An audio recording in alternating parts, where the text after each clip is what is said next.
Welcome to moistcritikal's compilation to fall asleep to relax. Time to let your brain clock out and your body settle in for serious snoozing. Grab your premium slumber gear and prepare for a lady tier drowsiness. If this helps you drift off to dreamland, drop a like, subscribe, and comment goodnight below. Sweet dreams, you beautiful sleepy souls. On YouTube, you can find all kinds of people doing the most dangerous shit imaginable. Slapping raw meat on their body and swimming in the ocean open waters, taking bug bites and stings from poisonous creatures just to feel the pain and rate it on a scale, jumping out of planes and waiting to parachute to the last possible second, giving a hot take about some type of drama going online. You can find people doing absolutely death-defying stunts and shit. But above all of this sits the most dangerous niche of content on the platform: backyard wrestling. There are so many channels that I've found that have like less than 100 subscribers that are doing these backyard wrestling events where they are just beating the shit out of each other for real. Now, of course, everyone knows that, WWE, AEW, it's sports entertainment. It is wrestling entertainment. The outcomes are predetermined, the moves are choreographed, but that doesn't discredit the athleticism required or how brutal the stunts are for the human body. So those are professional athletes doing it, and even they are breaking their necks, breaking bones, concussions frequently. So you take that kind of activity and bring it to people that can't even spell their own name, and you get a fucking disaster. For anyone that grew up in the 90s, you probably remember just how crazy backyard wrestling was. You had extreme backyard wrestling like the CZW, which I believe stood for Combat Zone Wrestling, where they were taking real barbed wire bats and just actually annihilating each other with them. I watched one where a guy took a weed whacker to someone's stomach and split his stomach open, breaking beer bottles on each other's heads. Backyard wrestling was about as wild and wacky as it could get. And while it's not as popular now as it was back then, it still is a pretty popular niche on YouTube in terms of how many backyard wrestling organizations there are. And I'm using the term organizations lightly because these aren't like official entities or anything like that. It's like three brothers and one of their friends who set up a kiddie pool in their backyard and start hitting each other with mailboxes and call it the fucking South Alabama Home for Badassery Wrestling Federation or something like that. But there's so many of them that do that, and they do it for real. They actually just start brutalizing each other. It goes insano style, and there's one channel in particular I want to talk about and show today. A channel where the wrestlers are, without exaggeration, risking their lives for YouTube views and wrestling fame. To die in the ring and be sent straight to the wrestling Valhalla. It's called POR Wrestling. Prophets of Regret, I believe is what it stands for. Maybe it stands for probably overdosed right now wrestling. Actually, if that was it, it would actually be porn. I didn't even plan that, but what a beautiful coincidence. But the thing is, these wrestlers are risking everything, all to an audience of 7,000 subscribers they've built up over the course of, I believe, 5 years. So they're getting roughly 1,000 subscribers and some change per year for this level of danger. It seems not worth it if you ask me, but they just fucking love it. It's an extreme sport, extreme entertainment sport activity. They call it POR stunts, and they got into wrestling. And I'd like to show you the clip that I found initially from them that blew me away and actually scared me. I still think about it from time to time. He just lit it on fire. Ladies and gentlemen, God, what is this? Holy crap, he just blasted Jamal wizard! with a flame. He just blasted the wizard! Oh my gosh, Jamal's out of it, ladies and gentlemen. Holy shit! Holy shit! Oh my god! Oh my god! Out of nowhere, a car just slammed into Jamal the Wizard. Holy crap, Jamal is... Yeah, this dude just gets absolutely blasted by a speeding vehicle going 20 plus miles per hour. And there's no smoke and mirrors here. The man just actually takes a full-blown hit from a vehicle. Now, of course, the guy in front, the one that hit him with the flaming bamboo stick, he wanted no part of it. So you can see him try and pretend like he got hit. So he jumps out of the way and flops on the floor like a fish. I think what was supposed to happen is they both get hit by the car. But at the last second, this guy's like, this dude just put a brick on the accelerator. I'm getting nowhere near it. So he gets out of the way and jumps. But the other guy commits to it. He's like, you know what? If I'm going out, I'm going out doing what I love. So he takes a full hit from a car. No safety equipment or anything. Now, of course, him getting hit with the flaming bamboo stick wasn't real. He didn't, like, fully hit him with it or anything like that. But all of the blood on his face is, because the match prior to this was using sharp objects and shit.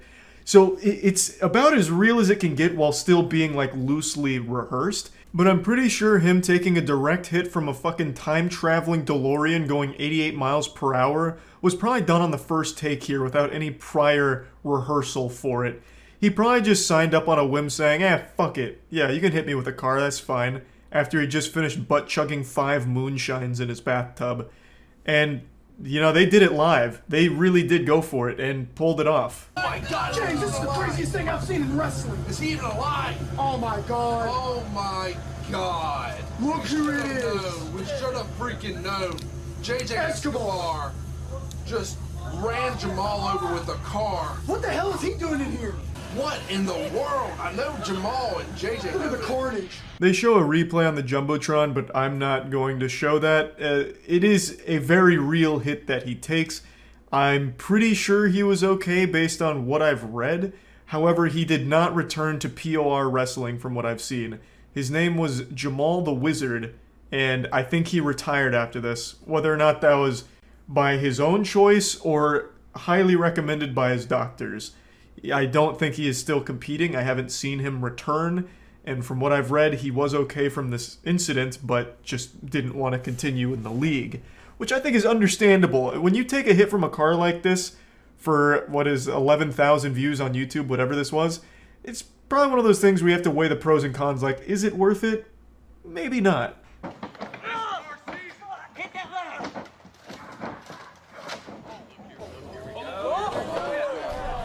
Let's go, Seisky. Let's fucking go, baby. Oh shit.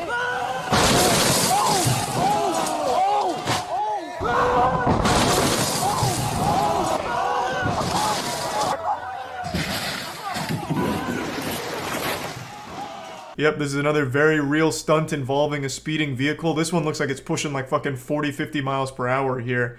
This bad boy was zooming, and it blasts through a camper and crashes into like a garage in the back or something. It looks like a scene out of the Dukes of Hazzard. The danger in this one was astronomical, not only for the wrestlers, but everyone even around the vicinity. All the spectators could have just died. Like, there were so many ways that people could have been hurt here. I don't even know where I'd start with naming them. It could have shot glass and debris at the crowd, which I'm sure it did, but they don't care. You know, they're probably so fucking drunk they didn't even feel it. You know, hey, Grandpappy, you got a piece of that window lodged in your oblique. You alright? He's like, yeah, I don't feel it. It's fine. Let's see what's happening over here with the wrestlers. He might get a 3 count on this pin. And speaking of the wrestlers, the dude hits him with like this crazy atomic power bomb through 2 tables and 12 light tubes. And I believe those are real light tubes. They're not using sugar glass or anything like that. As far as I know, they're using like actual light tube fluorescent lights. So the little glass there. And it knocks the guy out. He ends up unconscious and bleeding. And he does get the 3 count, not to spoil the ending. So the guy with the mask wins. But it feels like everywhere that guy goes, it's like the GTA 5 Chaos mod, where cars are just shooting all over the place. It's fucking crazy. Another extremely dangerous stunt for so little views on YouTube. It just really feels like it's not worth that risk. But even as of today, they are still going and the danger is still there. They posted 3 weeks ago as of the time of me making this video, and they are still just as fucking extreme as ever from what I've been able to tell. It's wild. They do not let up. They have a passion for danger, and my God, nothing's gonna stop them from it. I still can't even believe the level of stunts that they do here, because it's not just like a life or death situation for the people involved in the actual, extreme entertainment showcase. It's anyone around them. That car could have absolutely, while speeding at the camper, taken a bad swerve by hitting like a slick in the mud there, or hitting something and swerving into the crowd and just hitting them like bowling pins. There's just so much that could have went wrong there, and they just said, fuck it, let it ride anyway. But yeah, I just wanted to briefly talk about this because I started thinking about backyard wrestling again. Because, I mean, growing up, I used to be a fan of it. I used to watch a lot of it. I even had the old Xbox game, Backyard Wrestling. It was fun. And somehow it's still around and probably more extreme now than ever, maybe. I don't know. It's kind of a bold claim to make, but it is wild, and I just wanted to talk about it a little bit. That's about it. See ya. You gonna watch Sandman? Why do people keep bringing up Sandman? That trailer looked horrible. Did it come out or something? Jealous women. Jealous women, what's that? I have no idea. MG, men going their own way is what MG Tao stands for. MG Tao Guide to Retiring on 200K in Southeast Asia. Alright, this really piqued my interest. I found your thoughts on the struggle between alpha, beta, and sigma personalities very interesting. Whoa, what a start. Yeah, I don't know. This is interesting. That actually sounds like the Joker. And consistent with my experience. That aside, what are your thoughts on female jealousy towards men? This kind of content is poppin'. Like men motivational shit and like alpha, beta, sigma, the astrology for men stuff. Like this shit is blowing up. Yes, many women are jealous of the successful independent man. What makes him even more attractive to them in a sick and twisted way is that they're happy for him and jealous of him at the same time. Oh boy. They want to be with him, but they also want to destroy him simultaneously because they're jealous of him. Oh god, they're after us. If you're single, she will see your peace of mind and get jealous that your attention is being given to something other than a woman. Women are also the most logical and rational when they are with a man. You're a whole on your own, and she wants to make you unwhole, and in the process, she makes herself whole by getting you in her hole. Many women I've known have also seemingly taken great satisfaction. I would wager a guess the women he's known can be counted on one hand. Why is he talking like he's some kind of professor giving a lecture in front of a high school class? I think there's also another part of them that knows they'll never be able to do, experience, or even achieve as much as we do if we're single and not tied down to a woman. A woman could never achieve what I do, talking about women on YouTube, acting like I'm the authority and the expert. A woman couldn't do that. They don't have the brain capabilities that Sandman does. They're just not to his intellectual level.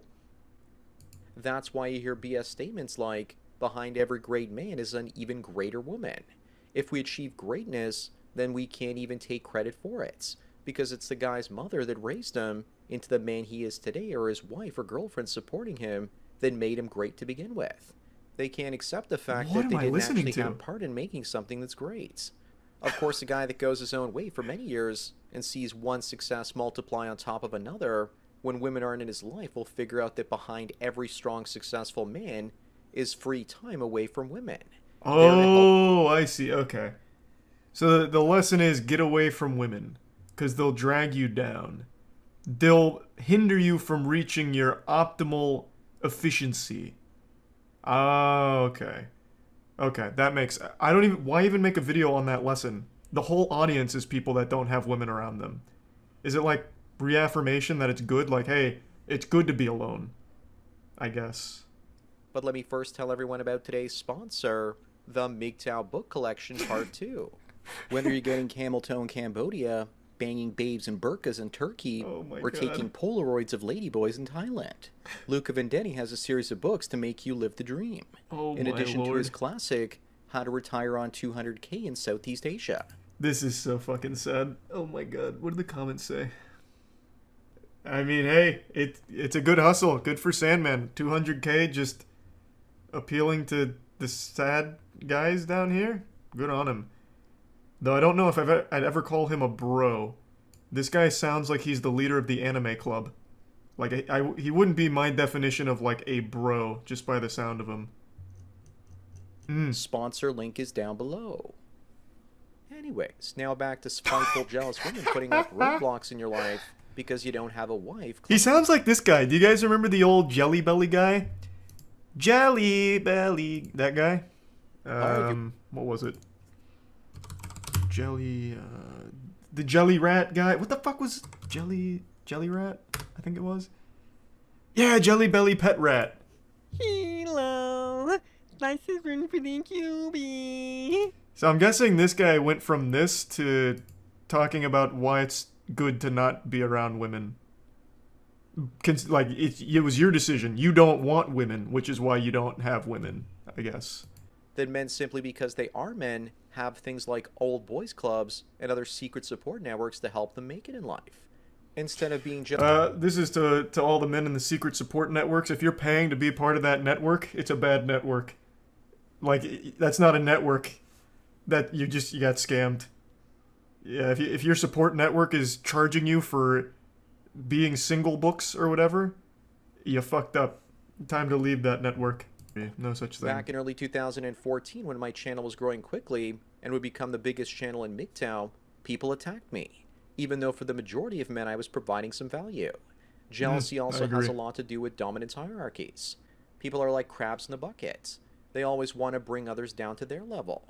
Why do you think that women are against every group of men in the manosphere seeking out freedom from women?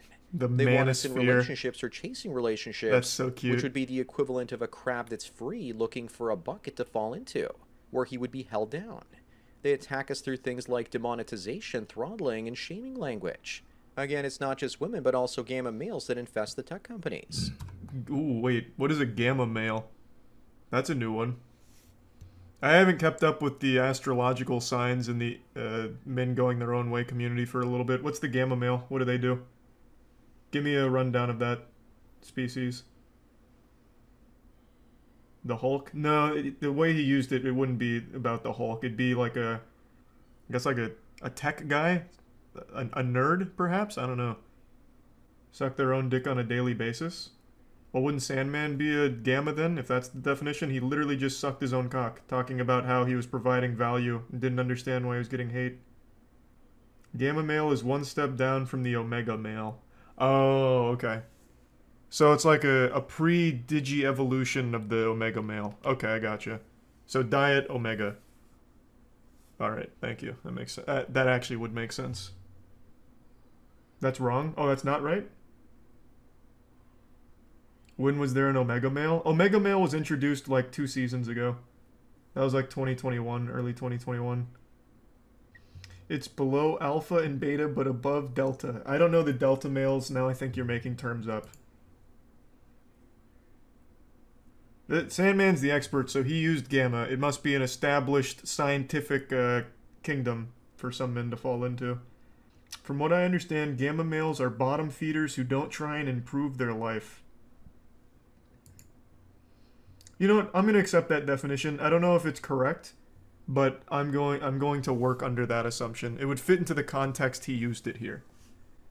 That look at men out there that are successful and more happy than they are, and they basically think they need to be humbled and beaten down in life, the way they have.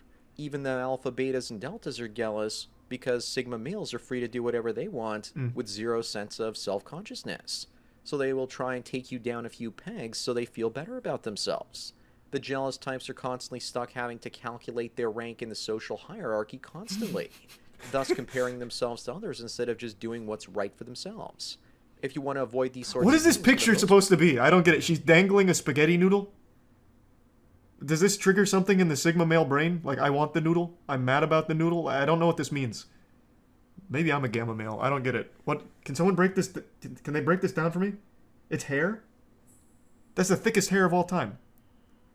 So is it another woman's hair and she's accusing him of cheating?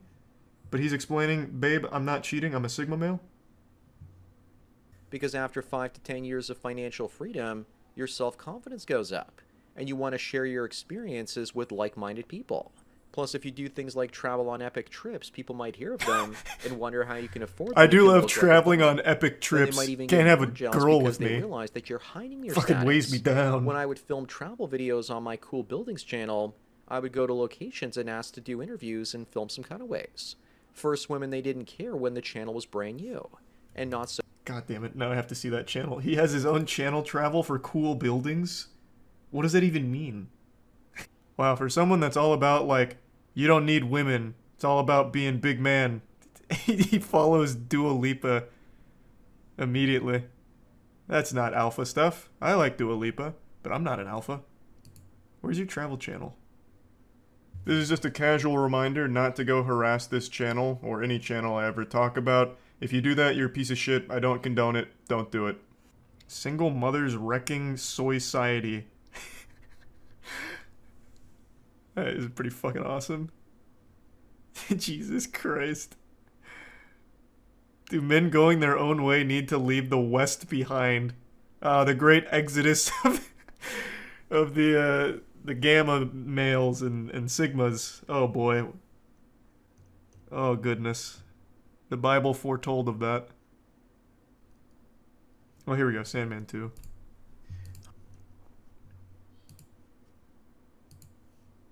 Well, that didn't work.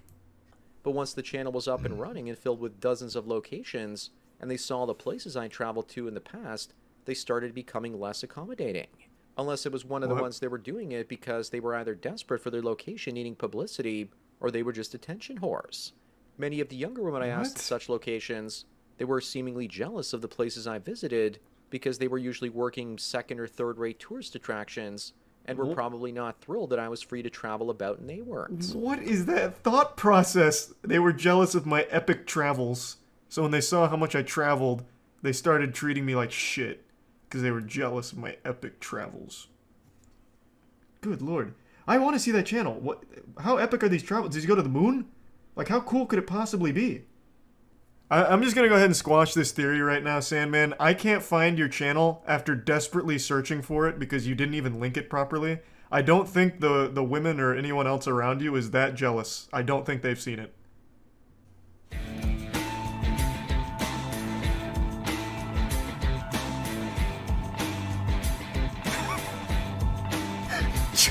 Traveling my own way. Hi everyone, Alone. Sandman here. The Welcome way to I my like Traveling it. My Own Way series, where I actually thought I'd be sharing with everyone my daily breakdown for my trip out west. This is the first part of 16 videos of my solo road trip from May the 3rd all the way to the 19th. What is it? Solo, I can't believe it. These videos are in addition to my daily dose of red pills, and I'm actually labeled them God. TMOW, Oh, or God. Traveling My Own Way, next to them on the channel. My If you daily don't like them, dose then you of don't have to red watch pills. them. Fuck I'm me. basically doing this as an experiment to see.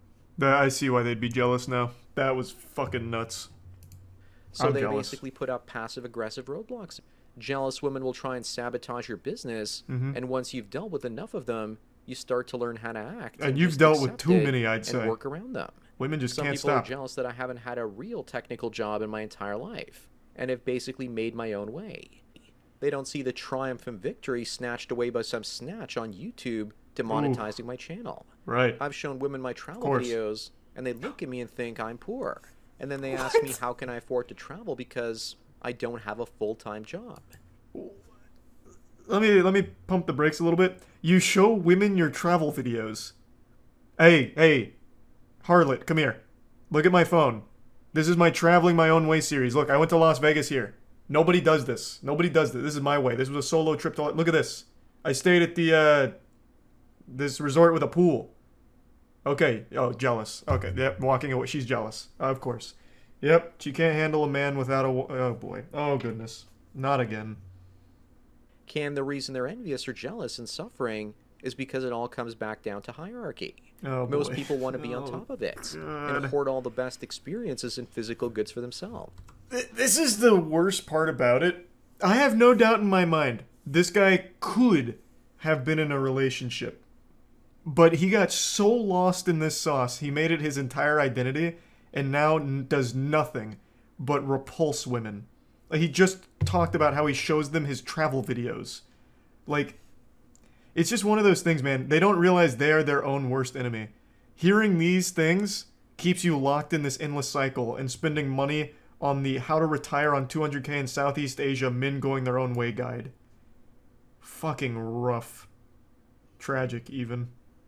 Look no further at women's jealousy of men than the makeup and clothing industries. Oh, In God. almost all species, the male is the more physically attractive half. Oh, no. But with humans, the women use whatever needs necessary to make themselves more visually appealing, because they're probably jealous of men's natural good looks, without makeup and bright-colored clothing.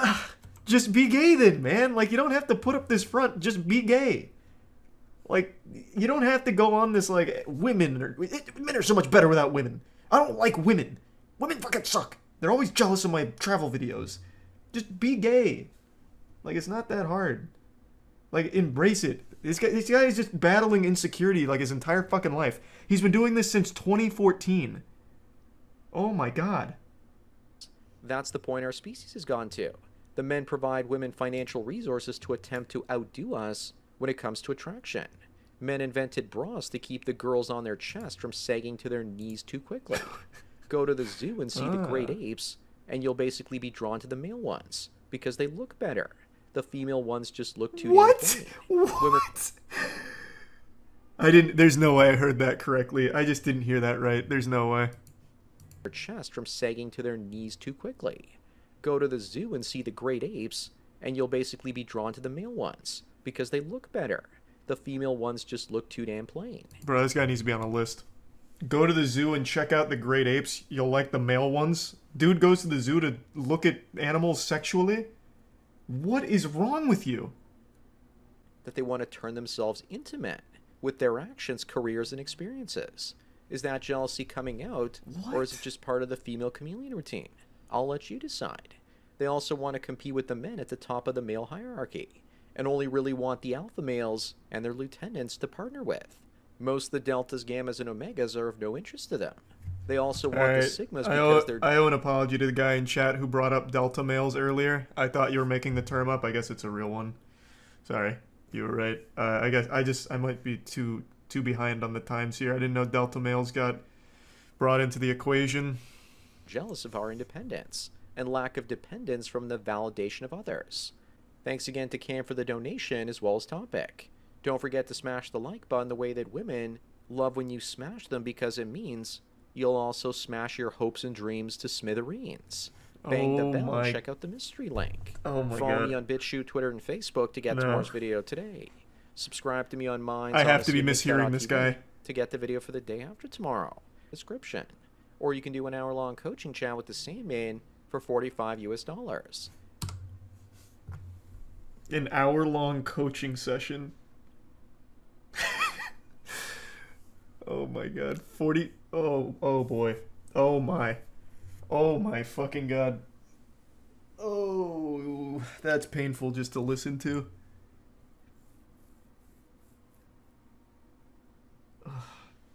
Don't forget to smash that like button, just like women like when you smash them, and also smash your hopes and dreams to smithereens. So that tells me a lot of things. He's never had sex, so he tries to shame anyone that has, trying to frame it as a terrible thing to have sex. And yet he's trying to be the Sigma male leader of the men going their own way movement. Like, this guy is nothing but, like, red flags. Wow. I am not booking a fucking coaching session with this guy. That'd be the worst $45 I ever spent in my life. It wouldn't even be entertaining. I'd just feel bad. I would legitimately feel bad. At the end of the day, it's not like I hate this guy. I don't. I feel fucking bad for him. My heart breaks for people like this. This is clearly a guy who was a young man back in 2013, 2014, and found this men going their own way movement, which was big back then in the R red pill section, and being lonely and desperate really bought into it and has paid hand over fist for the books and now just regurgitates everything that he thought was the truth. So he's caught in this endless loop of being a perpetually miserable, sad, lonely guy. Like, I just think it's fucking sad. This has been one of the most pathetic men going their own way lectures I've ever seen. I'll give him credit, though. He's using his actual voice as opposed to text-to-speech like all the other ones, so. Thanks for taking your daily dose of red pills, and remember, a red pill a day keeps the women that hate successful men so much that they want to take away that success by sleeping with them and having sex with them away. So enjoy the rest of your day. Oh my god. And cheers. Again, that tells me he's never had sex, so he continues to vilify it. Is he like a public virgin? Like, he publicly has mentioned being a virgin? I imagine he has. Like, there's no way he hasn't, right? Because it's pretty obvious. I'm not using it as an insult. Like, he is very obviously making it clear that he has not had sex So that is why he continues to shame those that have. Dear Sandman, this donation is a big thank you for your video called The Cock Carousel. Your video gave me an argument to throw in the faces of people. The thing is, almost no man cares about that. And why do females shame me all the time for not jumping around in the haystack? What's your thought about this? And that immediately tells me he wrote this. What lady is going to say, jumping around in the haystack? That's in men going their own way term. He absolutely wrote this himself. I don't have any children, but if I had a daughter, and it was you, Lady D, then this is what I would tell you. At this point in your life, you've been with maybe 1 or 2 men tops, and you still have the ability to bond with a man.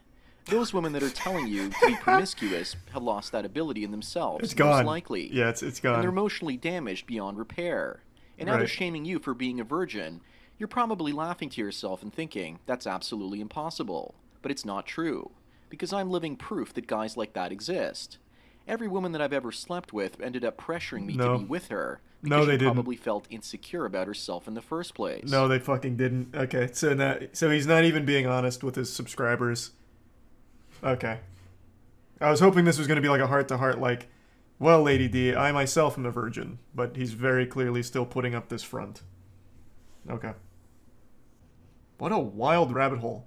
All from looking up a Netflix show that I'm pretty sure I'm not going to like in the first place. Yeah, I just watched the live-action Dragon Ball movie. Don't cry for me, I did it to myself. It really feels like this movie spits in your eyes when you watch it. I've never watched a movie and felt, like, genuinely offended until today. I almost made a goddamn twit-longer about this film. So I'm sure all of you know Dragon Ball Evolution is a 2009 live-action Dragon Ball movie, and it's abominable. And I'd never actually seen it, I'd always just heard how bad it was, and just assumed it couldn't be worse than the live-action Avatar: The Last Airbender movie. But after finishing it, I can absolutely confirm that it is worse. The first rule is, there are no rules.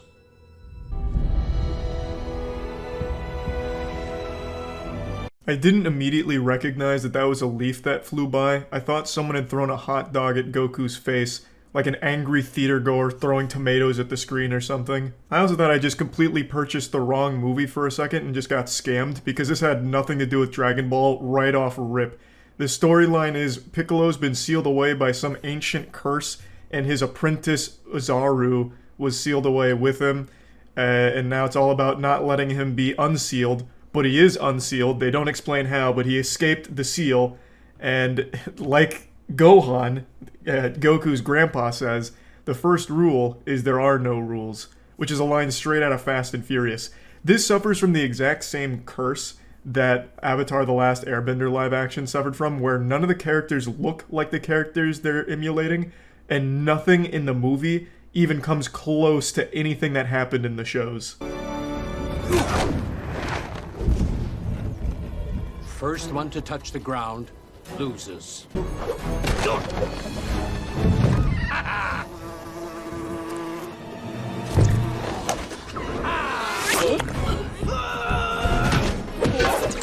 Yeah, that's a real scene in the movie. This isn't a fan edit. That's the level of visual effects that this movie comes to the table with. That little fly looks like an actual student's first attempt with Adobe After Effects after watching 2 YouTube tutorials on it. It is embarrassing how awful the visuals are here. Now, I will grant them that this movie had a $30 million budget, which by all measures for a theatrical release is pretty low, so they had to make do with what they had. So I'm guessing they just hired a team of high schoolers for CGI.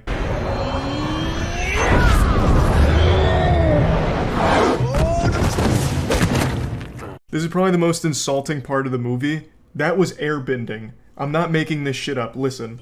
I will take you to a secret place where a chosen few were taught to master the energy of the 3 elements: air, fire, and water. Shadow Crane Strike is the most basic of all the air bending techniques.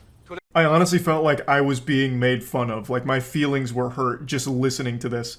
They tried to like hijack Avatar, which is poetic because this came out a year before the last Airbender shitstorm, so it's almost like a little foreshadowing for like the impending disaster that would be the last Airbender movie.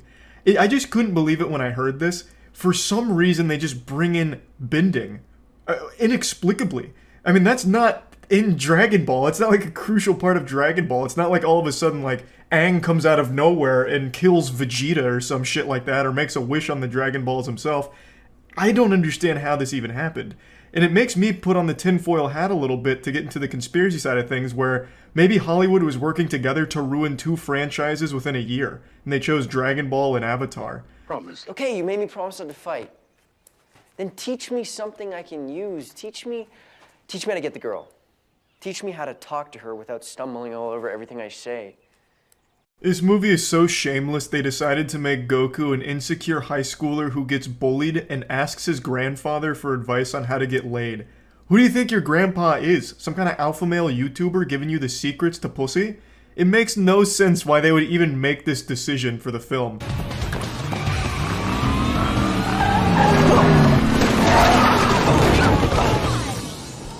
Hey, Fuller, you just wrecked my bike! Agundis, did you just fart, man? Because I could have swore I just heard something. Basically, they took Degrassi and slapped Dragon Ball names into it. They just gave us fucking Riverdale with a Dragon Ball skin. Kind of. And you thought the last Airbender movie was a fucking disgrace to the show it was based on. Don't worry, it won't be a fight. It'll be a massacre. He threw a plastic cup. Why did they make a glass breaking sound effect? Do you think we're all that dumb, huh? We've all seen that plastic cup because it's that same shit they sell in bulk at Target. We all have that cup.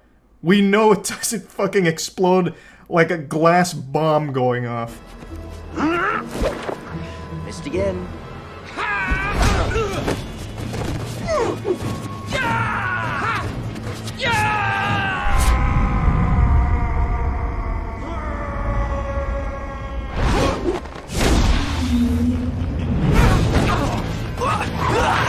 He gets invited to a party, his bullies are there and they want to beat his ass, but he made a promise not to fight them, but he didn't make a promise not to dodge them and make them fight each other. So he dodges all of their attacks and they end up beating each other's asses instead. And I have to wonder, what high schoolers fight like it's the goddamn Crouching Tiger, Hidden Dragon? One of them comes in with like a flying drop kick from across the fucking driveway for Goku to dodge. But anyway, he ends up dodging everything, they all hurt themselves, and Chi-Chi was watching and instantly falls in love with him. Doing good. Hey, Fuller! You got a couple of dings there you might want to try buffing out.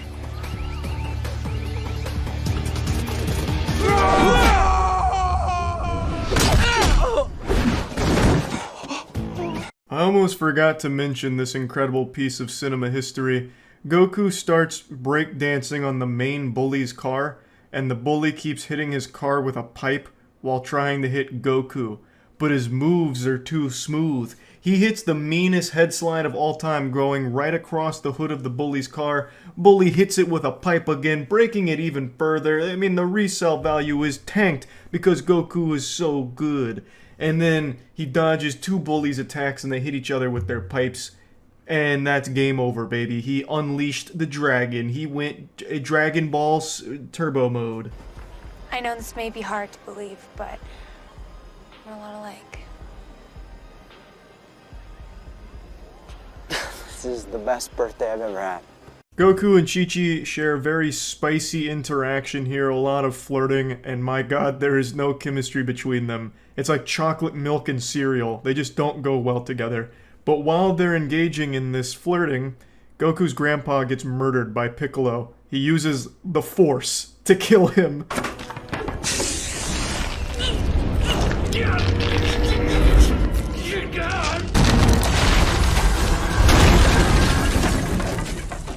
Before dying, though, Gohan tells Goku that he needs to find all 7 Dragon Balls and make a wish to banish Piccolo to the Shadow Realm in order to protect the Earth, and that he has to find Master Roshi in order to do it. But then he also meets Bulma. Who's the idiot? Look at it. Oh my god. Pretty fucking epic meeting, I will say. And then they manage to track Master Roshi down to a fucking, like, Dr. Seuss house in the middle of a lake outside of a city. But not really outside of a city, it's still like in the city in a retention pond, basically. Bulma! Bulma! Bulma, wait! Looks like I'm the idiot, so I thought that was water when I first watched it, but now that I'm editing it, I realize that it's actually floating above a bunch of shit, so I'm really confused on where this is and how this exists, even more so now. But yeah, I guess it's not water. I don't exactly know what the fuck this is, but this is where they find him. I am Lieutenant Roshi, the Invincible! My grandfather is dead. An inspired performance as Master Roshi here, honestly, 1-to-1 with the anime. And speaking of 1-to-1, let's take a good look at Piccolo.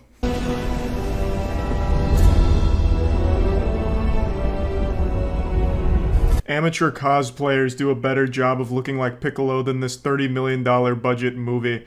He looks less like Piccolo and more like the Martian Manhunter going through a phase.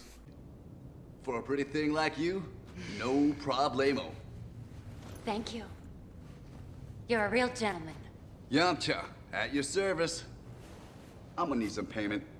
They fall into a hole and meet Yamcha. That's it. Also, the actor here is really going hard as Yamcha. It's like going so campy that it becomes like almost self-aware. As if this actor knew the script was so fucking trash that he just wanted to poke fun at it in his own performance. Every single line he delivers is the most outrageously over-the-top and dumb thing I've ever heard from a single character. And I have to feel, I really believe that it's on purpose from the actor here. Wait a minute, is that a Capsule RX 550 Roadster I see down there? Yo, I'll take that! You're nothing but a low-life bandit. Yeah, but one with a ladder. Just think it over, cause after the sun comes out, it's gonna be hot, hot, hot. Hot. You see what I mean? It's not even acting. It's like anti-acting. It's wild.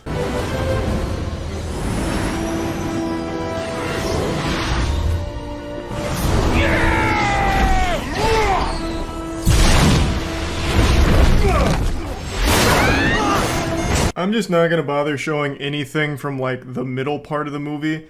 Eventually Piccolo gets all the Dragon Balls through the most underwhelming and unentertaining means imaginable ever. So I'm doing you a favor, but this is when he's about to summon the dragon, so he gets into like a Ginyu Force pose. Like he fucking T-poses and says, you know, like a prayer or something that Master Roshi interrupts.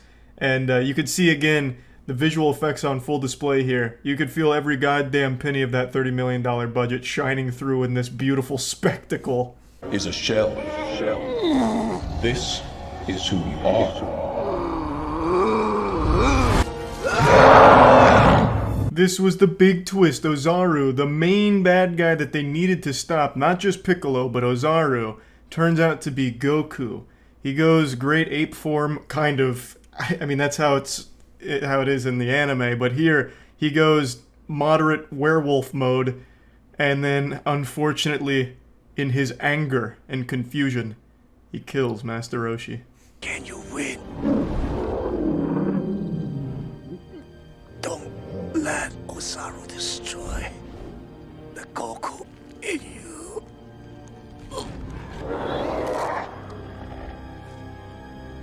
One of the saddest deaths in cinema history, I would argue, but luckily it was just enough to help snap Goku back into himself and out of Ozaru. The Dragon Ball is mine.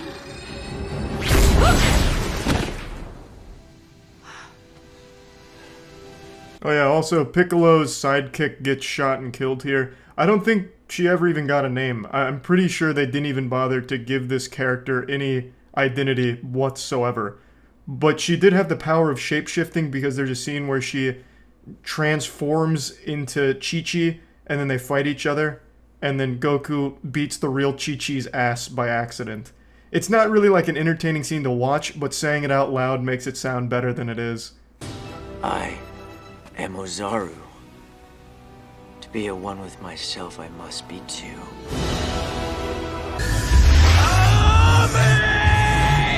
Again!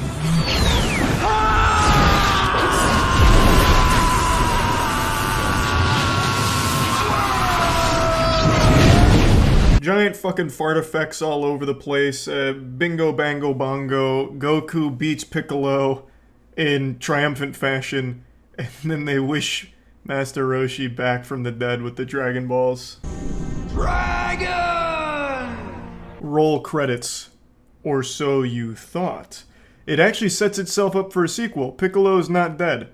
In fact, he's alive. And sleeping. Soundly. Until he wakes up after having an interesting dream, I guess. So maybe we'll still see a Dragon Ball Evolution 2, if we're lucky. This was perhaps one of the worst adaptations of anything of all time.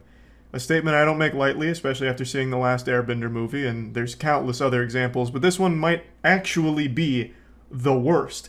Even with all of the problems, the endless amount of problems with the last Airbender movie, it at the very least hit some of the story notes that were present in the show. Like some of the locations, some of it. At the very least. But this hits none. It's entirely different and worse in every possible aspect. The Avatar movie had like $100 million budget. It was a huge budget production. This one was $30 million and the visuals really suffer. Like everything is wrong with this movie. Every single component imaginable. It's actually a masterpiece in how awful it is.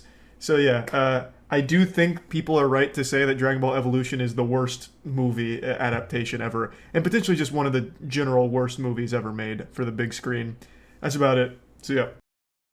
So many people said it couldn't be done. They said it was impossible. They called me an unhinged lunatic. There were petitions to lock me up in Arkham Asylum for the criminally insane, saying that I went too far this time, I pushed the envelope way over the edge. But just like Vincent van Gogh, the misunderstood genius, I too was just misunderstood. On June 24th, I publicly announced a $20,000 gaming challenge, a challenge that no one has ever completed, not a single soul, in 18 years. So I wanted to be a footnote in history here. I wanted to see it done. Just like an anime villain whose main goal is to force humanity to evolve, I pushed gamers to infinity and beyond to break their limiter in order to chase and complete this challenge and be the first living, breathing mortal to pull off the hardest feat in gaming.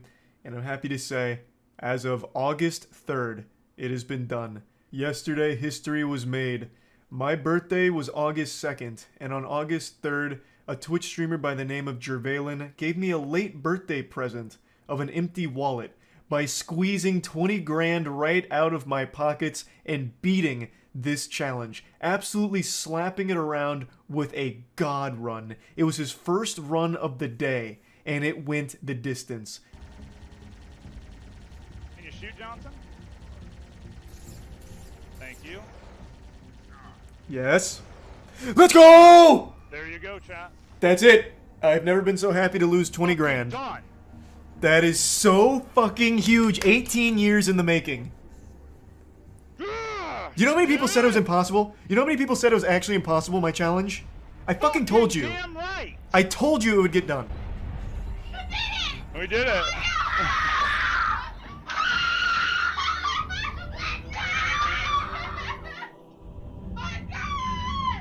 So there you go. Oh my god, you did it! I turned it off because my stream was blowing up, so I turned it off. Oh my god! You couldn't script a more wholesome finale here. This is the perfect conclusion. His family comes in, gives him a hug, going crazy, getting fucking hype and wild. They'd been so supportive of him during this entire time of him running this challenge. It was just so great to see them get that excited for him. Now, just in case this is the first time you're hearing about it and don't know what the challenge was, I'll bring you up to speed. The challenge was completing Halo 2 on Legendary difficulty, solo, without dying, and with every single skull turned on except for Envy.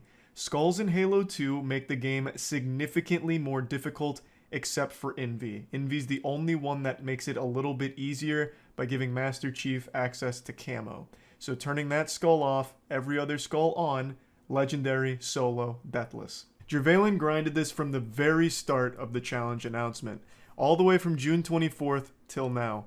It took 40 days, exactly 40 days. Like something straight out of the Bible where it rains for 40 days, 40 nights, and then it's like rainbows and everything's beautiful. That's exactly what happened here. Jervalen grinded 40 days and 40 nights, putting in blood, ball sweat, tears, broken controllers, popped blood vessels, all for this moment. This huge, beautiful pot of gold at the end of the rainbow. A pot of $20,000 worth of gold.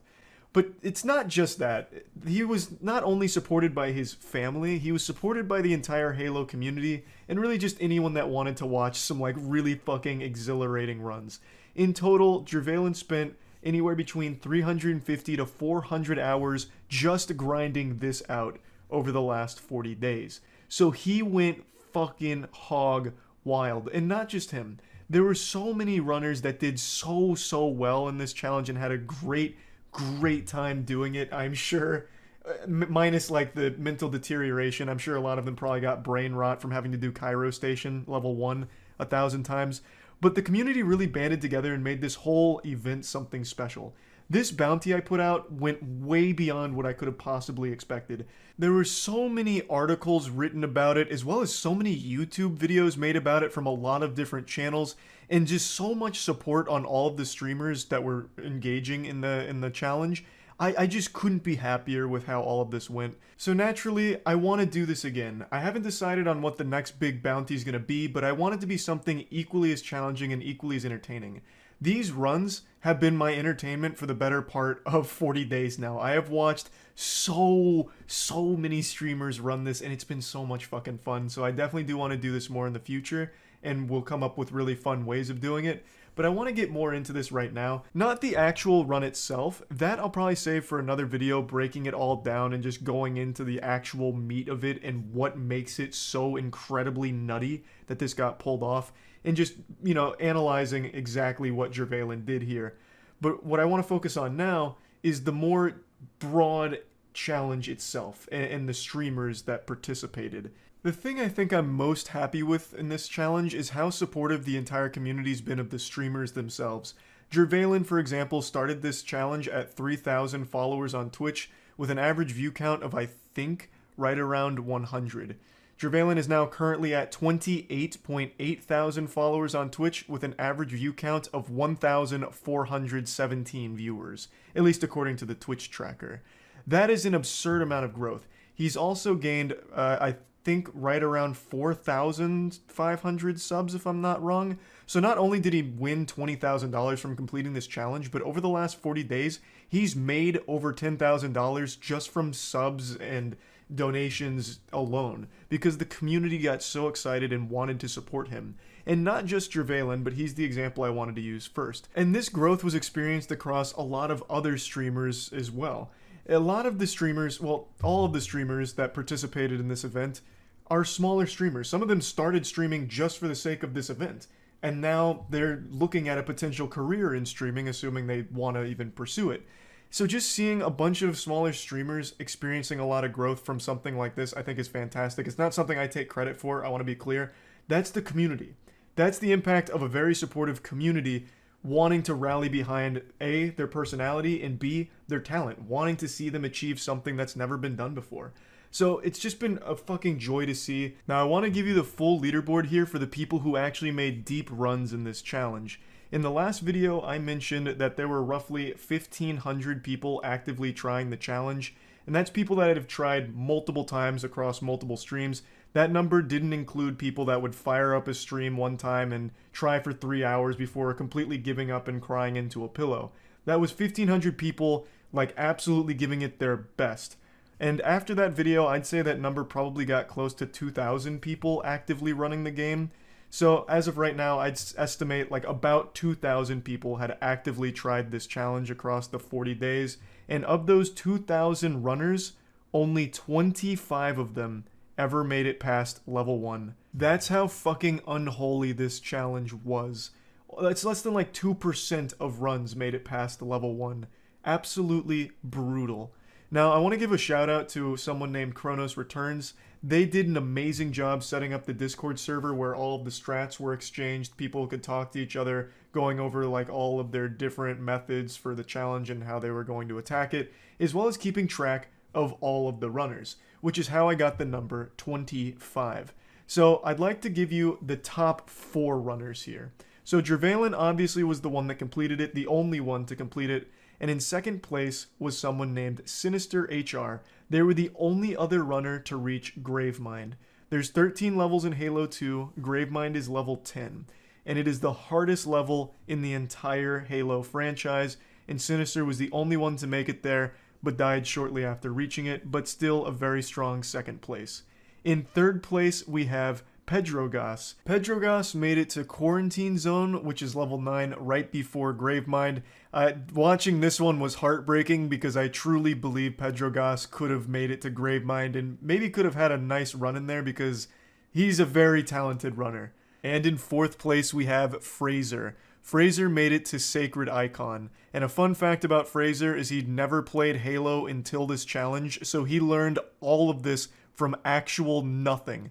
In 40 days, he went from complete novice to a top 4 runner in the world here. And he's still grinding this out right now to the tune of 2,000 viewers. He wants to be the first one to complete this challenge in the Master Chief Collection Halo 2 Anniversary Edition.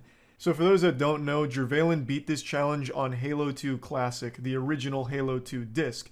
There is, however, Halo 2 Anniversary, which is part of the Master Chief Collection, and it plays very differently from Classic. It's a different tick rate, and certain glitches don't work on there, so it's a different route and different strats in a lot of different areas. So Fraser could still be the first person to complete this challenge on the Anniversary Edition, because that hasn't been done since Jervalen did it on Classic. And I also think it's important to bring one other person in here while talking about Fraser, and that's another runner named Somewhat Cuddly Hammer. Somewhat Cuddly Hammer hasn't quite made it as far as Fraser yet, but he and Fraser teamed up and found the most important glitch in Halo 2 history, I'd say. I don't think that'd be an exaggeration to say that because it helped secure $20,000 for Jervalen, so it's the most expensive glitch ever found. They found a way to consistently skip Prison on Gravemind. Prison is the hardest part of Gravemind, which is the hardest level. It's the spot where Jervalen died the most. Jervalen reached Gravemind 13 times and most of his deaths came to Prison because it's just absolutely brutal. They found a way to consistently skip it. A prison skip had always been known, had been known for a long time, but the setup for it was deemed unreliable and pretty much not worth even trying in this challenge because of the skulls. But Somewhat Cuddly Hammer and Fraser found a consistent setup that allowed Jervalen to actually use it during his run. So he was able to skip Prison during his run using their glitch. So I think that is extremely important to make note of. Even though Somewhat Cuddly Hammer didn't make it into the top 5, I wanted to shout him out here specifically for helping find that. And now I'd like to show you all of the other runners that made it past level 1. A lot of these streamers have been grinding constantly in this challenge, and it's been a lot of fun to pop into all of their streams, learn a little about them, get a taste of their personality, watch them have a good time, goof around with chat, get angry if they get bullshitted in Halo 2. It's just been an extremely memorable experience. So a big thank you to everyone that ran this, and a huge thank you to the community that really made this something way beyond what we could have possibly expected. I had a great time with this entire bounty challenge thing. It was so fucking fun. And happy for Jervalen and his family. Naturally, a lot of people have been asking Jervalen what he plans to do next, and this isn't like a I'm going to Disney World situation. He has a real answer. He's done with this challenge. He's not going to revisit it to try and get a faster time completion on it or anything. He's going right into another equally nutty challenge run, something he calls Goliath. And that's Halo 2 Legendary Solo, all skulls on, including Envy, completing it deathless without shooting a single bullet. Melee only. So he's going from one absolutely brutal challenge into another one right after it. An absolute glutton for punishment, it seems. This is something he's been working on for around 6 months, he said. So that'll be pretty hyped to start watching those runs. I'm excited to see who the first person to complete this on Halo 2 Anniversary will be. That doesn't have a bounty. Let me go ahead and put that to bed right now. I'm not issuing a separate bounty for Halo 2 Anniversary. It has been claimed by Jervalen officially, but I know Fraser said he's going to continue to grind it, and I hope some of the other runners will too. They put a ton of time into it. I'd like to see them complete it. I'm going to keep watching, and we'll keep thinking of another great bounty to do like this and just have more fun doing shit like this. That's about it. See ya. I just watched the new Netflix Resident Evil show. Don't cry for me. I did this to myself. I knew what I was getting into. I made the decision to watch this show even knowing it would probably suck shit. And suck shit it did. After the embarrassing and insulting tragedy that was the live-action Netflix Cowboy Bebop show, I didn't think it would be possible for them to make the same mistake. But they did, again, with Resident Evil. It's wild to me how little they learned from Cowboy Bebop. It's like the whole company is run by people without a brain. It's just an algorithm that's malfunctioning right now. So they're just taking random properties and adapting them into bad shows. Why do they keep doing this? Isn't the world full of enough pain already? Why add more to it with these miserable video game adaptations? First the Halo show, now Resident Evil. Is nothing sacred anymore? What's next? Are they going to target Doom? They're going to release a new Doom Netflix show that's all about a high school quarterback who's a little arrogant and then gets his comeuppance when a gamer nerd steals his girlfriend. Like, I don't understand. Why adapt a video game if it's not going to have anything in common with it? Of course, the obvious, most commonly accepted answer is marketing, because these properties come with a built-in audience. But that's completely useless when that built-in audience drops the show after a single episode when it's become clear that there is nothing in common with that show and the franchise that they like. I'm not a big conspiracy theorist, but I'm starting to believe that there's something nefarious afoot here. Some kind of puppet master pulling the strings, and he is addicted to eating glue, snorting auto paint, and huffing air dusters, because they have it in their head that it's a good idea to take beloved properties and adapt them into generic schlock that is unrecognizable from the property they're supposed to be adapting. It is a formula that has proven nothing but failure so far, and yet for some reason they still seem keen on doing it.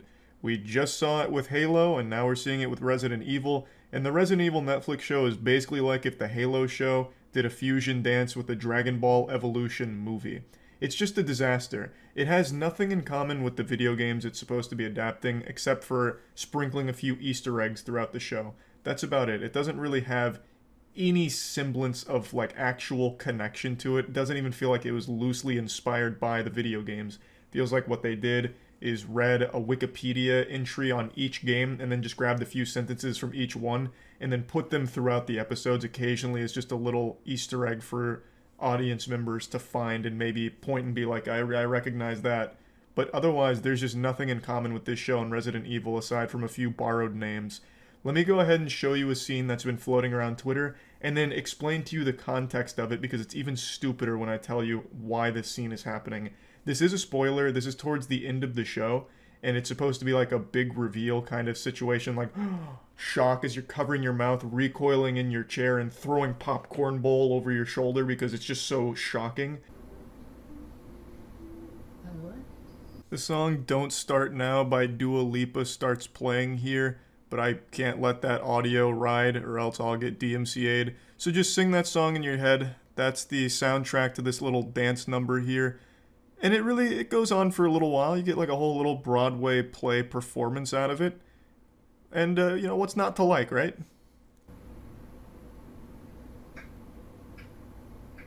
Now this scene's obviously pretty silly. And the video games are no stranger to campiness and some fun, wacky moments. But this show doesn't really have that vibe. They play it pretty serious for the majority of it, aside from like some rogue jokes that don't really work. Which if you've been on Twitter for the last day or so, I'm sure you've seen the clips floating around because people are just slamming and jamming on it. One of the jokes is about Zootopia porn, and then another one is about torrenting anime. The jokes don't really land, but I'm not here to nitpick the comedic moments. What I'm saying is the comedic moments aren't like a focal point of the show. It doesn't really try and capture the campiness. So when it comes out of nowhere with this really goofy dance scene, it's just kind of jarring. Now let me explain why this scene is happening, because maybe the context makes this taste better. Well, you see, Evelyn is being controlled by an iPad. Well, not like a sentient iPad or anything like that. It's not some rogue AI that came to life Skynet style and took over. It is a person who is using an iPad to control Evelyn, which is why she's doing this dance recital thing. Though to be honest, with how shitty the writing was, I wouldn't put it past them for season 2 to just make some kind of unhinged sci-fi plot line about AI taking over to annihilate humans. The humans are the real virus, or something like that. But yeah, Evelyn's not a robot or anything, it's just they were able to inject her with enough drugs and control her brain through the iPad. Pretty cool, I guess. I want to make it clear, I actually don't think the Resident Evil show is like the worst show ever made or anything. It's just a very generic show that borrows from a great franchise. It's pretty shameless. They should have just slapped any other name on this and it would have been received much better. They should have just called it like Zombies, Playtime is Over, or Apocalypse, Lunch Break. Just anything that isn't Resident Evil adjacent, because this really has nothing to do with the Resident Evil franchise, aside from borrowing a couple character names and references. Netflix stock is down 70% this year, and I think if they announce season 2 of Resident Evil, it'll drop another 30%, baby. They can do it. I think it's just right around the corner. They're just one more bad video game adaptation away from just a complete and utter collapse, it feels. Of course, I'm exaggerating, but it's just so insulting that this continues to happen. There is no reason to take a video game, make a show out of it, without having anything in common with the video game. What is the fucking point?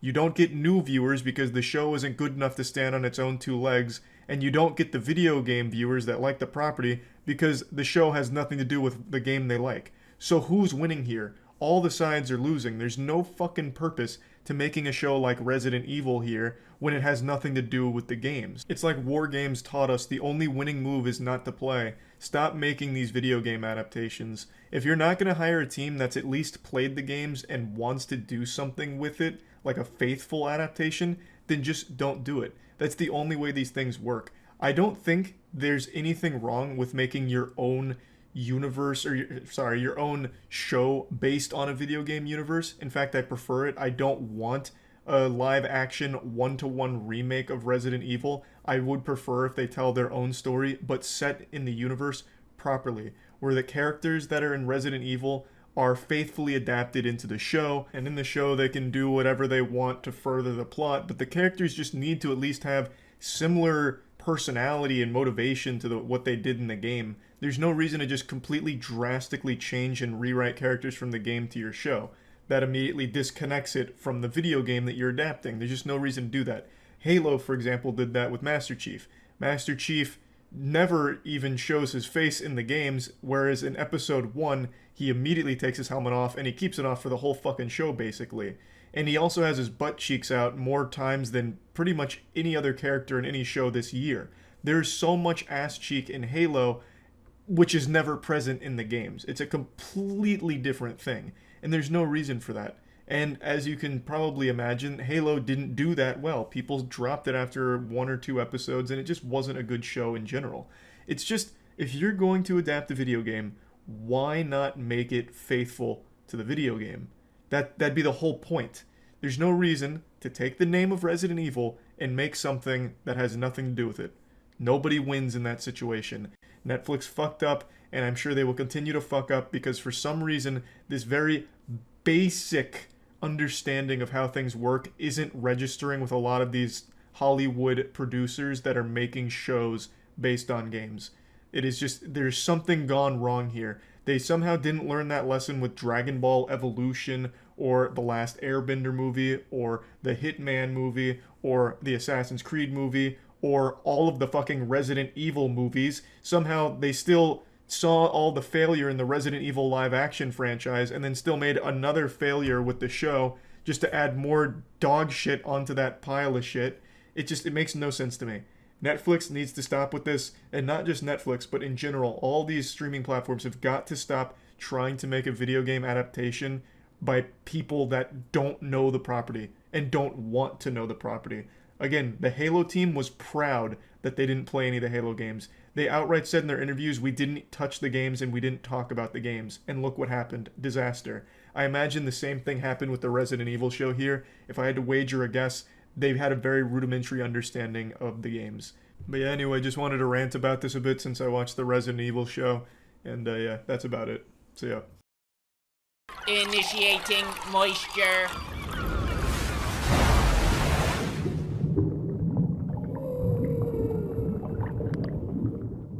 Welcome to the Moist Meter. Today we're taking a look at the new Thor movie, Love and Thunder. This is again directed by Taika Waititi, who directed the previous Thor movie, Ragnarok, which I absolutely loved. I had a lot of fun watching that movie.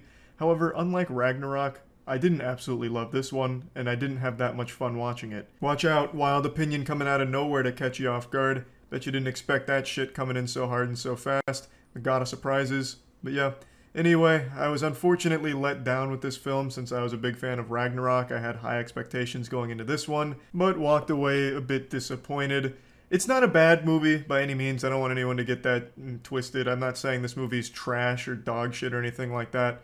But it just felt like it was trying so hard to be like Ragnarok, where it leans really heavy on comedy, that it almost became like a bootleg or like a parody of itself. You know, none of the jokes were really landing. In Ragnarok, I had a lot of giggles and genuine belly laughs throughout the film. In this movie, I didn't laugh once. The jokes just weren't landing. I felt like Ebenezer Scrooge just sitting there fucking stone-faced. Now, I know it sounds a little weird focusing so heavy on criticizing the comedy of this film, but that's really what this whole movie is. It's fundamentally a Marvel Universe rom-com, and they would not stop making jokes. This was a movie that didn't take its own plot seriously. Ragnarok had a problem where even like the most serious moments were undercut with jokes here and there. This whole movie, everything is undercut with jokes top to bottom. It doesn't fucking stop.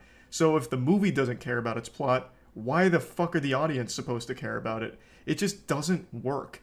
The big standout for this film was Gore. Christian Bale as Gore the God Butcher was fantastic. Actually a really cool villain. All the scenes he was in, all like 4 of them, he was barely in the movie, but every time he was on screen, he was good. Like, he was the best part of this movie by far. Everything else just kind of falls flat because at every step of the way, they're just joking the whole time. There are a few serious moments, but they only last like a split second before Korg will come in and make a quip or something like that. It just doesn't stop. It is basically just a comedy movie with some action in there. The action is good, especially a fight between the main cast and Gore on like a small little planet. It has like this black and white filter to it almost, and it's really cool. It's really well done.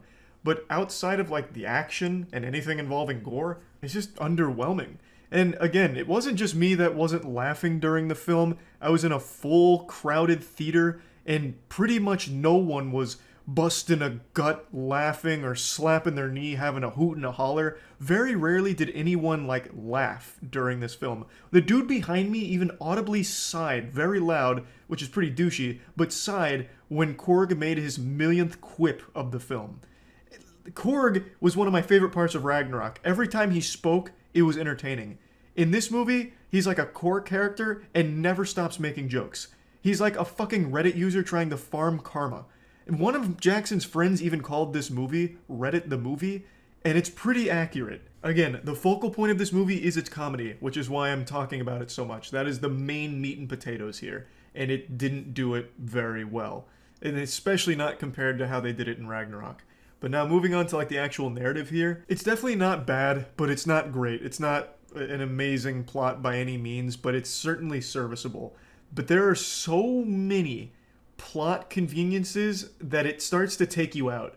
I'm not going to get into spoilers, but so many things happen in this movie where it's like, wow, what a coincidence. That's super lucky. Oh, wow, that timing couldn't have been better. Oh, the meeting of the gods is today? Oh, wow, okay, good. I guess that's just when we needed it. Like, there's just certain moments that feel like it's almost a Saturday morning cartoon level of, oh, that's convenient. Like, it doesn't feel earned half the time. Like, it's hard to talk about without spoilers, but one thing they can do in this film is they can be pretty much anywhere in the universe whenever they want to be, thanks to, of course, like the Bifrost. But even when they're not using the Bifrost, and there's some time where they don't have the Bifrost, when they don't have the Bifrost, they can still be anywhere in the universe exactly when they want to be. They can just instantly be there, even without the Bifrost for some reason, somehow. So there's never any, like, stakes when it comes to tracking down Gore once they know where he is. It's never like a tough journey to get there because they can just instantly appear there somehow, even when the Bifrost wasn't available. It's just, I don't know, there's a lot of moments here that just don't really work super well from a narrative perspective, but I like the overall plot. You know, I actually like the relationship between Thor and Jane. I think they did a decent enough job of making us care about the two of them. You know, Jane is now a Thor. She's been chosen by Thor's ex-Hammer, and they haven't seen each other in a long time, so it's all about like rekindling that relationship, and I think they actually handle it pretty well. And Jane's pretty good as Thor. I think she does a great job. She's fun to watch in the action scenes, and it's just pretty badass, anything that involves action. The visuals were really good. I mean, as you would expect, it's Marvel, but I actually really liked it because it was such a heavy emphasis on like space shit, which I'm always a sucker for. So they even have like a fucking boat that's shooting out like a rainbow road with the Bifrost that's being pulled by some goats, and it's cool. It's cool to look at. There's a lot of cool moments, but just know those cool moments are going to be soon behind you when they're interrupted with yet another joke that falls flat for the millionth fucking time in the film. I'd like to stress again, this isn't a shitty movie. This isn't some dumpster fire of a film, but it is absolutely carried by its visuals, its action, and its villain. But the action, visuals, and villain are pretty goddamn good. And like I said, I do like the relationship between Thor and Jane. I actually thought they did a great job with that, especially since most of the heavy lifting with that relationship had to be done in this movie. Because prior to Love and Thunder, the two of them didn't really have a whole lot going on together. I never really thought that they had a great, like, well-built relationship, so this movie had to do a lot to make you actually give a fuck about that, and I think it did a decent enough job at that. Plugging Thor Love and Thunder into the moist meter, I'm giving it a 65%. I don't think it's a bad movie or anything like that. I think there's some good moments, but overall, it's just almost like a rom-com Marvel movie where a lot of it just takes the wind out of its own sails by just making unstoppable, unrelenting amounts of jokes, most of which don't really land. So yeah, that's really about it. So yeah. Ezra Miller got charged with robbery in Vermont. Burglary, you swine. But yes, Ezra Miller did get charged with burglary in Vermont. How? I don't remember it. I forgot. They broke into a house for beer or something. It was something so useless. I don't recall. We looked it up. I mean, I guess I can look it up again, but it was something so unbelievably dumb. Out of all the fucked up shit Ezra Miller has done, what they're finally getting them on is burglary for a beer or something. Yep, missing bottle of alcohol. God damn. Oh, I also forgot about this part. That mom that's been living with them, surrounded by guns, is also an unlicensed cannabis farm, which is kind of wild. I didn't know that. Ezra Miller must be the version of the Flash that's just the shitty person. You're talking about Reverse Flash. Reverse Flash is a real character. It is just some dude who hates the Flash. So he just does everything to make the Flash's life worse. But sometimes it's really petty. No way. Yeah, it's real. You've probably seen him in that viral clip where it's the, "It's me, Barry. You remember when you prematurely ejaculated in front of whatever her name is?" I'll just pull up the clip. Remember when you were making out with your first girlfriend, and you came right as she touched your leg? It was me, Barry. I jerked you off at super speed so it'd seem like you nutted at just a woman's touch. Like, that's the one that floats around all the time. It's a real character, though. Granted, I don't think DC's brave enough to have a supersonic meat jerker in official lore, but he does just do everything to make the Flash's life a little worse. In the CW show, he fakes being in a wheelchair to fuck with Barry. How does that even fuck with Barry? So every time Barry sees him, he's just in a wheelchair? How does that make Barry's life worse? Yeah, I guess unless Barry just really hates people confined to wheelchairs, I suppose. So just, like, roll in front of him and maniacally laugh knowing that Barry's uncomfortable. He pretends to be a caring mentor. See, like, that's super lame. In fact, I don't care, Barry, and I'm not teaching you good things. Haha. He's such a goofy character. Why does Reverse Flash... So why does Reverse Flash hate the Flash? The top 10 worst things Reverse Flash has done. I have to know. Learning that you're intended to become your idol's greatest rival and a psychotic mass killer isn't really the best day in the office. However, it happened to Eobard Thawne, aka the Reverse Flash. I know he actually does resulted kill a in lot of plenty people. Chaos. But what are some of the So this might be a worst things serious that top Eobard Thawne 10. has ever done over his various and seemingly infinite incarnations? After his research on the Speed Force while at residency in the Flash Museum had gained some traction, Eobard fell in love with a reporter named Rose who had been hired by Central City Science Today to interview him. However, God, he learned looks that like such she a was dweeb. engaged. So his future self interfered with the timeline, killing Rose's fiance in an attempt to get her to love him, but it didn't work. So he proceeded to What? kill every man she had started seeing after her fiance, and eventually every man who she had ever dated at all. So How does that help him, though? instead, This they guy's just a became fucking idiot. platonic friends. However, she continued to just brush off Thawne's romantic advances, eventually retaliating physically when he attempted to kiss her. In anger, his future self traumatized the reporter as a child, rendering her mute and causing her to be institutionalized for the rest of her life. Although, if she was still friends with Eobard, well, knowing full well that Who writes this? This actually feels like something I would have read as a child on DeviantArt. So his crush never loved him. So his future self killed her boyfriend. She still didn't love him. So he killed every man on Earth until it was just the two of them. And she still didn't love him. So then his future self traumatized her as a child, rendering her mute and institutionalized. And now they're married. This is incredible. What great lore. I'm causing a few of you to rethink your relationships, huh? In at 9. I mean, if that's what a healthy relationship this sounds doesn't like. sound like a lot, but trust me. During the events of the Flashpoint comic arc, Barry brought back to Batman a letter from his father, who is alive in the Flashpoint timeline as Batman. It's the only contact that Batman has had with his parents ever since they died. Oh, So no. it would be a shame if something were to happen to it. Oh wait, that's right. Thawne decides to rip it to shreds so that it couldn't even be reassembled. It also didn't help that. I mean, he only wrote 2 sentences. Like, at that point, just knowing that his dad wrote him something is probably good enough. I don't think this one's too bad. A message sent across time, a letter to your dead son. I'm not the hero of this story. Was it consoling Thomas? Oh, was it consoling Thomas, knowing he would have it? That though he lost you, he could always see you loved him. Did that make you feel better, Thomas? As you burned. I mean, okay. Either there was an original timeline where Barry's mother didn't die, but he still So he became killed the Flash, Barry's mom. or Joe did a whole other thing. After being stranded in our present after killing Barry's mother due to a lack of speed, Thawne decides that the only way to get back. Pardon?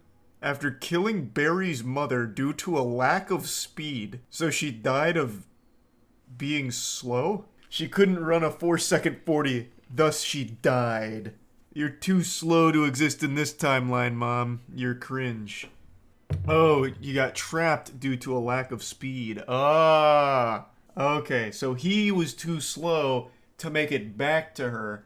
So she died because her son isn't fast enough. Gotcha. Alright, I thought it was the mom who wasn't, like, up to snuff with the track team. Similar to what Nora does when she helps Barry destroy the Thinker satellite in the season 4 finale, advancing time by 5 years. This time, Thawne advanced it by 6 years. Using the face of another man to train Barry, gain his Oh, trust, this was the then fake ultimately mentor use thing him you to get mentioned. back to his own time. These soldiers are accompanied by evil versions of Green Arrow and Supergirl. The evil version of Flash.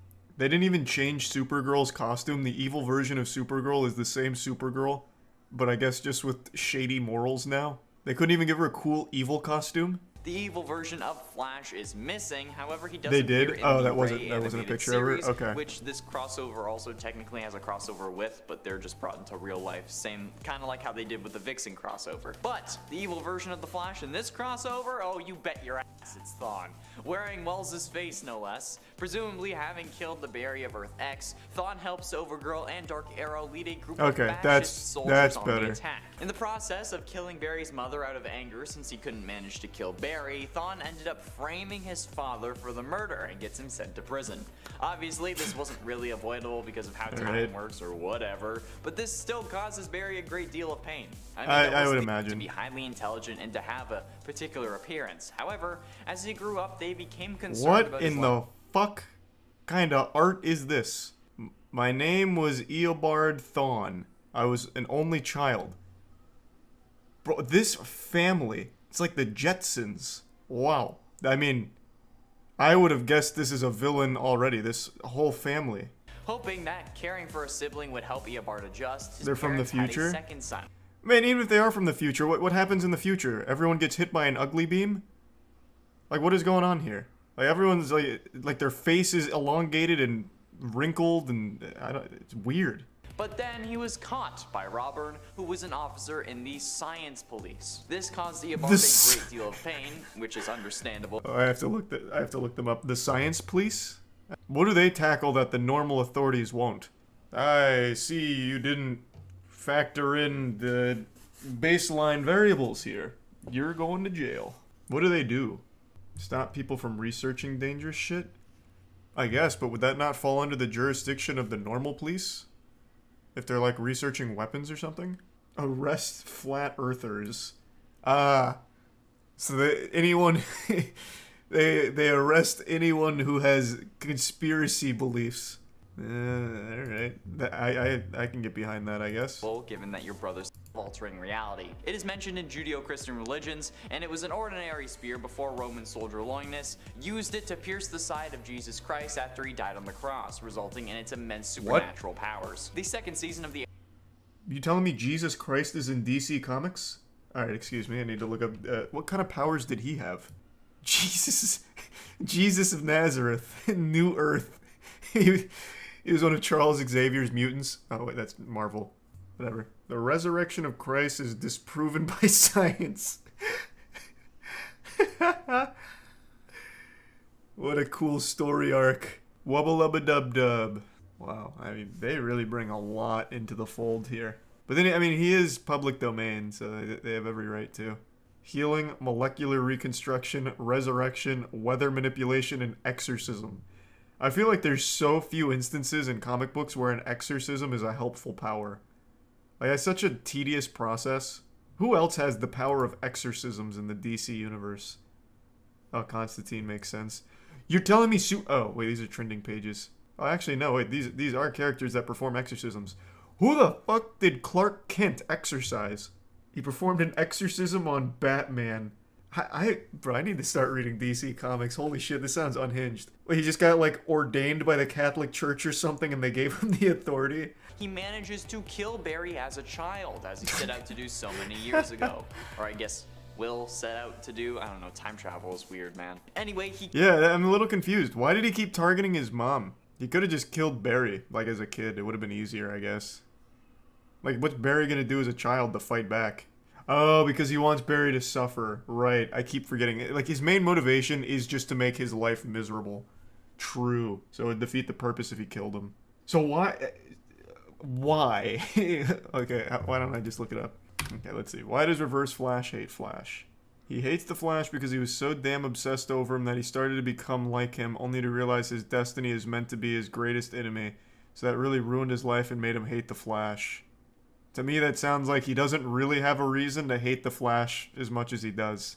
The Reverse Flash is one of my favorite villains within the DC universe. He's so psychotic, he's so crazy, and his entire purpose is to just mess with Barry Allen, the Flash, one of my favorite superheroes, in which Jeff Johns wanted to reinvent the Reverse Flash to be someone significant within the Flash's life, to be his Joker, per se.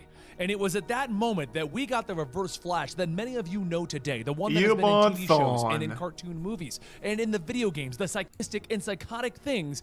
Classic storyline titled The Return of Barry Allen. Thawne becomes Barry Allen, in a sense. You see, in his original origin, Barry Allen went to the future where he found Eobard Thawne using an old Flash costume to commit his crimes. Barry Allen destroyed the suit and... Why is Eobard Thawne so fucking repulsive? Like, this guy looks like inbred. Every single goddamn panel I've seen of this guy makes him look truly abhorrent. Maybe that's why he's just so goddamn mad. This led down a long path that would involve Barry Allen running into the future to live there with Iris until he was needed. I love, this is so old school comic. Get up, you can't be dead. But he is. And Flash killed him. That is vintage. Because in his second origin, Thawne is still a scientist in the future, but this time he went back in time to replace Barry Allen. He even had facial reconstruction to make it happen, and he stole the cosmic treadmill from an antique shop. He then went back in time and he learned that he was in fact the Flash's greatest enemy, not his replacement. This caused a break in his mind, and he was convinced that he was Barry Allen. Central City had forgotten about him. He battled against Wally and Jay until Wally tricked him into returning to his own time. Okay. You see, those were the only two appearances of Eobard Thawne that were still not like a really strong reasoning to hate him that much. Like I still I don't see the real drive. Like yeah, it's frustrating, like damn. So I can't replace him. He tries to murder Wally West's kids in front of their mother, Linda Park. The only thing that saves them is Jay and Bart Allen. But he then quickly defeats Jay, and he threatens to kill Bart. He is, of course, stopped, and he proceeds to inform Barry that everything that has ever gone wrong in Barry's life is because of Thawne. Even when he would, fall down the stairs into the basement, Thawne tripped him using super speed. When he lost a friend, that was because Thawne messed with him. To seal up see, how can you not appreciate that? That's so stupid. When he fall down the stairs, it's because Reverse Flash came and tripped him. That's like some shit you would hear Alex Jones say. Like, the reason why this is in my search history is because 11th dimensional Alex Jones actually came and framed me with it. That fucking trickster is at it again. This is such a wacky character. Holy shit. Are all comics like this? Right? Like I said, I haven't really kept up with comics much, but my Jesus. Fucking 50 different timelines and 400 different alternate universes. My lord. Is that fun to keep up with? That just seems like a headache. And it feels like there's never any stakes. I remember I watched a video on the death of Superman on how it actually broke comics. And it really feels like that's super accurate. I really think they need just one single canon timeline. They can have all the spin-offs elsewhere, but I really think they need to stick with one actual canon timeline. Condense all of the ideas, take what worked, what didn't work from all of the other ones, and make an actual single line to follow. I just feel like that'd be much, much better. Maybe they do. I don't know. But it seems like all of chat said that this is how they go. They've done that several times, but it always gets rebooted. Then it's completely worthless. This was a fun little rabbit hole. Yeah, Reverse Flash is super goofy. Fun goofy. The Ashley Tisdale mansion sucks. Does it? Inside Ashley Tisdale's self-designed family home. Is Ashley Tisdale doing well? I used to be such... Why did this come up? Ashley Tisdale mansion brought up Jackson and I's Man of Medan... what was this one called? The Man of Medan anthology game. Hey, I mean, fuck yeah. I guess when people think of Ashley Tisdale's mansion, they also think of us playing a shitty horror game. Because she voices it. Wait, no way. If I just type in Ashley Tisdale, will this come up too? Unlucky. Not quite. Only when I'm more specific. Hey AD, it's Ashley Tisdale. Hey Ashley. This time, we just went with Is this a fountain? This seems like an accident. There was a hose that was left here next to a rock. Like a small little table. Not a big fan of that fountain, I'll tell you right now. Feminine and masculine balance. They're chairs. Just chairs and bowls. And a rolling pin in a vase. What is up with this trend of looking so deep into shit? You walk into a room and you're like, oh fuck. Way too masculine. It's just so basic and boring. And it's missing a pantry. Non-toxic crib? What, do they usually make cribs out of lead and arsenic? What does that mean? Eco-friendly and non-toxic crib. Best non-toxic crib. This sounds like a scam. Like organic oranges or something. No gamers were harmed in its making. Nice. So what does a toxic crib look like? What is it made out of? I want to get my kids something that's going to really put some hair on their chest. I want it to emit at least maybe like 3 bananas worth of radiation. How about this? How about toxic crib? Or what cribs are toxic? Is your baby's crib exposing them to toxins? Certain paints, glues, woods, and plastics can emit harmful chemicals and gases known to cause cognitive delays, chronic health issues such as allergies, asthma, kidney failure, cancer, and more. Knowing that your newborn baby will be spending 16 to 18 hours a day in their crib, it is vitally important to make the most educated decision on which one you're choosing. Can you give me an example of one that does that? VOCs are gases emitted from certain woods, glues, and paint finishes. So formaldehyde, benzene, phenthol, I don't even know this one, phthalates, and a slew of other gases I can't pronounce. Oh, it's like I'm reading it and wrote it. Whatever the name, I certainly don't want them anywhere near my baby. So this is one of those things where, like, you look at the back of a cereal box and you don't recognize 3 ingredients and immediately assume it's poison?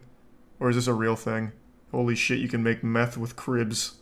It is a real thing. It's mostly bullshit. Yes and no. It seems more people are saying it is a real thing. I've never heard of it before. I'm genuinely asking. I've never heard of, like, cribs exposing babies to toxin. Now, I did know about baby food exposing them to toxins, because there was a lot of, like, actual, like, arsenic and shit in baby products. But I've never heard of, like, a non-toxic crib. Shout out Gerber. Yeah, amen Gerber. Rest in peace all those infants that were eating meat sticks.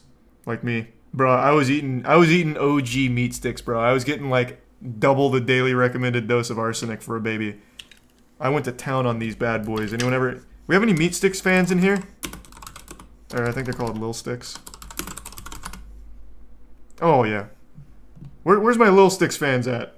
These bad boys, oh, they'll make you grow up big and strong. It's called Vienna sausages. Nope, they're called Lil Sticks. Vienna sausages probably have significantly less poison in them than the Gerber variant. And boring. Except for whatever this was, like a giant blunt or something. What the fuck is that? Yeah, I mean, it's like, again, it's not even bad. It's just boring. I don't know why you singled out the Ashley Tisdale mansion. Alright, 10 mansions no one wants to buy for any price. Former mayor's house in Jordan, Minnesota. Sounds awesome. Many of the entries on this list have had trouble selling because they're downright spooky. But this first house is not one of those haunted mansions. This one remains on the housing market for a much more earthly problem.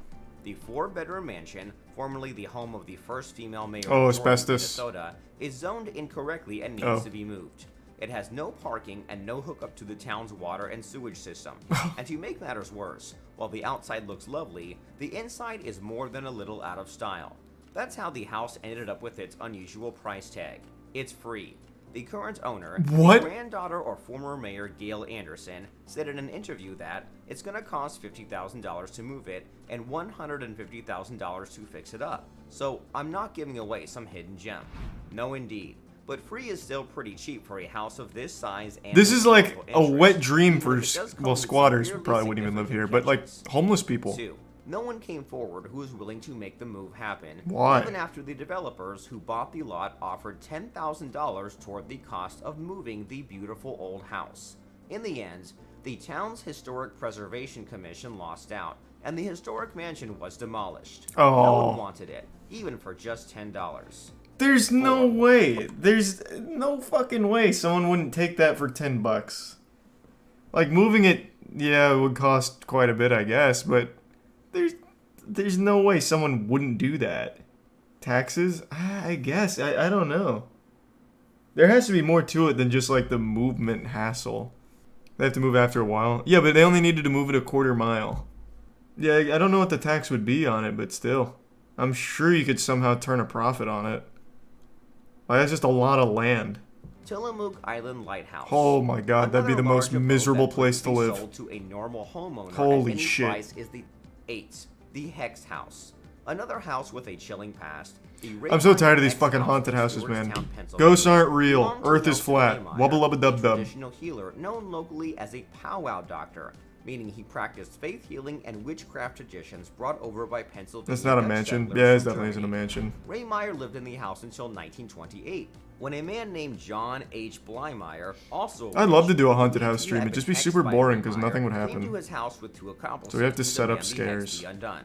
What happened that made them suddenly shutter the house's doors and windows? We may never know, but we do know that no one seems to want to live in Go this to a road house, trip to even the supposedly people haunted that own places. it. There's Nine, plenty of haunted North places right Carolina's here. William T. Smith House. It's just Our nothing next house happens. is the William T. Smith House, an abandoned mansion in North One of the Carolina. buildings on my college This campus is one of the 4,000 most haunted square foot places in house, Florida. built as a plantation around People just hang out there late at night 1855, and sits on nothing 2 would acres of happen, land, ever. Right next to a Civil Myself War included. cemetery. What could have happened? That 50 Cent's mansion sold for $2 million when it was valued at $18 million. Let us know in the What? comments. And That don't kinda forget came out to of give nowhere. this video Probably wasn't a thumbs haunted. up and subscribe to this channel for more spine-chilling information like this. By far the best one on there was that lighthouse. And by best, I mean like actually the worst possible place to live. I couldn't imagine living in a worse place. Constantly getting blasted by massive waves, isolated from the rest of society, and the place you're living on is basically a graveyard anyway. That is the worst possible situation. No internet, no electricity, no one, and the only way to get food is to go inland with a boat and have to wait for the waves to stop being so rough. Get food from the ocean. I guess you could try fishing for the food. Who built it though? Couldn't tell you, but apparently didn't even serve the one purpose it was meant for. It was supposed to be a lighthouse to stop ships from crashing into it, but they built it too late. Ship crashed into it and killed all 16 people. So the thing is just all around a failure. And it's probably haunted. If anything's haunted, it's going to be that place. Those sailors are probably pissed. Because they had most of it up, but just didn't install the light, apparently, according to that video. It's like, you couldn't just, like, why not start with the light? Just put, like, a light on a stick while you build everything else. $25 million Vegas futuristic mansion if you want to see a shithole. Sure. Inside a $25 million futuristic Las Vegas modern mega mansion, this is 50 minutes. Usually his videos are like 10 or 15. He's a bit smack. I'll watch a little of it. See if it captures me. It currently serves as a show home for Blue Heron, and for that I really want to thank them for getting us in here, allowing us to tour their amazing development and share it with all of you. And now, let's begin our tour. Yeah, 15,000 square feet for 3 bedrooms sounds fucking stupid. This looks like the house in the first level of Hitman. True. You already did this? Did we see this one? I don't think so. I think the one you're thinking of is that futuristic mega mansion in California. The one where like the coolest thing they had was like a little touchpad that made steel shutters pop down. I don't think we saw this one. The view is really cool. I love this space because we have walls of glass bringing a ton of natural light to the interiors. We have a desk. You said this was a shithole. This doesn't look like a shithole at all. They brought some of the planter details into this space as well, but Here's a prime rather than squiddy. going with that rusted corten to the patio space for the office, I love how they landscape this entire space with native materials and plants from Nevada. Man, I would hate that. And it's nice that Bro, I'm living in Nevada. I've spent $25 million on a mansion. The last thing I want is cacti in my house. And dirt. You can see the stucco And like detail on the sand. exterior, pretty much going into the interiors as well. So Like, you have that I'm in a house to get away from that. transition. First thing we see is the incredible views of Las Vegas Strip. This frame, without a doubt, is one of the most Jesus special Christ, moments there's cacti in this everywhere. house in case you want to close this walkway. Now you may ask why you want to close that walkway, because on my right hand side, This would be the worst house to live in if you were drunk. which we're gonna tour later. Stumbling home late at night, like just trying to go to your bed, you just fall into this fucking pool because you're surrounded by a moat and then stumble into cacti. Framing the amazing space, and like I mentioned earlier, this house has 3 pools. This happens to be one of them. Now, That's not a pool though. Look at, like, that's not a pool. That's probably not even like a foot deep. It is just rocks that have a little bit of water on top of them. That is not a goddamn pool. Like, this is worthless. Like, you can't swim in this. You can walk on it, like, to your shins, I guess, maybe. No, you genuinely can't swim in this. Unless you're like a Smurf, I guess. Like, there's nothing you can do to swim in that. Unless it just deceptively looks shallow. ton of natural light, and we currently have all the automatic sliding glass doors opened up, tucked into the walls, where you can appreciate these views even more. I mean, we have. Do they not have the bugs entire in Las Nevada? Vegas Strip right in front of us. I feel like all the Since we're cacti so and high shit up, would definitely this bring in space, some this bugs. room just feels all the features that comes with the house. Yep. Wanted to mention that. Thanks, you give Sub-Zero. We're in the kitchen, but I'm actually seeing more details. I love throughout these exterior walkways, we saw these plants with gravels right next to the paths, right? They also Man, stop brought calling these them details plants. to the indoors of the home. They're not And plants, they're even like fucking light built-in up those weaponry. cactuses, so at night, this place actually Like something looks you'd have phenomenal. for Plants And I vs. can really Zombies. see that main island, we have same travertine countertops here, beautifully fabricated sink design, and let's see, we have Oh, the yeah. dishwasher here again, going with that seamless, clean look. And right behind me, we have more. A big kid could not cabinets, visit this same house. walnut cabinetry, Yeah, they're two not wolf welcome here. ovens, wolf induction cooktops They have here, nature's with barbed further wire built into it. travertine countertops. All the And cacti here's another everywhere. detail I would like to talk about here. Those kids would So not we saw a lot of survive. Steel details throughout so far. Without a doubt, it's one of the best lit laundry rooms we've ever toured on this channel.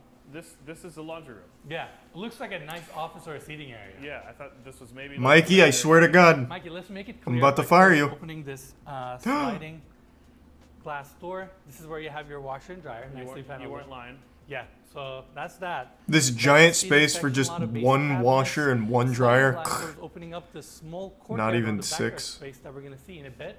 Desk setup here. This is crazy. Yeah, it's really nice, and I gotta say, Thanks, guys, Resubscap. we are in Las Does it Vegas. ever get It's windy right in Las outside, Vegas? So, as Ennis talks about the outside, I've never I'm trying been. to get my Is there a lot of camera wind? to compensate, but it's tough. It's tough. So give Mikey a little slack there. Yeah. Extremely. I feel like having these windows open, surrounded by cacti, is really dangerous when it comes to like getting super windy. Imagine it just wiggles one of them loose and you just got a fucking airborne cactus coming at you. That garage setup can accommodate 5 to I don't know 8 how heavy these kind of cacti are though. reconfiguration The ones I know are of like this super home. light. Now, in this house, it's all open, walls of glass that takes you straight to the outdoors. Beautiful table. Yeah, setup. everything leads to the outdoors it seems. This whole fucking house is Right on open. top of the table setup, we have this Which I guess would be stunning cool if it wasn't just surrounded by cacti. dining room light detail that I had to point out because it's so unique. Now, Mikey, let's check out some outdoor spaces. Into the This desert whole we dining go. area opens up, and your Wolf Gas barbecue. This section is also Alright, what else do they have that isn't just the same fucking garbage over and over? It's like a city like Las Vegas exists because it's kind of in the middle of nowhere. But look at the scenery here, this whole establishment and the city. Yeah, it's pretty cool. And It's these a nice beautiful view. Modern homes. I mean, it's mind-boggling. You'll get no complaint from me. Travel destinations in the country. Probably in the world, Mikey. Built in the middle of a desert. It's always fascinating to me too. Like how Las Vegas is even. Bro, I don't care about the lore of Las Vegas. I really Bottom of don't. the house with a little bit of a recessed in lighting right behind it. Amazing setup, stone walls. Of course, your views are 15,000 square phenomenal. feet, you get And I 3 love that bedrooms and they look like section this. is a little bit lower, so you No kinda take TV. advantage of the reflecting pool. It's a nice little detail. I always love those kinds of beds also. With the built-in storage and all that? Yeah. I get that. All right, right behind the bedroom setup. You said kinda something has a stupid, seating Mikey. section. You said something really We dumb. have some built-in, but, and I realized I found this detail. Check this out. It Oh, has it's a drawer with self-destruct some device. controls for the fixtures. Ready, Mikey? Whoa! Warming drawer? Yeah, for your towels. Okay. And I like how you said that if that's not good enough, you have a rain head. But if that shower's not good enough. Oh yeah, I mean we're gonna check that out in a bit. Yeah. We got a lot more Oh, to see. okay. Oh, all right. Freestanding tub Okay, now right you got in my the center interest. of the primary bath. Actually, let me tuck this in. It's one of these door designs that we like, and opens up. Yeah, that's pretty Look cool. at that. That's pretty fucking Primary cool. bathroom, you get a sink design here, dishwasher, some cabinets, same travertine countertop. Yeah, fuck with that. They also used it here. That's so unnecessary. Now this section is all open, and we're gonna come to that in a bit. But first, I want to take everybody. And Yep, check out first thing I want to step on is closet rocks when I come out of the It's shower. all open. We have these Yeah, you're gonna build up calluses quick right in this the center place. of this primary closet. Another freestanding tub on the outside, so in case you want to just soak up here, look at the views, you can easily do that. Now, following this walkway, we have Wow. opening here again from the primary bedroom seating area. And as we continue, more of these Cord 10 steel planters. Side of the I think I would really like this a space, lot more if it wasn't seating actually section. surrounded We by always booby love these traps with all these details, cacti. rain chains instead of gutters to give that mid-century modern look. I think I'd find it a lot this cooler. Walkway takes you. All right, everyone. Here we are at the second floor landing. We have the staircase going up to the. That was third floor, only the which we're gonna first check out in a floor. bit. Holy That's shit. Nice and open. We got a beautiful couch set up here, facing the incredible views. And I know I talked about this at the backyard. This house has a butterfly roof line, and we can actually see B-Hop the CSGO map with rock in this pits. bedroom. Bro, this shit is like what Macaulay Culkin would have dreamed of. It is burglar proof. With a push of a button, Someone comes in to try and steal your Xbox or something, they're running into 9,000 cacti on the way. Yeah, a lot of cool unfolding TVs here. a lot of cool gadgets too, right? All right, let's look at this section for a second. We have an out. Like, you're not even safe on the second floor if you try and rappel in. There's just cacti up here, too. We'll check out this section in a bit. We actually have a curtain set up that kind of separates and creates a little bit privacy for the. I wish for one of these, like, Had crazy it back modern wall, mansions with walnut panels right futuristic behind the tech, bed they just had setup. an actual ejector seat in one of their chairs, Laying like down on Johnny this bed, English or looking something. at the view of Las Then Vegas Innes and the takes it Strip. for a test This is drive. special. This massive opening, it almost creates this wind tunnel that goes through the house, creates that nice breeze, and it's just this awesome architectural kind of frame. Can that you I turn think it looks off? Very unique, both from the outside. Can I and the close inside. that? This section is all covered, opens up to the bathroom, which we're going to see in a bit. But That's gonna be even here, miserable when it two gets really hot. showers with rain heads above us. Doors closed, You can shoot intruders from there. this massive. Yeah, I can't wait till we get to the third floor with the sniper's nest. Freestanding tub here, washer and dryer just for this bedroom. Thanks, Yusuf Easy. Wrapping around, we And have more built-in snazzy. cabinets. Overall, great bedroom suite. I love prime that. salad. Closet is nicely tucked into the back with a washer and dryer. Do you, I guess this is a question to chat. Do you think there has ever been a single point in history where someone actually used one of these kind of bathtubs? Like these goofy little half eggs? I can't imagine this is like a comfortable thing to sit in. They have to just be for show, right? Like this is some old timey shit. You're basically just sitting in like a fucking bucket. Just a flat bottom. Looks miserable. My house is literally bigger than this. Alright, man. Alright, Jesus Christ. Didn't realize we had Jeff Bezos' son in here, goddamn. It's meant for tall people. Just because I'm short doesn't mean that I'd find it, like, less comfortable than a tall person. It is a goddamn tub sitting on a pile of rocks. And it's a flat bottom. Like, this just looks miserable. You've clearly never been in a half egg. I've never been in a tub that looks like this.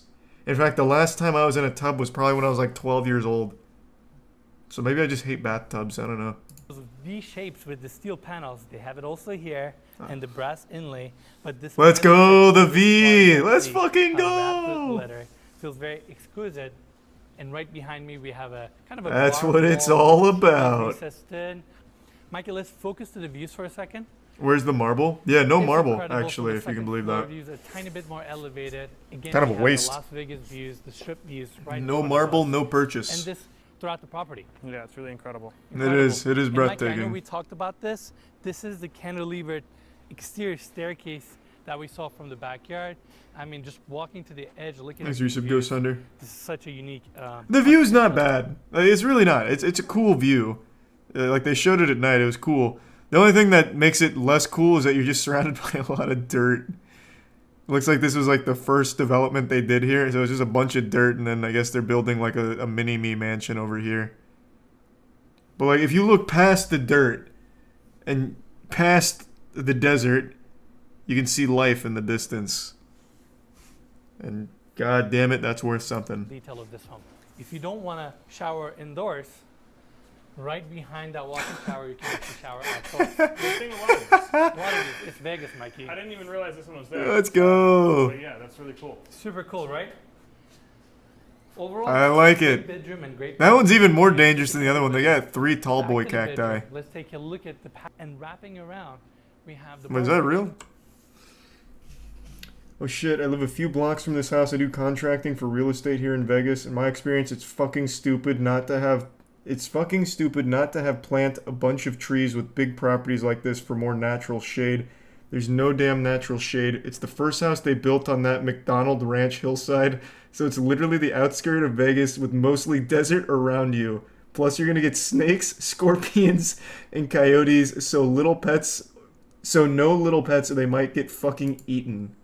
That's exactly what I said, man. Like, This is an actual... They brought the desert to your $25 million house. You are going to have so many bugs and shit in this place. That's exactly what I fucking said.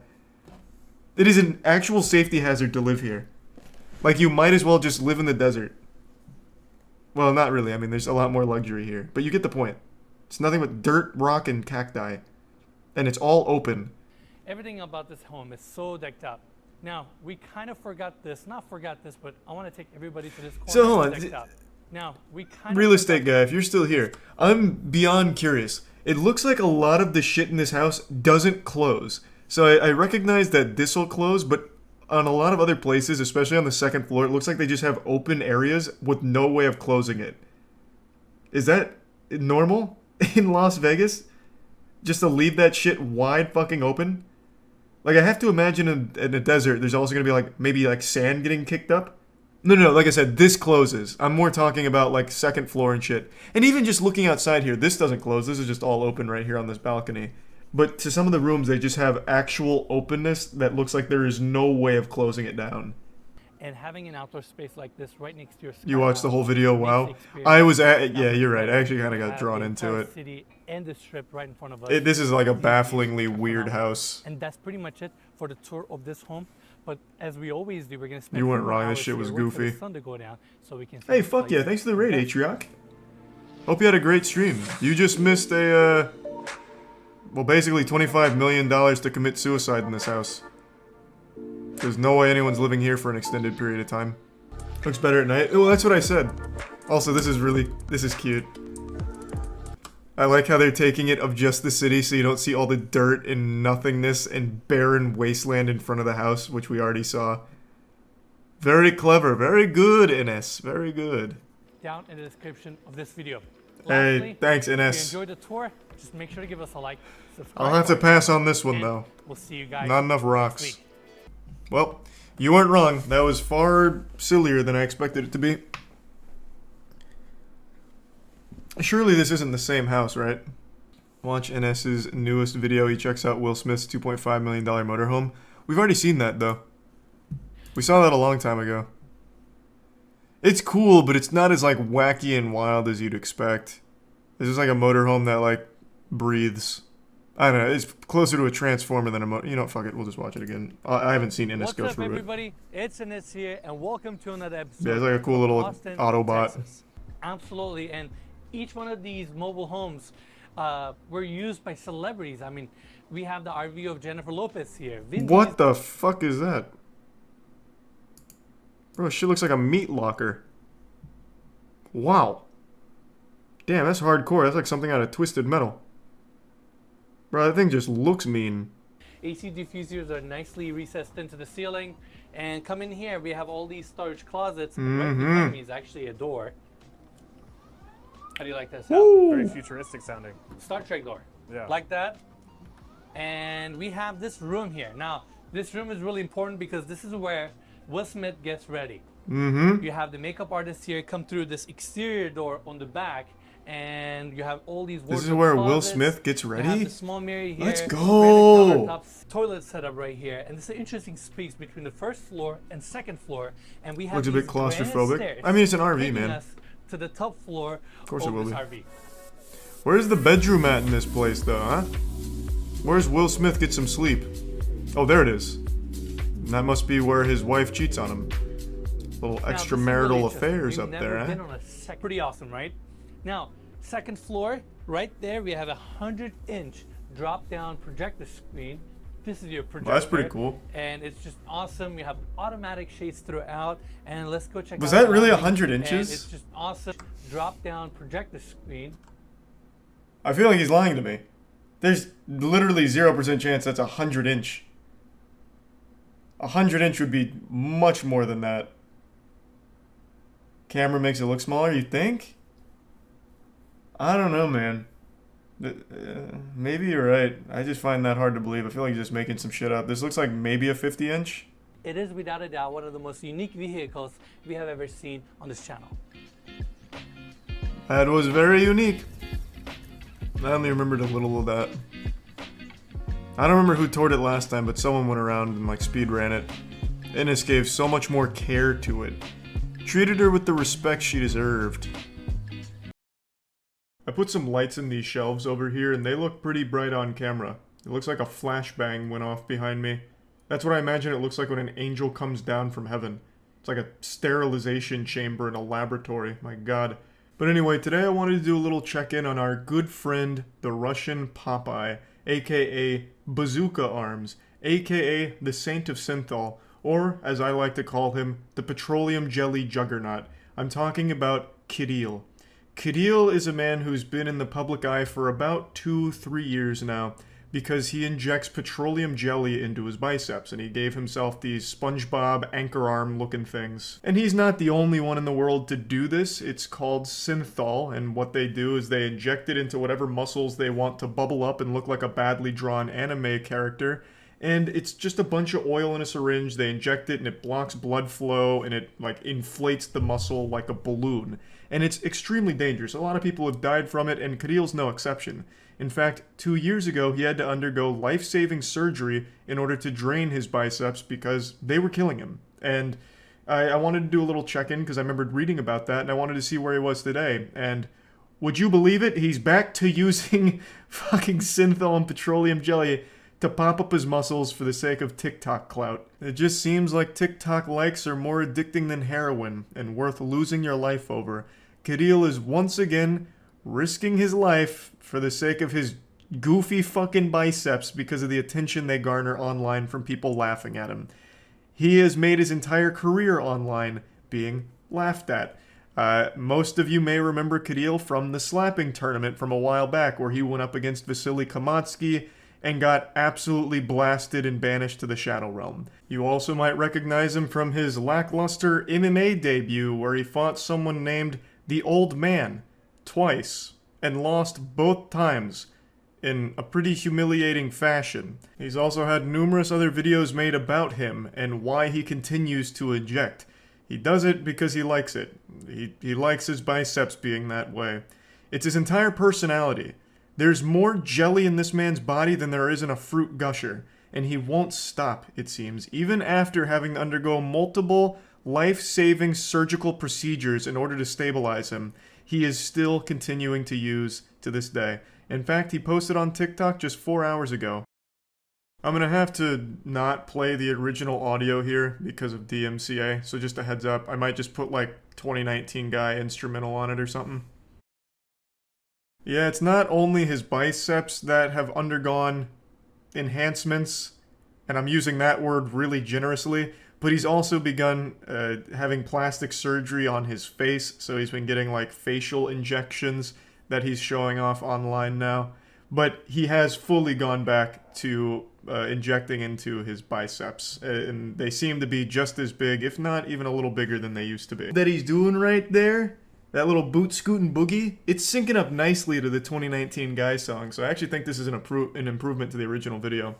But yeah, so as you can see, he's fully back in the swing of injecting his arms with synthol, petroleum jelly, whatever, for TikTok views and Instagram views, of course. His Instagram is a lot of just like making out with girls or like having a girl on top of him as he squeezes her ass or something to prove that he has sex. I don't really get it, but yeah.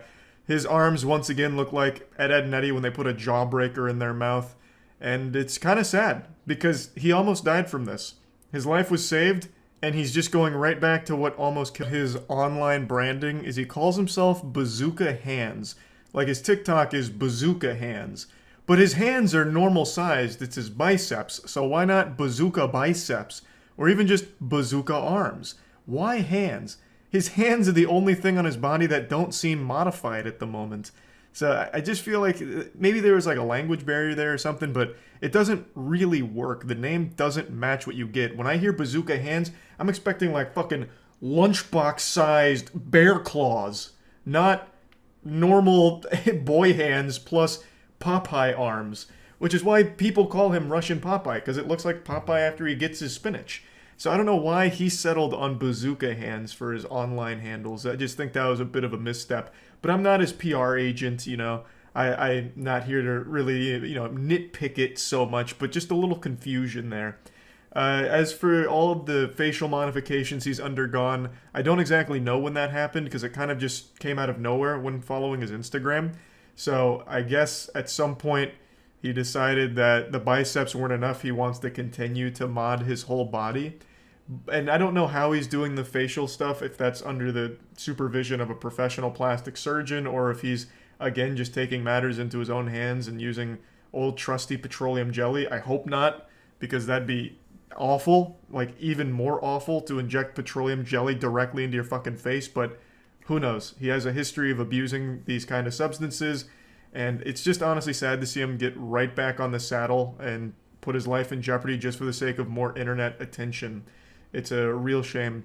And I think this is like an actual case of a mental illness, being addicted either to the attention or to like the appearance of the big biceps.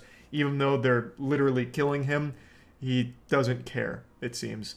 Which is odd because when they interviewed him when getting his life-saving surgery, it seemed like there was a level of self-awareness where he was like, yeah, it's pretty stupid to start doing this when I was 20. I really hope, you know, all the surgeries go well and this and that. And then, you know, fast forward not even 2 full years later and he's right back to doing the same thing.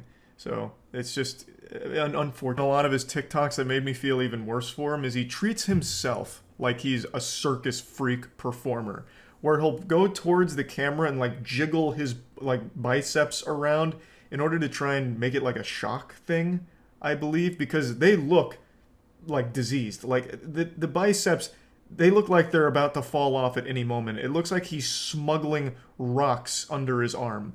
It just doesn't look normal, and I'm sure he knows that, which is why he takes it right to the camera and gets like all up in close on like all of the dead skin and all of that. I don't know. It's just really upsetting because, like I said, I remember reading when he had his arm drained, and I would have assumed he'd turn his life around from there, getting a new lease on life, a second chance. But instead, all he did was go back to the exact same routine and the exact same set of circumstances that landed him in a life-risking situation to begin with.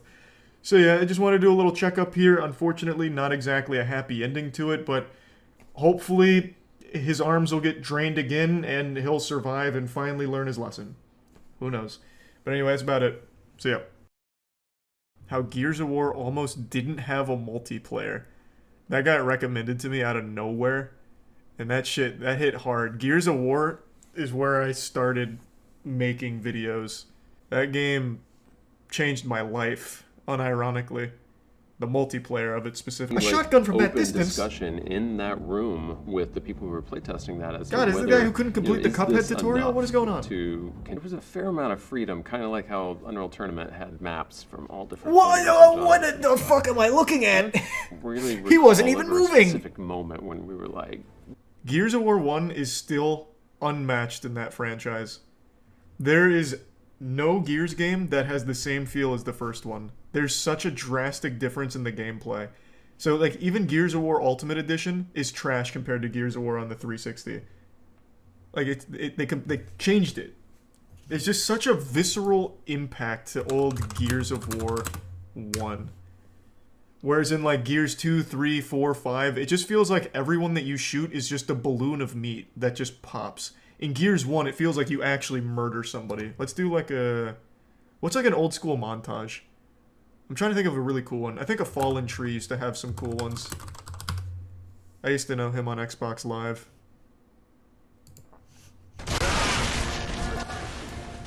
Okay, I'm not trying to get DMCA'd. But you need to hear the sound, because the sound design in Gears is also what made it so special. The headshot sound in Gears 1 is still one of the most satisfying things in gaming. It just has this beautiful little... There's a little pop, and then, like, blood flying out. It's so good. So much better than the other Gears games. I remember Dreams No Evil had some bangers. Well, Nick Merckx used to be a pro Gears of War player. I don't know how many people knew that, but yeah. I remember hearing about Nick Merckx when I was younger, because if I remember correctly, he had a Game Battles account where he was kind of nuts. This game just, it bred champions is what it did. Oh, MLG? Quality's top tier. All we had back then were Dazzle, Platinum capture cards, and then eventually Half Hog, which was worse. That's going to be now a 4-on-3 situation. We do have right now in the lead Maze going back towards C2. But you see how no one uses the Lancer? Because the pistol was better. You could pop heads from a distance, whereas the Lancer, you could only down them. Man. If you got the accuracy going in and I've been feeling real nostalgic recently. What he just did there is called a weapon slide. So typically when you pick up a weapon in Gears, you stand still to pick it up. But if you hit the pickup plus cover, so X plus A, you slide your thumb X to A, you'll pick up the weapon while sliding to cover so you don't get punished. And that's huge. Every kill matters. There are so many glitches in Gears that also just increased everything and made it even fucking wilder, like Kung Fu Flip, Crab Walk. It was so good. Is there any Gears of War gamer rage? Bro, that whole community was nothing but gamer rage. It was amazing. I remember there was a guy in the community called It's Milkbone, and he was like the #1 1v1 sniper battler, and he had a YouTube channel with just a picture of him and his girlfriend on it, and the community was so mean to him. He wasn't even like a bad looking guy or anything, he was like a skater or something, but all the comments were like, I can't believe that girl's with you. She must just use your face to wipe her ass with it and shit like that for no reason. For no reason at all. This shit went so wild. Oh, I used to be friends with Demon Punisher. Yeah. Did he... I don't really remember his montages too well, though. I remember this guy because when I was like 14, he was like 19, and he told a story to us where he had sex with his girlfriend at a church, and I thought for sure me hearing that was going to send me to hell.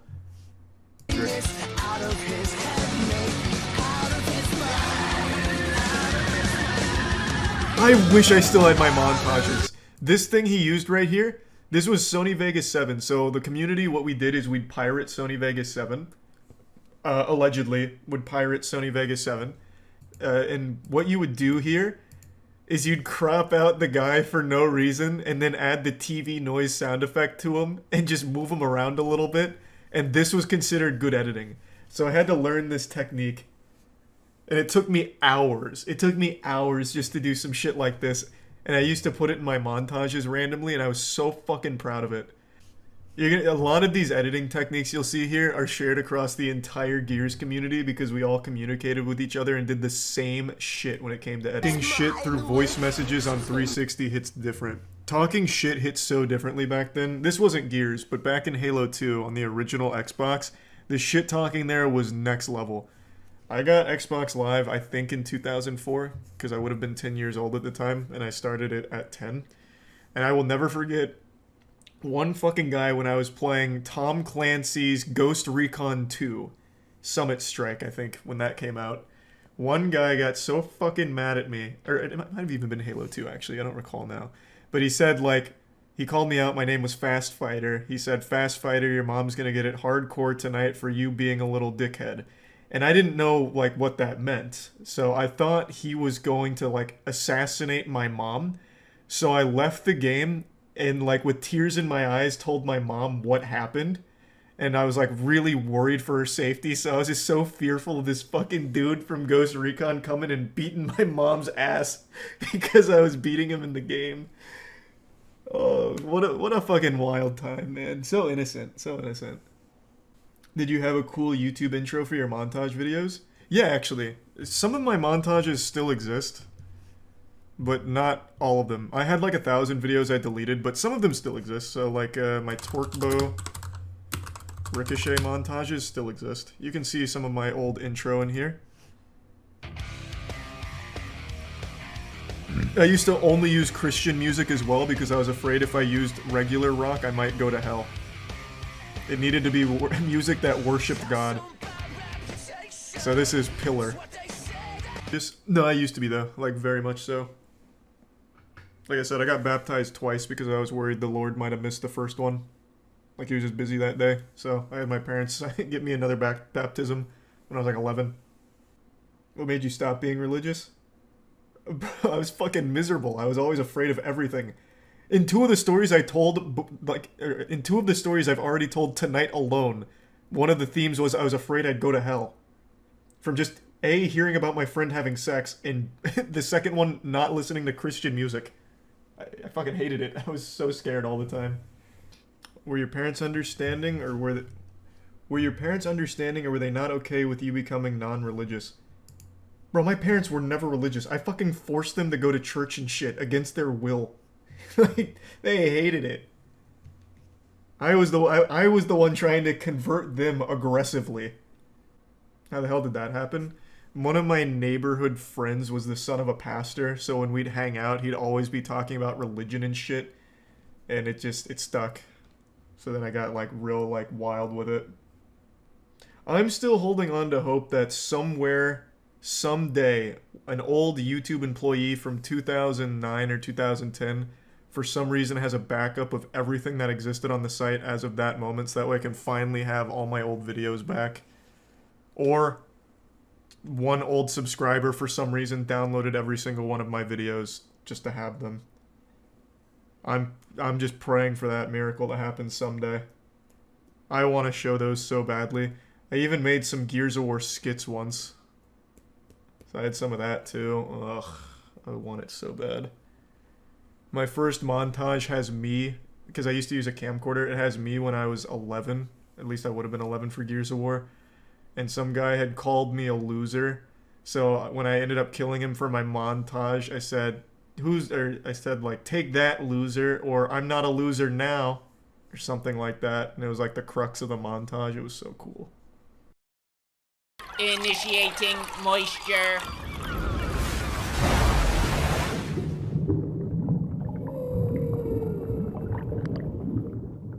Welcome to the Moist Meter. Today we're taking a look at the Obi-Wan Kenobi show. I'm just going to go ahead and be extremely honest up front, because lying is a sin, and I don't want to sin. I couldn't even finish Book of Boba Fett. I found it to be excruciatingly boring, so I didn't get to like episode 5 and 6, which apparently it just turns into The Mandalorian and is good again. I didn't even bother. I stopped after episode 3. Once I bore witness to the slowest speed chase in television history with the Vespa scooter gang chasing through the streets, I thought this is really where Star Wars dies, truly. So I went into Obi-Wan Kenobi with very low expectations, but I'm a big fan of Ewan McGregor's Kenobi, so I was hoping they'd do him justice. And now that the show's wrapped up, I can confidently say they kind of did almost. So the show, I don't think is great. But I also don't think it's bad. It's existing in this very weird limbo of mid. And that's not a word that I've ever actually used in a video before, but I can't describe the show any better than that term. The first 4 episodes I think are very weak. But I do like Ewan McGregor's performance in them. I just think the story beats are kind of lackluster. And that's setting aside the goofiness of like the Leia chase scene, which has already become notorious, where it's quite literally like a Power Rangers moment where Leia's like running through a forest being chased and the bad guys are tripping over tree branches and, you know, they run into a tree and they're like oh, dag nabbit, I guess we'll never get her now. And it's like supposed to be an intense chase and it's just so silly. And then they do another chase in episode 2, which is equally as silly. And then in the following episodes, there's a hallway fight scene where the stormtroopers are like point blank with Obi-Wan and there's a secret droid behind him. He's cornered, you know. How's Obi-Wan gonna get his way out of this one? It's gonna be really badass. But it's not. The stormtrooper shoots the droid shoots the stormtrooper, and then the other stormtrooper shoots at Obi-Wan, who is holding his lightsaber stationary the entire time as he slowly, like, old man waddles up to the stormtrooper and slices him. The point I'm making is there's a lot of like bad moments, whether it's a choreography related thing or just like a bad idea. In that same episode, Obi-Wan escapes with Leia by putting her in a trench coat and they walk closely to each other. Literal cartoon shit, like something you'd see in Hey Arnold when they're trying to sneak into a PG-13 movie. There just are really not great moments in the show. But even aside from those like scenes that aren't good, I still think overall the narrative that they deliver for Obi-Wan Kenobi doesn't justify its existence as a show. It doesn't really add anything to the universe to see these things unfold. It just seems highly unnecessary. They also heavily advertised Hayden Christensen in this series, so I was expecting, as most people were expecting, him to play a pretty crucial role in it, but he's really only visible in a few scenes throughout the show. Everything else is him in costume. And most of the time, it's not him in costume. He has, I believe, 2 stand-ins that also do the costume work. So Hayden Christensen wasn't exactly like a pivotal piece of the narrative here either, despite them using him so heavily leading up to it, which I just found weird. I don't necessarily think it's like a bad thing or anything. I like Hayden Christensen and would have liked to see more of like the relationship between Obi-Wan and Anakin back before everything happened with Order 66. But they don't really explore that very much. The show, like I said, the first 4 episodes, I just don't think are great. But episode 5 has a different writer who came in. I believe it's the same writer as Wall-E. And I think they did an outstanding job. I think episode 5 is by far the best episode in the show. And just an actual good, great episode. They brought a lot of things together and made them work. The choreography got better. When there's a fight, it was better to watch. Everything changed with episode 5, and it was good. I appreciated what they did with some of the characters. The show introduced some new Inquisitors here, like Reva.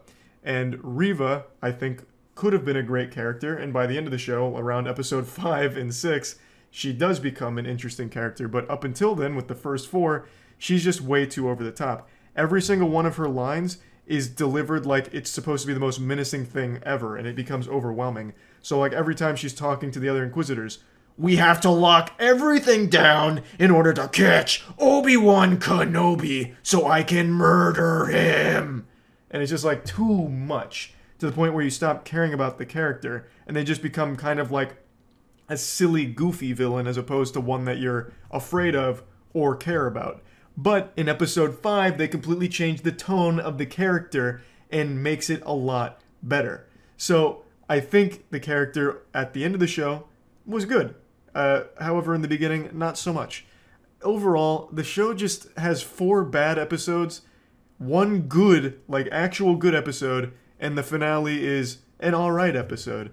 It has a problem with it that I'm not doing spoilers, or at least trying not to do any major spoilers, but it suffers from an issue that I think a lot of people are going to take with it after watching it, and it's one that people have complained about in the past before. And there's no real explanation for a decision that gets made, other than the fact that the decision couldn't be made due to the placement of Obi-Wan Kenobi in the Star Wars universe. Without giving too much away, it's hard to talk about without spoilers. But I do think overall the finale was serviceable. I thought it actually did a great job of like kind of sending it out commendably. It had a wholesome conclusion that makes sense in the universe. And though I don't think anything gets added to Star Wars canon as a whole thanks to this show, it at least made it seem like it mattered to a certain extent. Like we got a little bit of, fun with characters that we've grown to like. I think most people enjoy Ewan McGregor as Kenobi. In the prequels, I think he was definitely the best part. And it's just nice to see him reprise the role and do well with it in this. Because like I said, I think he has a great performance here, even if the material he works with is a bit weak. I also think there's a bit of a disservice done to Darth Vader. They initially introduce him and do a great job with it. I think he comes in episode 3, and he's just going through a village, just fucking blasting everyone, innocent people, just very slowly and scarily walking towards his destination. They do a great job of setting up how intimidating and powerful this character is. However, that's the only time they make him scary and intimidating, I feel. After that, he doesn't really do a lot right. Like, there's even times where he just lets Obi-Wan go for no reason. So I do think they knocked him down a couple pegs and nerfed him a bit here. But when he does fight, I think they do a good job of showing his power there. Another thing I also appreciate about this show is it's finally not just solely taking place on a desert planet. They finally go other places and spend a lot of time outside of desert areas, which is it's just such a nice breath of fresh air. I am so fucking tired of everything Star Wars related being in a goddamn desert. Disney is getting so much bang for their buck, so much mileage out of the same desert scenes or sets that they've been using for fucking years. They are absolutely just recycling the same goddamn sets and repurposing them slightly for these shows. I am very happy, elated, that this has multiple locations that aren't desert related or desert adjacent or anything like that. Thank God. And of course, when talking about Star Wars, you have to mention the soundtrack. The score here is great again. I mean, honestly, Star Wars music is just some of the best there is, honestly. I've always been a fan. John Williams has always fucking killed it. And the soundtrack to Obi-Wan Kenobi I also think is slapping. And I just always like to mention that when at least talking about Star Wars because it's iconic music. Plugging Obi-Wan Kenobi into the moist meter, I'm giving it a 50%. Like I said, I think the show's mid. There are 4 lackluster episodes, 1 great episode, and then 1 good episode. It's very short. If you take away the intro, the recap, and the credits, most of these episodes are like 38 minutes long. Maybe like 45 on their longest ones. It's not a whole ton of content to begin with. So overall, I'd sum up the Obi-Wan Kenobi show as underwhelming. But I mean, it's serviceable, it's watchable, and there are a lot of fun moments to be had while watching it. But again, it seems like it was a highly unnecessary spin-off here. And it also doesn't feel like there was a whole ton of content with it, considering the length of the series. But yeah, that's about it. I've lived in Florida my whole life. I've seen things that you'd only read about in fairy tales. I could tell you stories that you would swear were false. I knew a guy in college who used to ask to lick people's shoes on the streets, the bottom of their shoes on the street, for his own sexual gratification, I imagine. I don't know if it was sexual, it's my theory, but he used to love licking shoes, and he became known as the Ybor shoe licker. Ybor being the area that he resides in. Point is, I'm getting lost in the lore of the Florida comic book superheroes. The point is, these eyes have laid upon things that could traumatize even the most grizzled of Navy SEALs. And yet still I'm surprised by some of the things that happen in Florida. Today I watched a news story that I can't make heads or tails of. I don't know who's in the right and who's in the wrong here, so I just wanted to share it with all of you because it's starting to convince me that Florida is not even a real place. It's just like a giant sketch comedy section, like a quarantine zone of bad sketches gone wrong. Well, I went to jail. They come arrested me last Thursday. They were here. I lose them to animals, but I was not expecting them to lose them to my neighbor that was like my friend. So those are the main characters here, and I'll give you a quick backstory. So they're neighbors, and one of them killed the other's rooster. Now, the guy's claiming it was done in self-defense because the rooster was extremely aggressive, and he's facing potentially up to like 5 years in jail for animal cruelty. He already spent like 30 hours in jail for this. The other guy's claiming he did it just maliciously to kill the rooster. And we're about to get a lot of exposition here, so get ready. I didn't know to give it a 21-gun salute. CPR, mouth to mouth, or call the chicken ambulance. Big Roo was Jason Day Felice's pet rooster. That is, until James Nix hit it with a stick. Now, like a game of Clue, we have the murder weapon and the location of the murder. But we don't know the circumstances as to why. We know James is responsible for the execution of Big Roo, but we don't know the motive. We also know James sounds like Larry the Cable Guy, but that might not be good evidence for us. We get James's side of the story here, and the way he tells this war story makes it sound like Big Roo was the raid boss of this trailer park. He makes it sound like, Big Roo was coming around the block to shake James down for his lunch money, and James panicked and in self-defense hit it with a stick, which unfortunately killed the rooster. He didn't mean to kill it, he just wanted to get it away from him, but it unfortunately led to the demise of Big Roo. He then says that he didn't do CPR or mouth-to-mouth or call the chicken ambulance, saying that he didn't know what to do, kind of panicking about it, which I don't think is going to help James's case here since he just left the body in a ditch. He could have absolutely called the chicken ambulance. I mean, we all know that hotline number, like the Ghostbusters, who are you going to call? Chicken ambulance. But he didn't do even that, so he hit it with a stick and then left it. Which is sad, and I do know from personal experience, roosters can be some real aggressive sons of bitches, that's for fucking sure. I remember being a little kid and like a school field trip took us to a petting zoo. Bro, those roosters will come at you with a head of steam sometime, looking to take your fucking heart out. So I have no doubt that there probably was an element of self-defense here, but I don't blame the rooster or anything, I blame the owner. He was being kept as a pet, and the owner clearly does nothing to like monitor it or keep it on a leash. Though I don't know if you're like supposed to keep roosters on a leash and walk them or something, that I'm not familiar with. But like at least keep them from like just wandering in neighbors' yards and being let loose. The owner just didn't do anything to protect his pet and just let it wander the entire neighborhood, which gets brought up here in a minute. So I'm defending myself. You know, I was feared for my safety, and the chicken, you know, died. Nick says the rooster attacked people. I have not heard that, because I know the neighbor here. I know him. Like, we're friends. He never said anything to me about it. I did tell him, after the chicken hit my dad, I said, hey man, the chicken attacked my dad. What's it do? It's just a chicken. What's he gonna do? You know, okay, well, look. Now James pulls out the receipts here. He's got the photos to prove it. Man was using that Dell laptop to print these bad boys out specifically for the interview, showing that the chicken does have a history of attacking. So he's saying that his father was a victim of the Big Roo, and you can see some of the scars here. So Big Roo was terrorizing this area, though Jason disagrees, saying that no one ever said that, including James. And truthfully, I just don't know who to believe here, because it's very possible James could have just printed off any photos of a leg injury and claimed it was Big Roo that did it to try and establish a history of violence, to try and justify the self-defense with the stick. And I'd like to see the stick that struck down Big Roo, because that's got to be the biggest stick in all of Florida. Like a goddamn mahogany tree trunk, or like a caveman's club. To take out Big Roo in a single strike, that thing must have been the weight of Thor's hammer. The neighbors even disagree on how others saw Big Roo. The kids that used to live over there, they were throwing rocks and sticks at this chicken to keep it away. I know the kids down here, they played with the rooster a little bit, like would throw rocks at it and chase it.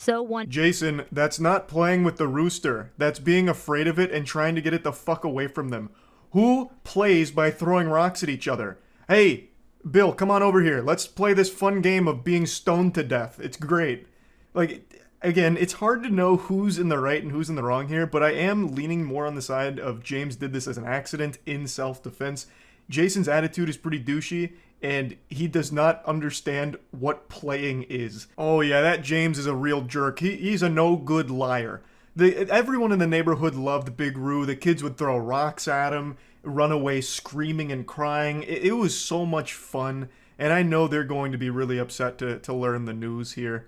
Also, I think Jason does bear a big fault because he's the pet owner, and he did nothing to, you know, monitor the pet, just leaving it completely open to roam the area, clearly. Even he's not defending that. He's talking about how, like, the neighborhood kids would throw rocks, so clearly there's a history of Jason just letting the rooster wander around completely unsupervised, which is very irresponsible. One day when Nick says the rooster followed him and attacked him. His neck flares up, and he's doing his thing, and he's trying to jump up at me. He was trying to get the animal away. This makes total sense to me, because if there was a big rooster coming at me and it started busting out the Squidward dance, I'd probably panic too and try and flee, or, you know, flight or fight response would kick in. It'd be a real mess.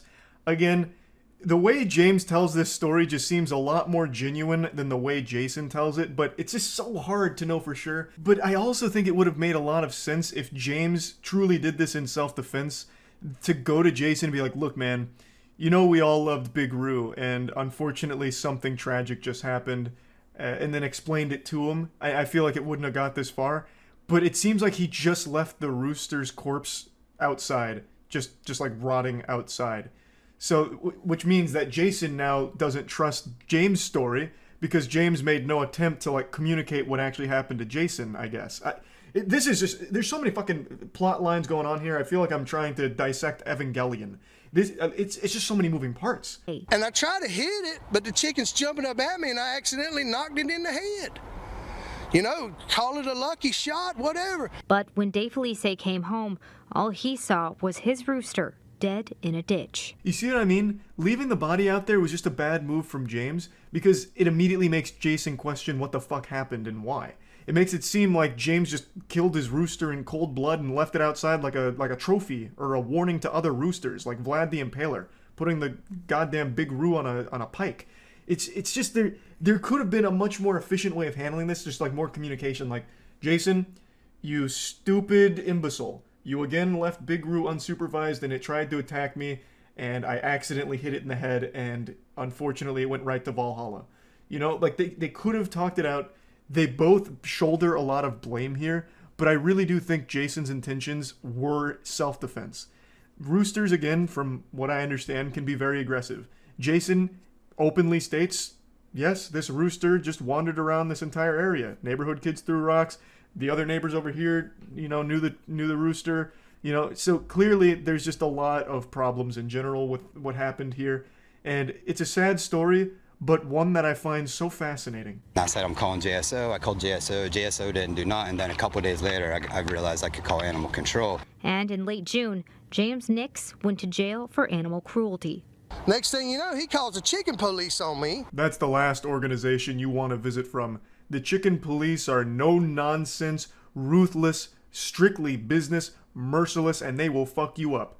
You know, God have mercy on the soul of someone who gets a visit from the chicken police. While the neighbors continue the fight, Nick says he never should have been arrested. Chickens are dying every day, people, at churches, Popeyes, and Kentucky Fried Chicken. Really. He's not wrong, but it's not a great comparison either, because it's not like those chickens are being hit with a stick in the back of the restaurant. They were factory farmed. This was a guy's pet. Again, I think both people are at fault here, but I just don't know who's more in the wrong.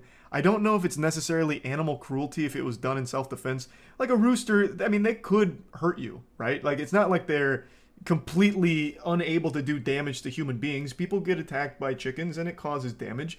Usually not life-threatening or anything, but you still don't want to just be attacked by a random animal just on your way home. Again, Jason shouldn't just let his roosters wander around and, you know, rampage this whole neighborhood. And James should have done more to tell Jason what happened. You know, that it was an accident, that Big Roo attacked him. So, again, just a wild story. And Florida is just so full of wackiness, I couldn't help but just bring this one up. That's about it. See ya. There's a character called Bruno Excelente that's a sex offender. And that's it. Well, is he supposed to be a hero? Because that's kind of a hard guy to root for. Oh, Bueno Excelente. Yeah, look him up. Is it DC? Bueno Excelente was a perverted sex offender whose skills earned him a place on the hero team, Section 8. This is real? I mean, this would probably be my least favorite member of the team. I don't know a whole lot about him, but I find it hard to root for a sex offender. His only ability is intimidation. His only heroic ability is to scare people with the threat and act of sexual assault. And he's part of the... Oh, heroes. Okay, it's not exactly a hero team. Okay. So he's part of a team of villains, then. What a character. He only ever spoke the words bueno and excelente. It is implied that Kyle Rayner was once drugged and sexually assaulted by Bueno Excelente. Man, it's such a shame they retired such a classic character in 2000. There's a Batman comic where Batman abuses his newly adopted son because he misinterprets what his PC says. Thinks it says son, but instead it was sun, S-U-N. Man, what in tarnation? Andrew talked about that one, did he? I don't recall. Andrew knows a lot about, like, the wacky lore of some of this dog shit. But, like, all of it starts to blend together. Comics sound like they're in a pretty cool spot. Who's Dog Welder? I don't know, I'll look him up. Dog Welder, New Earth. He was a member of Section 8, which we just learned also had the convicted sex offender whose ability is intimidation and sexual assault. So this is a team of superstars. Dog Welder spent his time trapping and killing dogs in alleyways. Abilities: dog welding. Sometimes called mechanical construction. Okay. He has a strong compulsion to weld dogs to people's faces. Damn, and to think he also retired in 2000. What a sad year for DC Comics when they retired Bueno Excelente and Dog Welder. Like I said, I was never a huge comic reader by any means. And now it's in such a weird state. Oh my god, there's a Dog Welder too. The second Dog Welder was similar to the first one. Oh, this guy's got like actual lore. One day in an antique store, he was possessed by the original Dog Welder's welding equipment, becoming the current Dog Welder. His wife and family wanted to help him, however he was too compelled to weld dogs to people and welded the family dog to his children. This guy's a menace. As a result, his wife divorced him, and remarried a year later. Let's go. Dog welder secretly watches his family. How do you remarry that? He welded the family dog to his children, and his wife's like, I can fix him, I guess. He watches his family from afar, shows a desire to speak with them, but decides to leave instead. While in Gotham, he encounters Constantine, who reveals to Dog Welder that he can communicate vocally by using dead dogs as puppets. Later, Dog Welder attempts to reconcile with his family. However, his children are still very traumatized by their last encounter with him. His ex-wife, seeking to defend her kids, threatens him with a knife and urges him to leave. Realizing he is frightening the kids, he decides to leave with Section 8, and they head to the pyramids of Egypt. There, Dog Welder learns the truth of his power. Bro, what power? He has welding equipment, kills a dog, and tries to weld it to a person. That's not a power. Like that, you have all the powers of a man. And modern welding equipment. While they are attacked by mummies, Dog Welder lights his torch and is immediately transported to the Dog Welder afterlife. What does that consist? What does that even consist of? Paradise, I guess. Wow. Here he encounters the previous Dog Welder and learns their origin. The power of the Dog Welders is derived from a curse created by Anubis. After their conversation is concluded, Dog Welder returns to his friends. Man, that Anubis is always up to no good. I've said it since I was a kid. You can't trust him. Back in Gotham, they learn that stars Sirius A and B are expanding. When they touch, they will explode and destroy Earth. Dog Welder has an epiphany that he is meant to weld the stars together. As Sirius is the dog star. Are these written like are these supposed to be jokes, or is it like serious? Are these like actual stories? Like, do they take themselves seriously? I cannot fucking tell. I don't know. I'm getting mixed reviews. It's supposed to be serious, 100% serious, and the comic series is a joke. I can't tell. Most people are saying serious. It's obviously not very serious. See, like, that's what I would normally say, but Reverse Flash is supposed to be like a serious villain, and some of his crimes, while some are heinous, some of his other ones are he trips Barry when he's a kid. He pushed Barry down the stairs when he was a kid once. And that's like a serious villain. Like, that's one of their, like, big villains. Constantine reveals that Dog Welder has a lot of untapped power. As a result, he may be able to fix Sirius. Section 8 then knock out some NASA astronauts, steal their suits, and hijack a space shuttle. When they arrive in the Sirius star system, Dog Welder leaves the ship and harnesses the power of all previous Dog Welders. He's able to weld Sirius A and B together, stabilizing them. He says goodbye to his friends, knowing that the stars will expand, killing him. Though he was content, as this would prevent the curse from afflicting other people. Section 8 returned to Noonan's, where they all mourn the loss of Dog Welder, whose world-saving sacrifice will never be known to the public. Fuck me. I'm a Dog Welder fan. Alright, I need to see these, like, comic panels. Damn, he is not very popular. This is a whole video on the Section 8, the one with Bueno Excelente, the sex offender, and Dog Welder. Who else is part of Section 8? Here's one guy whose spit tastes really bad, so he spits in people's mouths. Team Leaders, 6-pack. Sydney... Okay, so this is definitely a joke series. It clearly... Okay. I see. So it's not supposed to be taken, like, in earnest. Flim Jim? Oh my god, this guy actually just spits. Holy shit. I just tried to think of the most useless power and I fucking nailed it. Wow. Wow. Well, I feel real good right now. I was a little off though. I thought he would just spit on people and it tastes bad, but it looks like his is kind of like acidic. Friendly fire. Wait, this guy might actually have a power. He accidentally shot off his own head while also fatally injuring the defenestrator. So he has energy projection but can't aim. Jean de Baton Baton. Alright, pretty cool, pretty cool. So he throws a baton. And then last one is Shake. Alright. Well, I'd say the Section 8 squad is probably up there with the Justice League. They've got all the heavy hitters here. I'm guessing they didn't perform super well considering their run only lasted like 20 issues. But I think we're overdue for the reboot. This was created by the guy that made The Boys. Oh, no fucking way. Wait, what? Oh, Garth Ennis, you're right. Holy shit. Yeah, he's the guy that made The Boys. Wow, okay. I don't know why they don't credit The Boys here. I'm guessing this is just DC-related properties because we're on the DC fandom. But yeah, Garth made The Boys. Also, The Boys is a fucking terrible comic. Like, it's not a very good comic, but it's a great premise. The show did such a great job adapting it.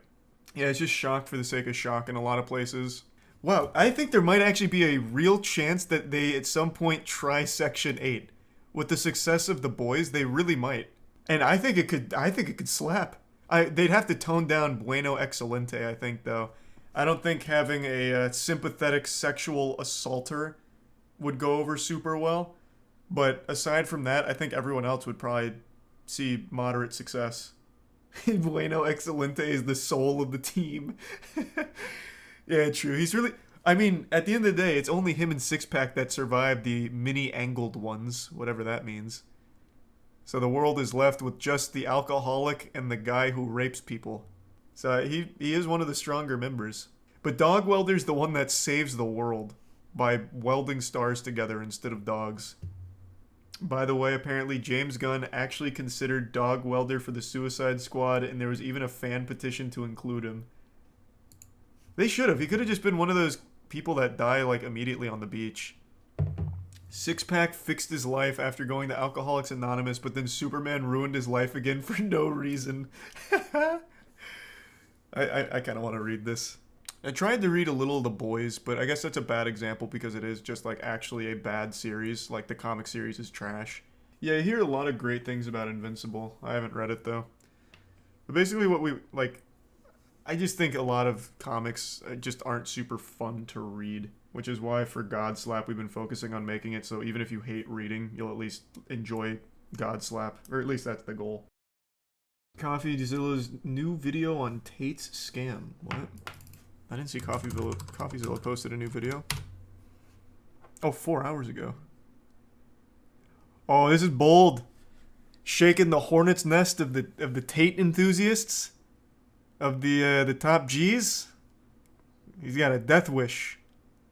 Yeah, we can check it out. Today I'm getting a PhD from Hustler University, also known as Hustlerversity by those of us with the grind set. It was created by this guy. I'm top G. You think you're smart? I bought this coin and it's going up. You could have bought any coin and it went up in the last year. The Matrix was broken. Hustler University is the greatest thing. Ooh, I've actually heard that a lot. The Matrix is what does that mean? I've seen, like, a lot of YouTubers say that recently. What does that mean? Like, that's ravings of lunacy that I would have heard back in the day. But now a lot of people are saying it unironically. I don't know what it means. The video goes into the Matrix being broken? Oh, okay. I might be getting ahead of myself then. That exists on the face of the planet for people who are trying to escape the Matrix. Become Hustlers University. Welcome to the metaverse. Inject it into your brain. You can skip university, you can buy my program, and I guarantee you will know everything you need to know. Have you ever seen a college professor with an S63 and a McLaren and a Lambo and an Aston Martin standing next to a Porsche? No, you've never seen any of this. I know how to make cash. Now, if you're wondering why I'm enrolling in a college that looks like it was started by the son of Mr. Worldwide, it's actually quite simple. Hustleversity was started by Andrew Tate. It still blows my mind that this became a real thing. I remember, and I think we did it on stream, when we were going through the alpha male rabbit hole, I remember we watched Hustler University's promotional piece, and all of us were making fun of it. And now people unironically enrolled and bought into it, drank the Kool-Aid. It's crazy that it actually popped off. That is the power of marketing on TikTok. If you just put enough money into TikTokers, people will always buy it. It blows my mind. Their promotional piece for Hustlers University is still like one of the goofiest ads I think we saw for all the alpha male shit. So if you have like a startup business or something, invest in TikTokers. And put that money, like that marketing budget, into TikTok. 100%. And I guess the real question is, how did this happen and why? Well, Andrew attributes his meteoric success to a change in business strategy. I put together a particular strategy about 6 months ago because I decided to step up my overall exposure because of a new product I launched. I run an online school that teaches people how to make money online. I changed my approach towards social media, and I ended up absolutely everywhere. Now, if you're wondering what business strategy that is, or the program he runs is called Hustleversity, where he teaches you how to make fast money if you'll only pay $50 a month. And one of these fast money methods turns out to be selling Hustleversity to new people by posting clips of him, Andrew Tate. And it's so smart. The cope on Twitter I see all the time about how it's not an MLM blows my mind. This is literally it works. It's pyramid. It is actually it works. But you can't say that when talking about Andrew Tate for some reason. They really take great offense to it. There's no shame in it. You know how many people, buy into it works?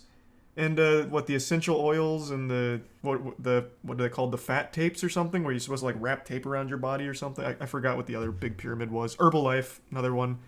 I don't know why they won't just be like, yeah, I bought into an MLM. Like, just own it. Like, I mean, just fucking own it.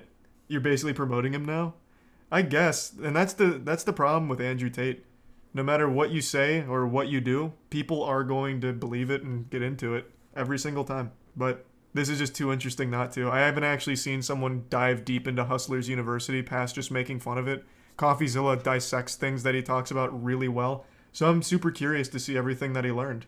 So yeah, on this one, I'm just going to accept that there's going to be a few people in chat that for some reason buy into Hustlers University. Is what it is, man. I really want to see the analysis from CoffeeZilla on this. Andrew Tate is the one true savior that will save you from poverty. He's basically Morpheus from the Matrix, and that's not even me calling him that. He calls himself that. I get called Morpheus a lot. We are living inside of the Matrix, and I am Morpheus. He says he wants to wake you from your mental prisons, all by selling you a program that sounds like what high school dropouts used to put as their education status on Facebook. Attended the School of Hard Knocks and graduated Hustleversity with a PhD. Wait, you're a doctor? No, that's the pimping hose degree, which is something, by the way, I didn't make up. It's a course that Andrew Tate himself sells. But I don't think you want to take advice from someone who's in the middle of a human investigation. And that's not even to mention accusations of beating women.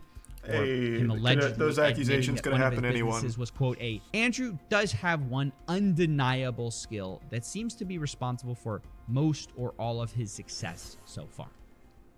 He's just really entertaining. I hate everyone equally. I've said that since the get-go. He is the most entertaining clown you can find in the alpha male space.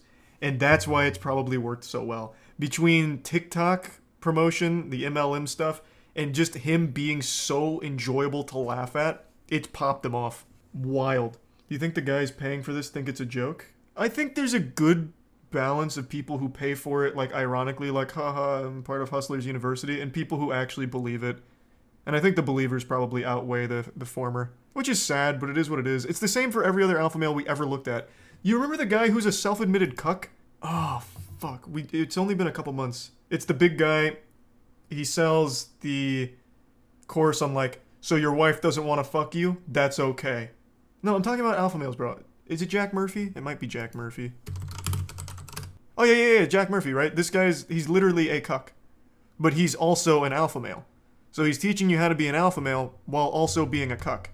It's this guy, right? A lot of these guys kind of all look the same, like bald and a beard. Is it this guy?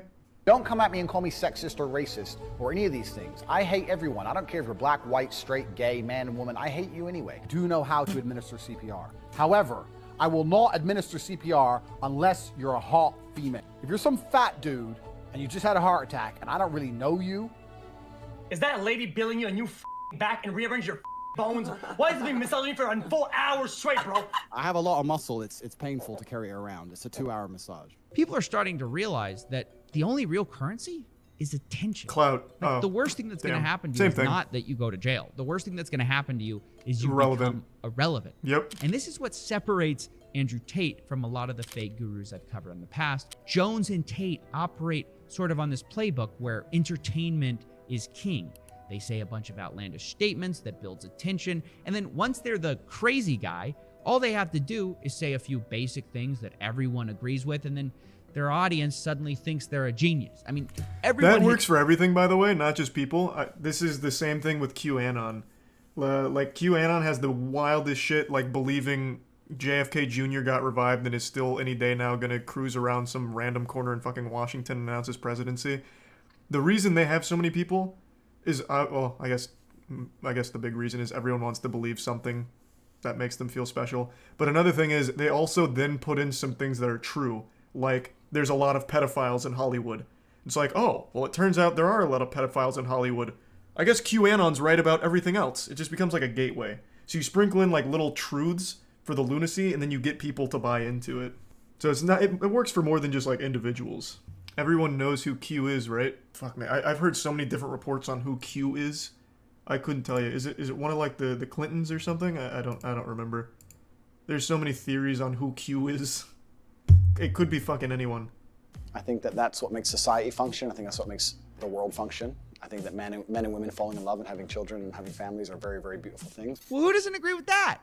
And he'll talk to like men's issues. He'll talk about how lonely men are. Yeah, sad Most men are absolutely and utterly invisible. But I was just about to fucking say that. I paused too late. Yeah, the whole most men not being invisible. You're not invisible. Men feel invisible. This and that. That's everywhere.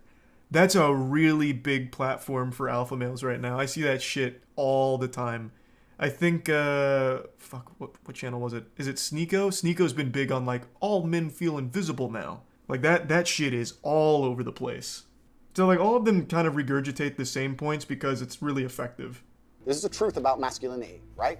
It's very easy for women to sit here and complain about the top 2% of men because I dealt with this guy, he's arrogant, blah, blah, blah, blah. Most men don't even fucking exist. They send 10,000 DMs and never even get read, let alone replied to. And so this makes it so that the many people who are trying to say, Andrew's just crazy, they don't see the full con that he's running because the crazy is only half of the game. Because eventually people hear the other half, the basic stuff that's obvious, and go, well, that's just tough love. Crazy. Yeah. And people just eventually kind of go down the Tate rabbit hole where they think, you know, maybe I can leave the Matrix and get girls, jets, and Bugattis. Maybe I just need to become financially free. How do I do it? Who's looking out? Hustler University. That's where Hustleversity enters the picture. So we can see why Hustleversity is on the one hand so popular, despite being so bad. Because otherwise, this whole video is anticlimactic and confusing. Because when I first joined Hustleversity, I thought it's got to be different, right? To have this many people paying every month. Yeah, it's marketing. He did a good job with it. They have to have things that you just can't learn for free, right? Wrong. Once again, I'm disappointed. He assigns a so-called professor to each skill, and all of this takes place inside of Discord servers. And Wait, so what? in these chat rooms where your instructors have a fraction of the charisma. You're paying $50 a month for a fucking Discord. No. I had no idea. I thought it was going to be like actual courses, like a masterclass or something. Even Ninja put more effort into his fucking tutorials. You're paying $50 a month for a Discord. Holy shit, that's worse than being a Discord mod. That's literally being, you are paying to be an actual like shit stain on a piece of toilet paper. Oh my god. That's a lot worse than I thought. $50 a month for a Discord channel. That is pay piggy stuff. That is like actual pay piggy stuff. At the very least, you should at least hold Tate to a higher standard. Like, hey man, instead of just a Discord server, why can't we have like, you know, a more professional curriculum like everywhere else?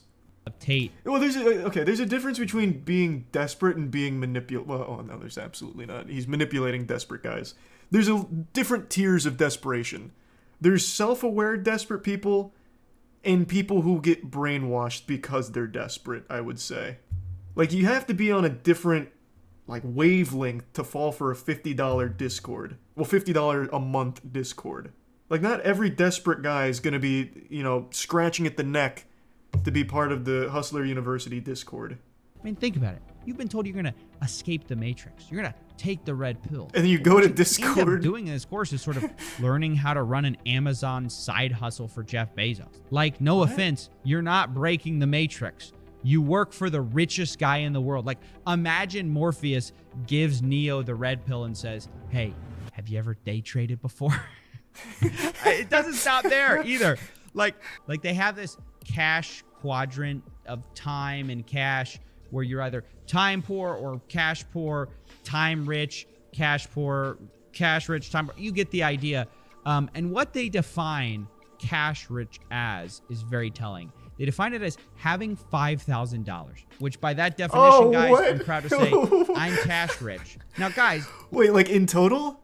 That is so different from the pitch. I imagine most dudes who buy into this have to have $5,000 total. It's $50 a month. That is such an expensive item. This makes no sense. The lifestyle we've been sold on here is exotic Bugattis, not extra Starbucks biscottis. I mean, am I crazy here? Like, I feel like most people who joined this Discord That's what I want just said. olive Lamborghinis, and they're sort of getting Olive Garden fettuccine. Hustlers University is the greatest thing that exists. That's a good point. I didn't think of that. It's low because he wants people to feel like alphas. That's a really good point. I suppose that's probably like the play. Maybe you get someone who's a little skeptical, like, I'll do $50 one month and I'll probably cancel, but they join and they're like, oh, I have $5,000. Okay, so I'm cash rich and I'm surrounded by a supportive community. Okay, well, now I feel like I'm part of the crew, part of the ship. So then they stay. Maybe that could be the play, I guess. So then they're not even there for the information. They're there more for the community and the feeling, which is even sadder, to be honest. Yeah, because you can get that same feeling for free. Like, there's always going to be a community of people just like you. Like, you're not special. Whatever your interests are, you're going to find a million people with those interests, and you guys can be friends. Like, and it's free. You just have to find them. You don't have to pay $50 a month for friends. At that point, join a frat. Unless you consider being cash rich, having $5,000 total in your bank account, then this course doesn't seem to be getting people rich. It just teaches lost guys extremely basic skills that are free to learn, but charges them $50 a month for it so they can feel like they're escaping the Matrix by working for Jeff Bezos. You barely see Tate at all. He claims to be teaching the secrets to modern wealth creation, but the reality is, from what I saw, he was too busy marketing to actually be present in the Discord. Yeah, I mean, Instead, obviously. You just had all these random people teaching you like e-commerce or freelancing or copywriting and investing. And that's why I decided to finally cancel my plans to become cash rich. And that's when I found out about the last trick Tate uses to get you to stay. Anyone who messes this up, annoys a professor, doesn't renew their subscription, their card cancels, anything stupid, then you're going to regret it for a very long time because there's simply nowhere else to go.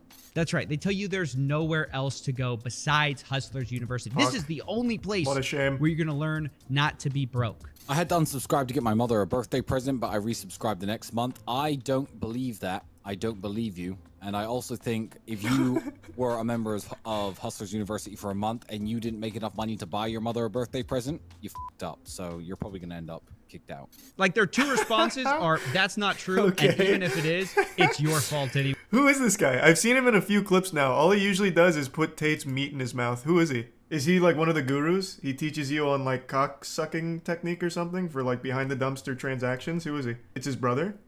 Oh, that makes a lot of sense. That makes so much more sense now. Okay, that makes so much sense. This guy only parrots what Tate says, or like Andrew says, or reinforces it, or says outlandishly stupid shit. And you have to understand that for the people actually in the course, they're like deathly afraid of missing a payment because they've been told that if they do, guess where they're going? That's right, straight back in the Matrix. In jail, they call it. We don't kick you out. We put you in the jail, and you sit there in your cell, and you have no access to the money-making information, and we just flood you with all the endless wins. Every time someone wins, we show. I mean, Andrew Tate hasn't reinvented anything. $400 a month? Doing it more but the result is the same as ever, where the real person getting rich, truly rich, is Andrew Tate. You're broke!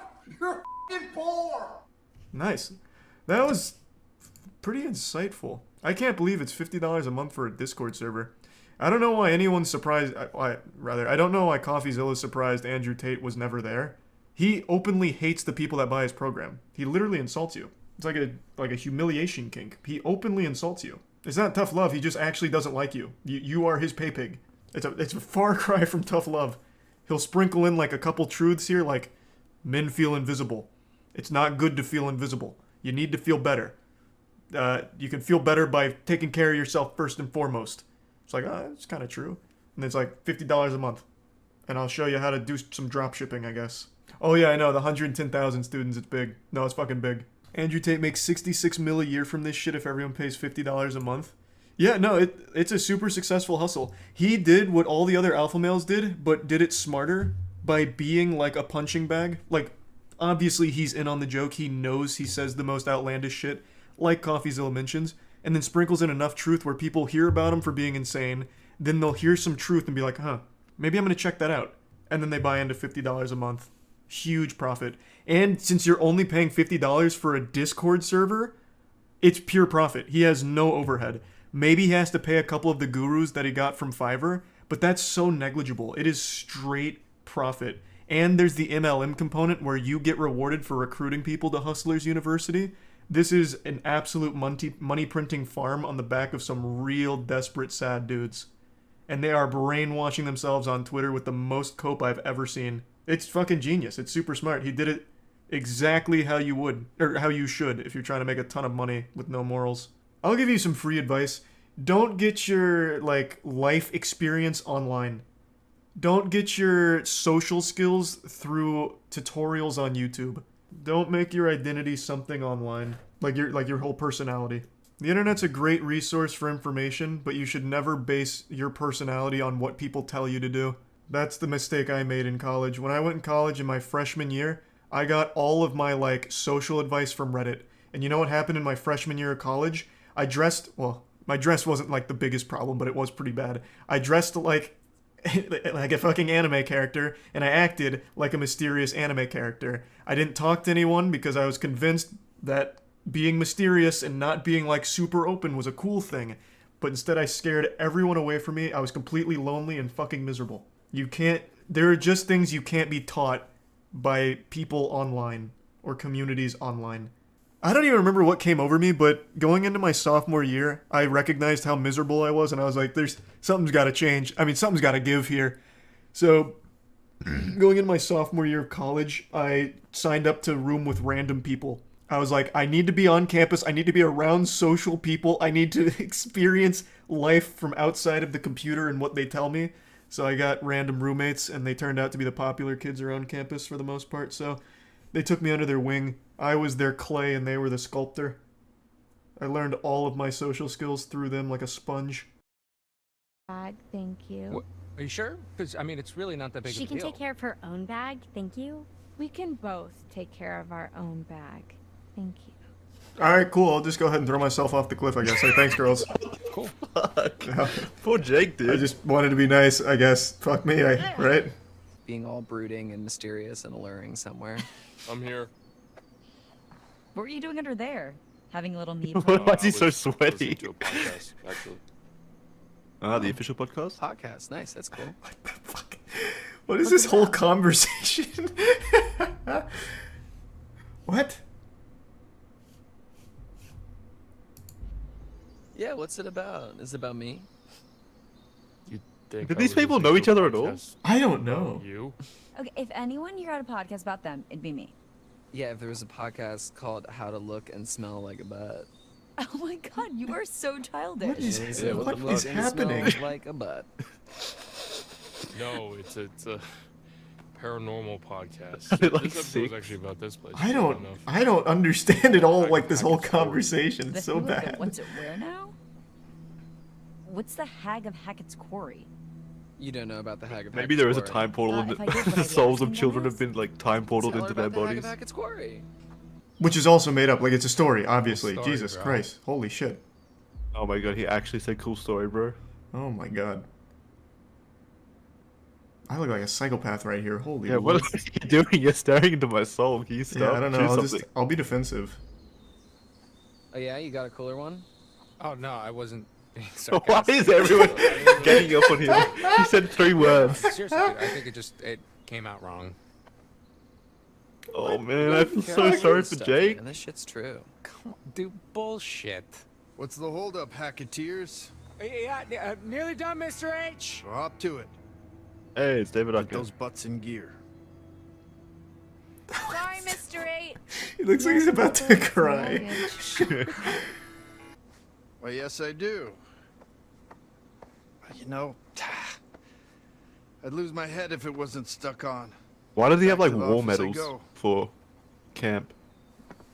I don't know. Maybe he Damn, fended we're off right. terrorists or something here. The Yo, purple Mr. H. heart of camp.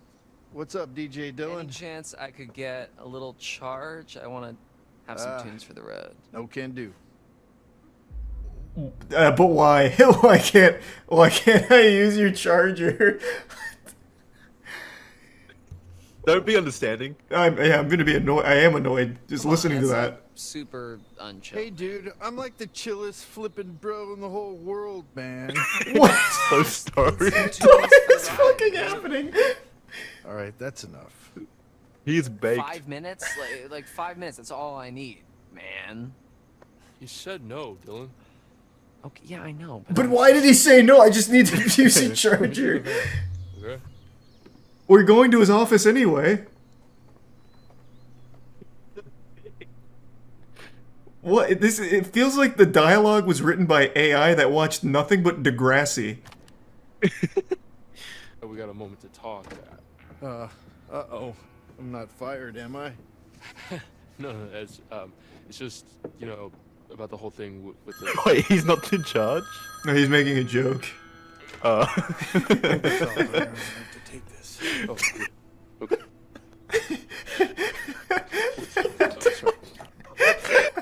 Hello?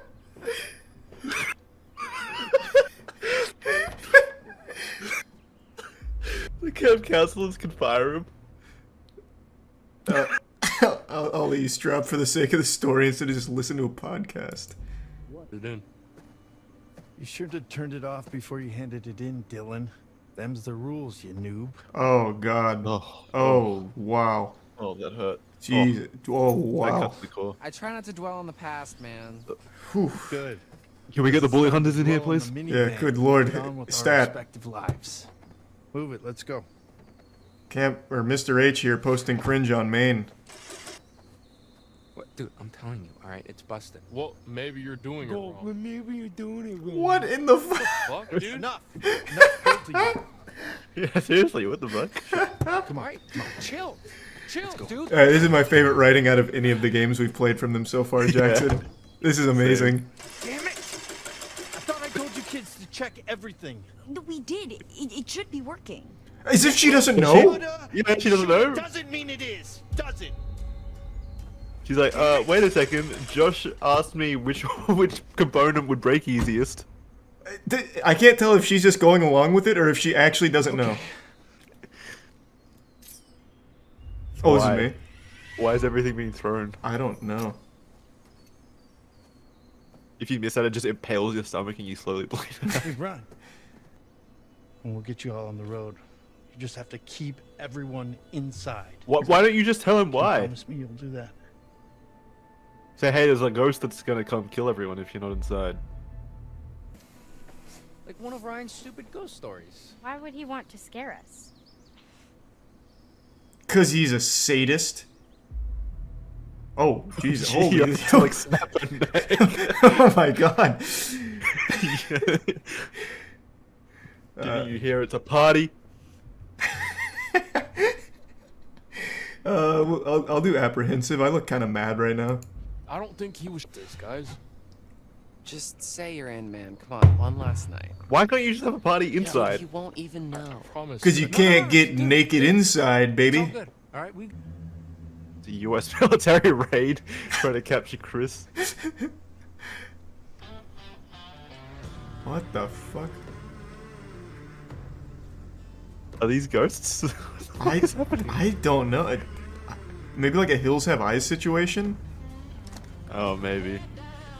Or maybe these are the guys that hunt the ghosts. Oh, true. They could be hunters.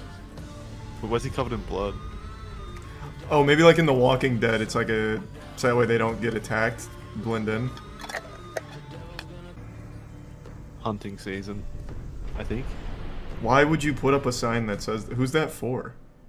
The ghosts. Don't come in here unless you want to be hunted. You can just kick the door, do it. Yeah, right. Break his arm in the process. Whoa. scene. Beep, beep, beep. Oh god, he's got a beer detector. Oh, it's my beer dar. Helps me dar for beers. Oh Christ, Charlie. Just noticing how This is super so lame you are. fucking wild. It's my beer dar, dude. He was my favorite character until now. He's becoming even more of my favorite character. Wow, the kids really wiped this place out. He's shutting down the beard all right now. You can see it in the background. He's powering it down. Love It's sad. his accessories. I want to invest in the beer though. Hey, you should pitch it on Shark Tank. Think of the applications for the U.S. military. Let's dust off that beard R. Maybe we can calibrate it to find the code. Hell yeah! Oh, jackpot! Hey, So happy he found melons, dude. my giant melons.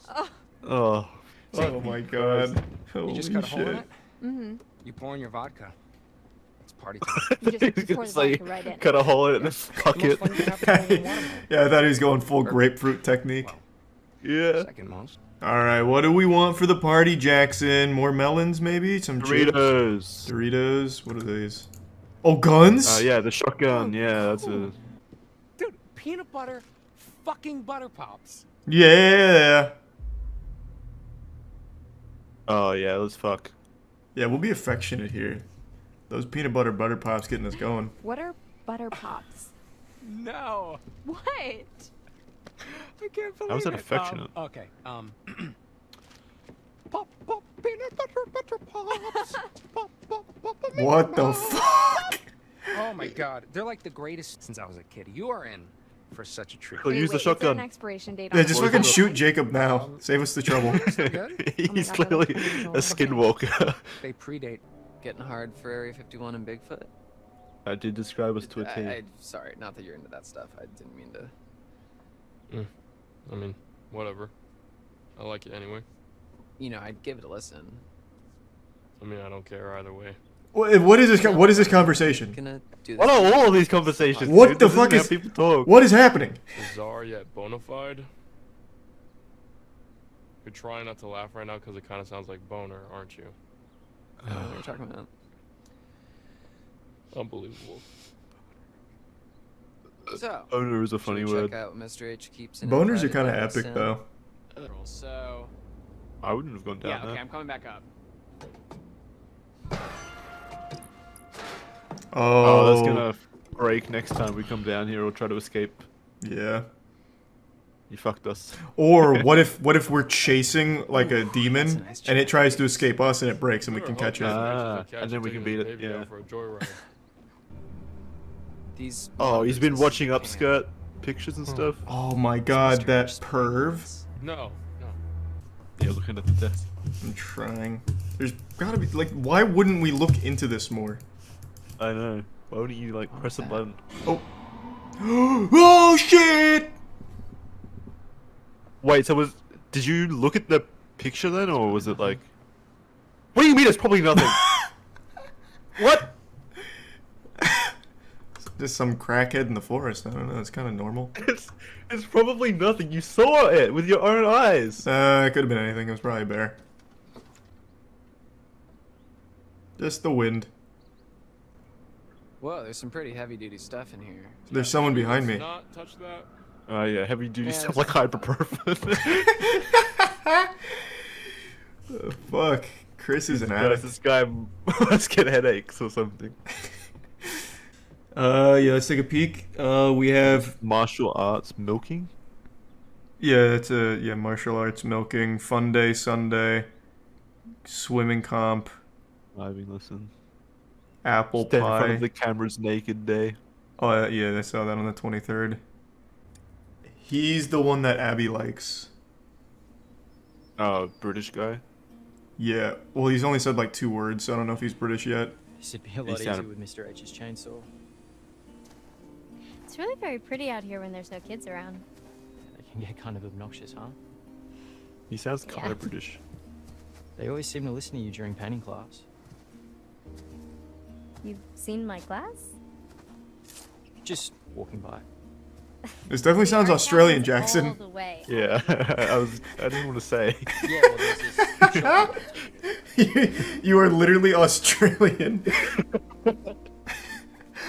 Which way should we Facial go? blindness. Can you even recognize your own dialect? I was. He didn't say any funny words. He didn't Where even we going? mention Brecky. It's clearly indie music moment. Look, there's an God, the lag is escapology hurting my chest. eyes. Another one. I think it's a Nice. ranger box. Exclusive James, the Prime official. Like a supply cache for rangers or whatever if they're out in the woods. Naked rangers? So it would seem.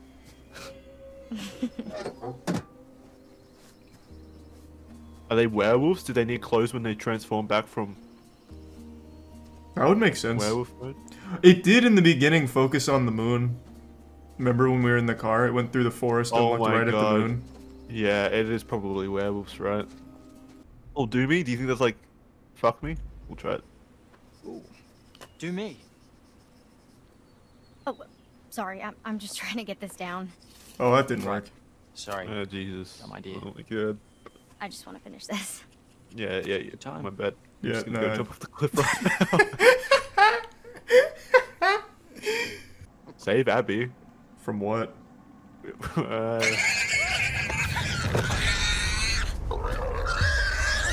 Oh man, it was a sneak attack. Hey, look me!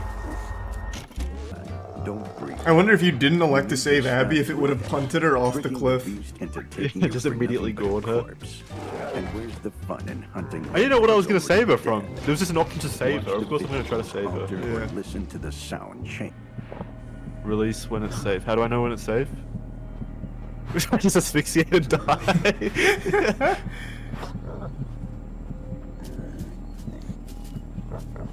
It's not safe. It's not safe. I also don't see why this is effective when Abby is still breathing right next to us.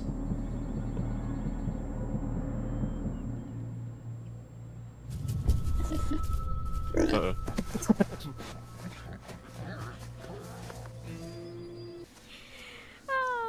I don't even understand how we de-aggroed it.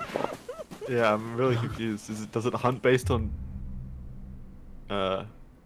sound of breath? You could just be pedantic.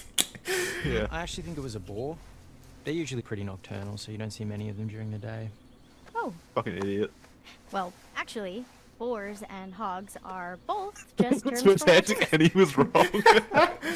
You learn something new every day. Oh my God. Well, actually, you're wrong again because boars and pigs are a construct. Nothing's Yeah. real. Wubba lubba dub dub. Overall, I think that date went well. Yes, pretty good day.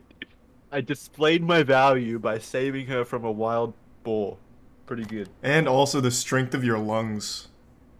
No freaking way. Yes, frickin' way. Pop, pop, peanut butter, butter pops. Pop, pop, pop them in your mouth. Pop. I didn't even know you could still find Holy these shit. anymore. Hey, who you text there, cowboy? All right, This game's a these are masterpiece. spoken for. Dude, you can't just shove those in my face. There's and not gonna be a whole expect me to wanna fucking pop, song pop, and pop dance them in my routine mouth. Come on. eventually. Emma? Please, please, please, please.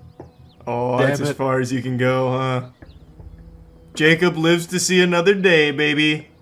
Okay, so she said the leftmost what? The bottle or the... The watermelon, I think.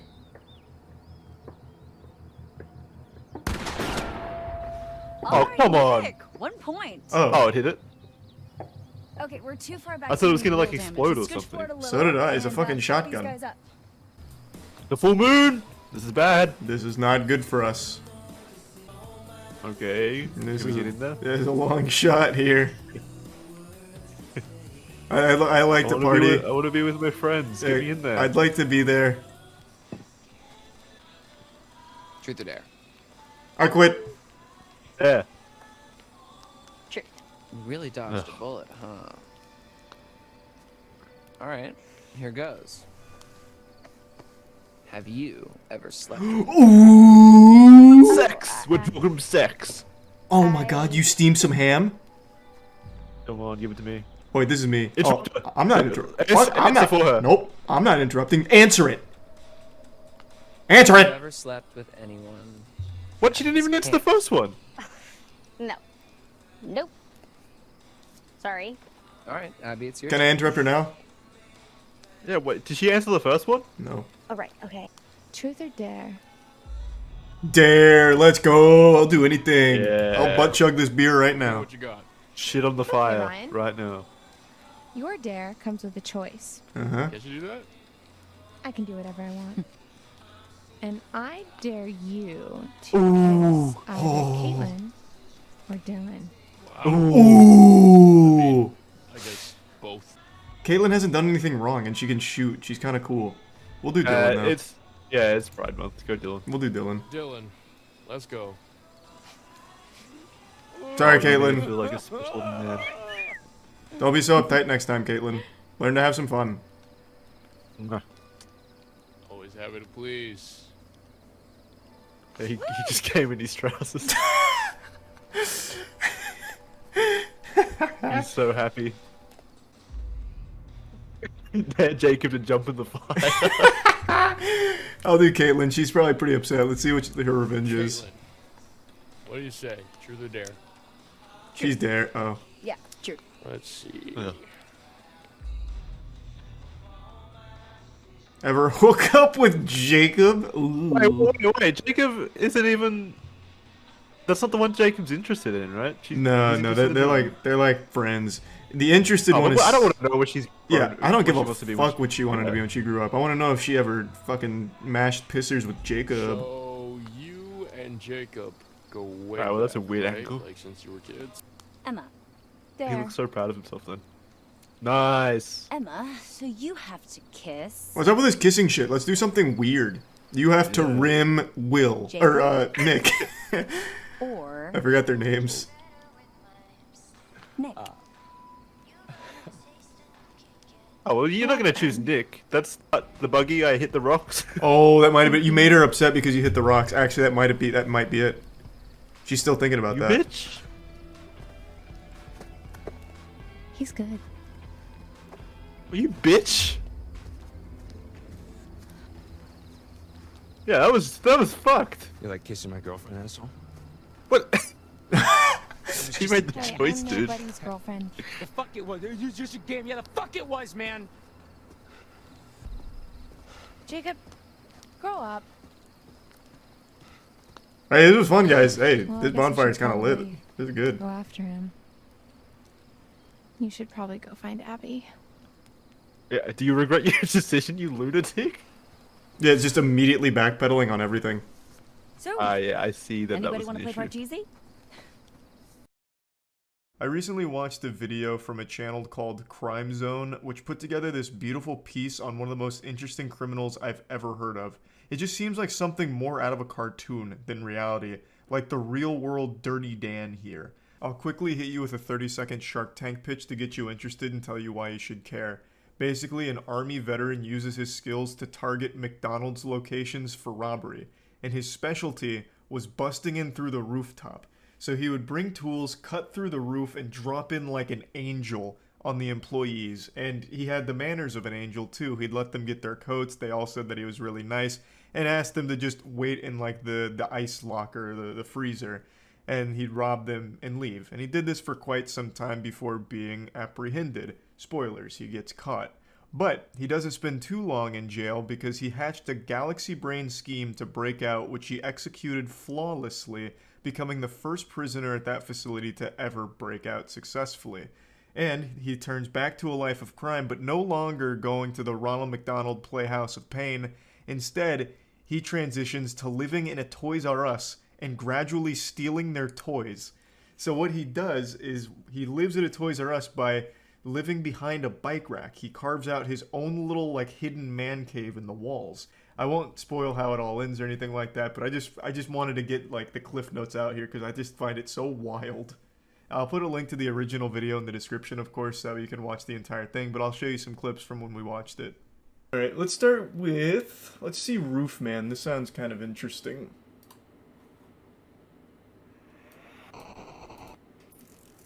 I do love criminals that hide Hey in everyone, attics and shit. Nigel and Luke here, and welcome to Crime Zone.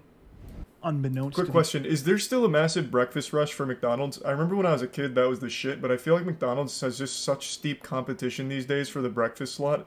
Do we have any other, do we have any, like, big McDonald's breakfast enthusiasts here?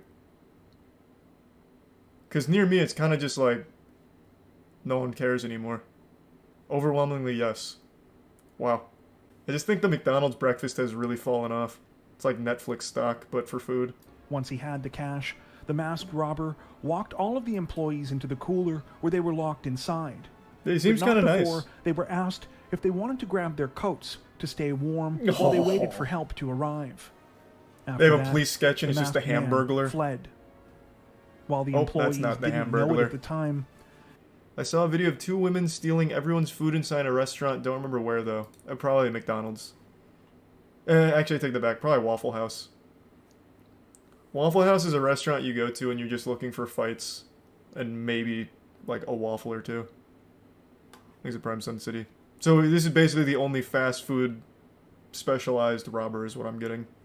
while little is known He's doing about Baby why Don. Jeffrey Allen Manchester chose to turn to a life of crime, what we do Well, know the better question is why that turn to a before he life of became crime the for notorious fast robber food? known as Roof Man, he lived what appeared to be a normal life, to put his military training to a different kind of use.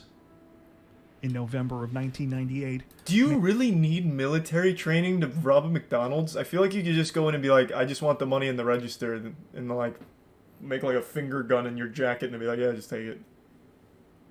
Like, I don't think you really needed all like the special ops training just to become like a fucking filet-o-fish fondler. Felon. Damn, that would have been better instead of fucking fondler. It doesn't even make sense. But man, this guy, those McDonald's employees, they didn't know who they were fucking with when he busted through their ceiling. 1 second they're just serving up a quarter pounder, next second they got goddamn Jason Bourne coming through the top turnbuckle. That's While cute. the bulk of Manchester's robberies were committed in California, he would eventually hit McDonald's locations in Nevada, Oregon, Minnesota, Massachusetts, Maryland, Virginia, and both of the Carolinas, making off with an estimated $100,000. Manchester would use tools to cut a hole in the roof of the location, dropping down anywhere from 10 to 15 feet. So what, I still am super confused on why the roof. What tactical advantage does he get from busting in right here behind the counter as opposed to just rushing through here and jumping over the counter? Just like the element of surprise? No alarm? I guess, but there's still employees there either way, right? Because like they said, he was always really nice to the employees and telling them to get to the back and shit, so there's still people there. So at that point, the alarm's kind of worthless, wouldn't you think? When they caught up to him a short time later, he was still carrying his rifle, as well as a nylon bag containing drills, pry tools, hammers, and all of the cash he had stolen from the 2 McDonald's locations. True to his reputation, Manchester didn't put up a fight when cornered by officers, instead telling them, quote, "You guys did a really good job today." With Manchester's arrest what a came a sweetheart. flurry of news articles announcing he was ultimately sentenced to 45 years in prison on charges ranging from robbery with a dangerous weapon to kidnapping. Little did anyone know that his story was far from over. Really? He busted a hole out of the Following prison his cell? conviction at the end of 2000, Went out the Jeffrey roof? Manchester was sent on the afternoon of June 15th, 2004. Now the roof Jeffrey man can be Manchester anywhere. put his plan into action and escaped from the Brown Creek Correctional Institution, making him the first person to do so in the facility's 11-year history. Hey, that's pretty Once good. again, Well, 11 the years roof isn't man super long. was That's still free. good. It was here, at an unassuming retail plaza, that he would set up a living space that would baffle and amuse both the public and law enforcement oh my god, he officials opened his for own years to McDonald's. come. A For his new franchise owner. home, the roof man chose a Toys R Us store located in a complex called the Triangle Shopping Center, just off of Monroe Road. He raced remote control cars on the roof in the middle of the night, rode bikes around the store for exercise, and managed to get most of the nourishment that he needed by stealing and eating baby food. Toys R Us had all kinds of snacks. He didn't need baby food. I remember back in the heyday at Toys R Us, you could get like fucking pounds of Doritos and shit. My man's over there just eating like meat sticks and apple mush when he could have been feasting on Doritos and Oreos. This man just said, fuck it, I want the Gerbers. Thanks for some Dreadnought in the prime elbow. This actually seems like something out of Codename Kids Next Door. Like one of the villains infiltrates a toy store that the kids are shopping at in order to torment them and scare them at night. Man's actually the boogeyman at the Jeffrey's Play Palace here.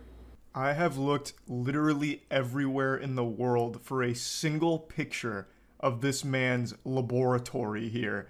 You know, Dexter's lab kind of shit. Because the way it's described in the video and the way it's described by the authorities, it sounds fucking incredible. He had baby monitor surveillance spy systems set up across the store to keep eyes on everyone, all the workers and all the customers and everything. A single picture of it anywhere. I can't even find like a single like artistic interpretation of it from anyone from the scene. Nothing.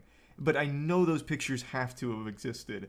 So I hope someday they surface. And when the holiday season rolled around, no one donated more to the congregation's toy drive than he did. Of course, these toys were actually all stolen from the store where the Roof Man was hiding who's out. gonna miss the toys though, huh? It was during this time that he realized he could tunnel directly through the store's wall into the adjacent unit, which just so happened to be an abandoned Circuit City.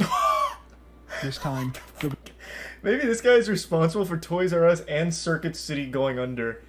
After they found out that this man was living in their walls for... It's been almost a year, I think, now. They just got so fucking paranoid that the business started sinking. God damn. What a cool setup, though. That is like the most early 2000s shit imaginable.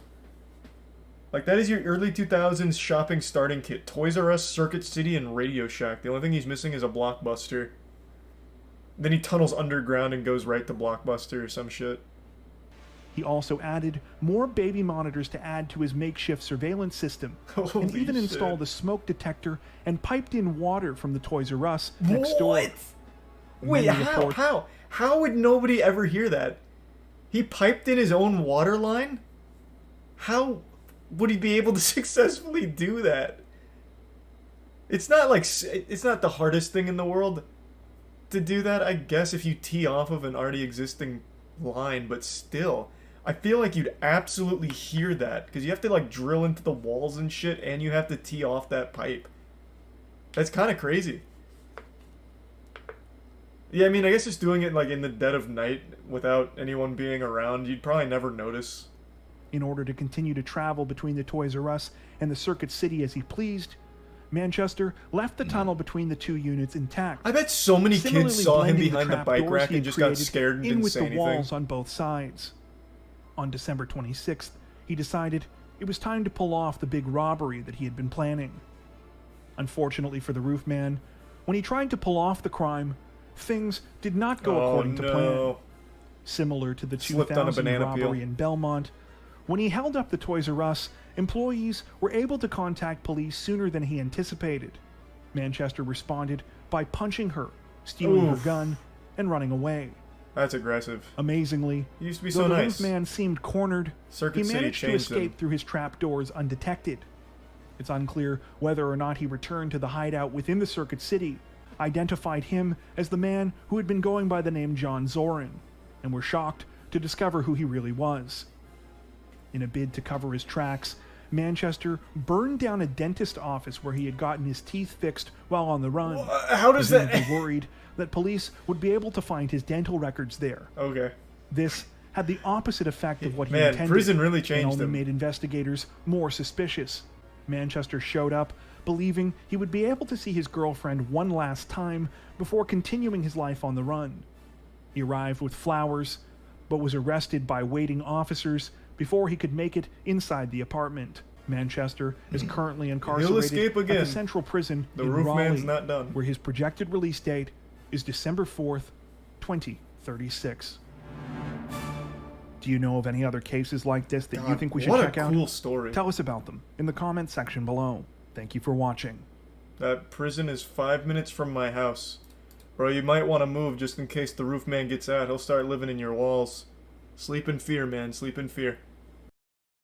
The Johnny Depp vs. Amber Heard trial finally concluded today, which I know is great news for people who are just tired of hearing about it. I'm not one of those people. I was actually captivated by this anime here because it was treated like an actual circus. It was an unbelievable spectacle.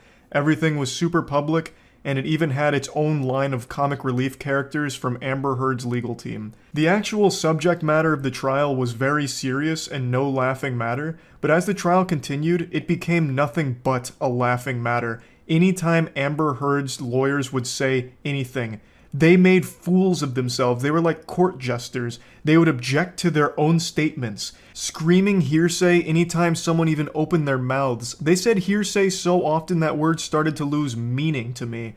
I swear to God, they said hearsay more than they said the word the. It was wild.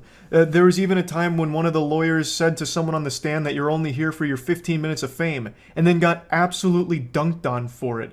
They made fools of themselves. They even coined a new term with a megapint, saying that Johnny Depp poured himself a megapint of wine or whatever. And it got the whole court laughing at them. And it got every lawyer on the internet doing a giant belly laugh like Santa Claus at them. They were just an absolute joke. But by far the biggest joke was on Amber Heard, who was literally paying them to embarrass themselves. She was basically just paying huge fees to birthday party clowns in court to represent her. It was just such a wacky ride. Like, one of the pieces of evidence against Amber Heard was that she took a shit in Johnny Depp's bed and then blamed the dog. And then they showed a picture of the poopy on the bed, just a steaming, smudged pile of shit on the bed. And then that gave Amber Heard the new name Amber Turd, which was then brought up in court 3 times. They brought in a Twitter expert to analyze trending hashtags, one of them being Amber Turd, which they referenced 3 times throughout the segment, just on full display for the whole court to laugh at. Blows my mind. But anyway, when they did get to the serious stuff, the domestic abuse claims, the evidence they used to support those claims was shady at best. So all of the evidence that they used to build all of this shit against Johnny Depp for being a wife-beating abuser, a horrible, evil person, all of that evidence finally hit the public's eye and was heavily criticized and analyzed.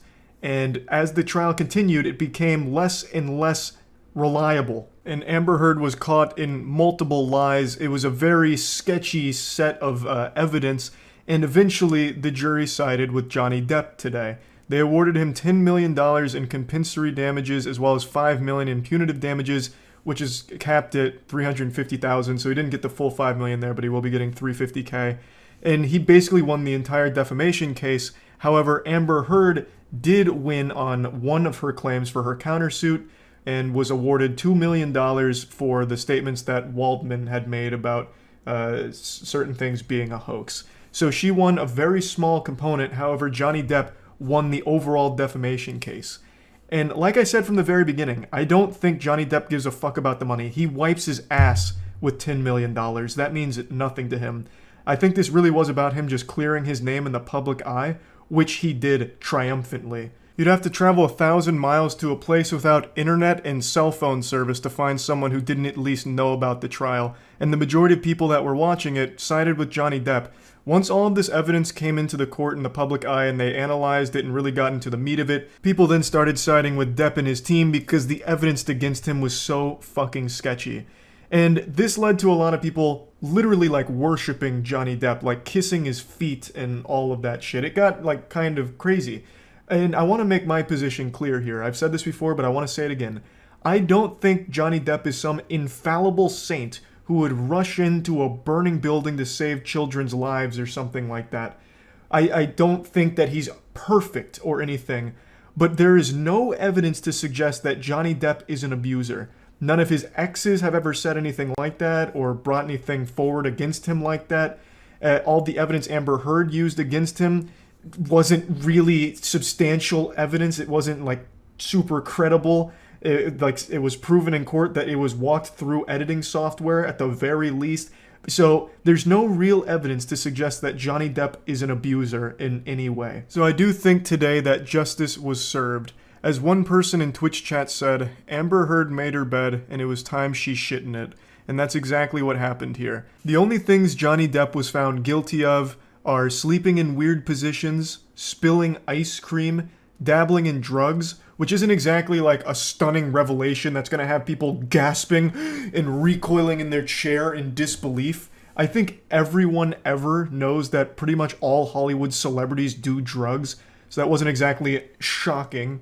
And also, he sent really cringy, edgy text messages to people about Amber Heard. And yeah, the text messages were kind of weird and read like some shit you'd find on an obscure Tumblr blog from some edgy teenager, but that's it.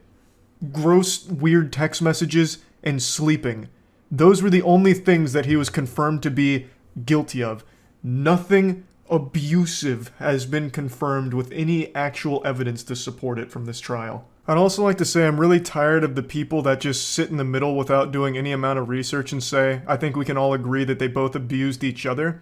I completely disagree. There is no evidence to suggest Johnny Depp has abused Amber Heard or anyone in his past. Meanwhile, there is evidence to suggest that Amber Heard has abused Johnny Depp. She had literally even said it on audio that she has hit him before. And then with the entire severed finger thing, there's just plenty of evidence to support that claim, but none for the claim that Johnny Depp is an abuser. So I don't like that perspective, and I equally don't like the media trying to spin this as a really bad thing for women. I've already seen plenty of articles illustrating how dangerous this is for women who are survivors of domestic abuse. Amber Heard losing this means that no one's ever gonna believe women again. No, that's fucking outrageous that you would even say something as disgusting as that and then print it.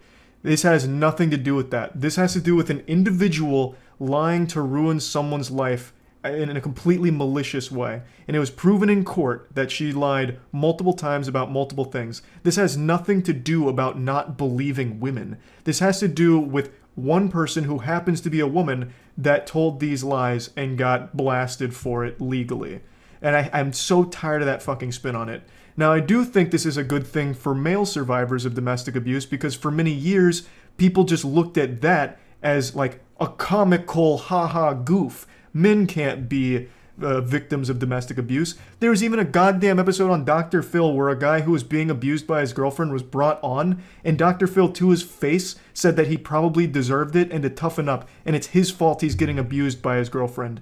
And then there was also that case where Terry Crews came forward with his accounts of being sexually assaulted, and people on the internet attacked him for it, like, toughen up, this isn't real sexual assault, men can't be sexually assaulted. It's disgusting. And I think this case does help bring light to the fact that men can be victims of domestic abuse. And in one of Amber Heard's audio logs, she even hints at the idea that no one's gonna believe a man is the victim of domestic abuse. It's fucking gross, and I'm really tired of that perspective. I've said this for a long time. That shit makes me angry. Men and women can both be victims of domestic abuse. Yes, it is probably more common in women, but that doesn't mean that it's impossible for men to be abused as well.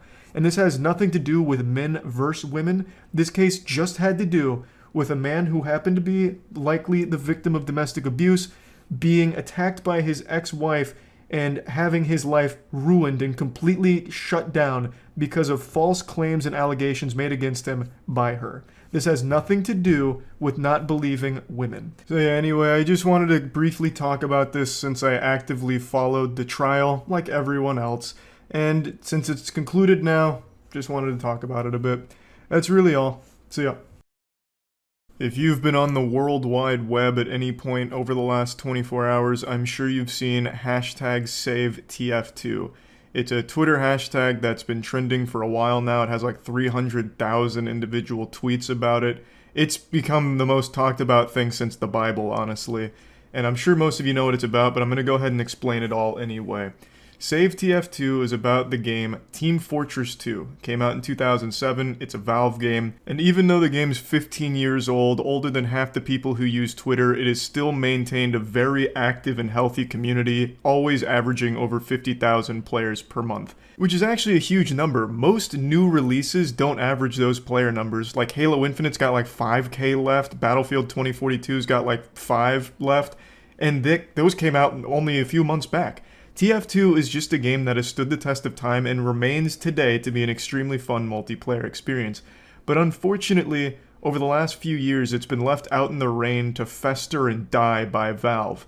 and it's been plagued by a lot of problems, which I'll talk about in a moment, but no matter how many times the community's brought up all of their concerns to Valve, it's fallen on deaf ears. When you mention Team Fortress 2 to Valve, it's like they have dementia and don't know what you're talking about. They do their best to forget they ever made this game. It's like they're ashamed of it, almost. There hasn't been any meaningful content updates to the game in years. I believe the last time I checked, it was 1,600 days ago since the last major update.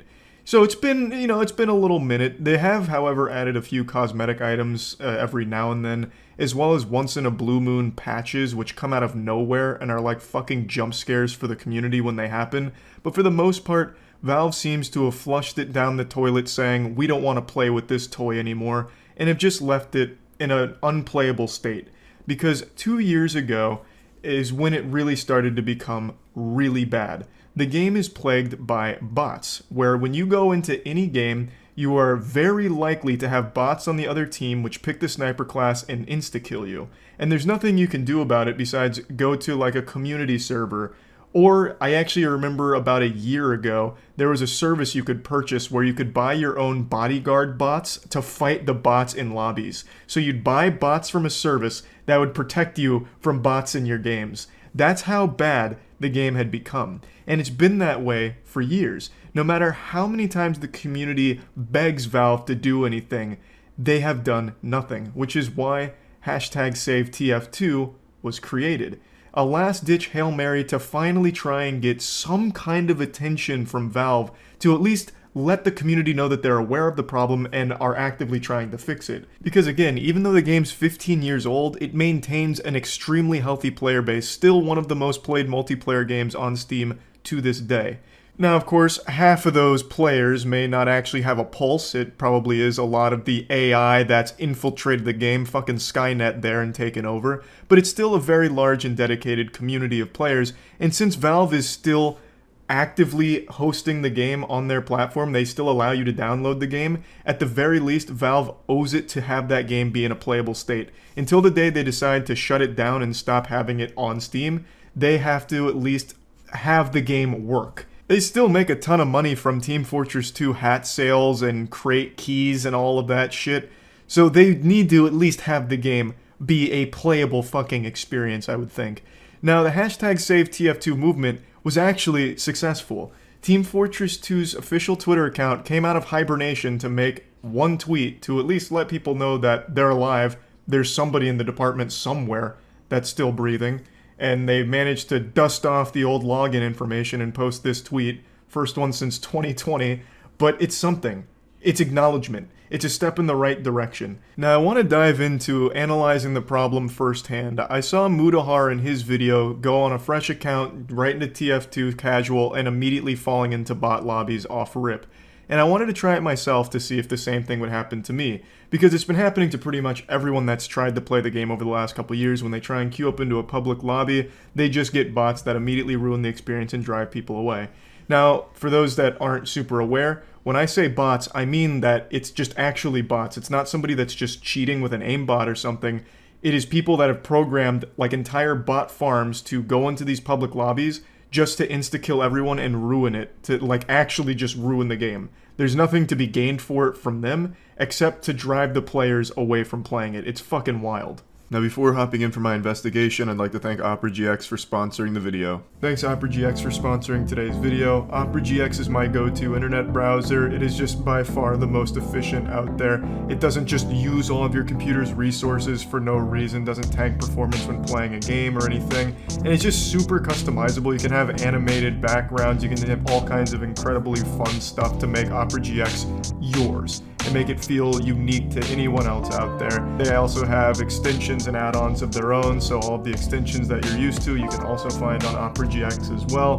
OperaGX also has the ability for you to put your messengers on the side of the browser, so that way you can just have the messages there and you can talk to people while browsing without having to flip through tabs or different screens or anything like that. So it's all just super convenient right there at your fingertips. With OperaGX, there's something called GX Profiles, which lets you create a completely custom browser that's perfectly suited for any activity you do online.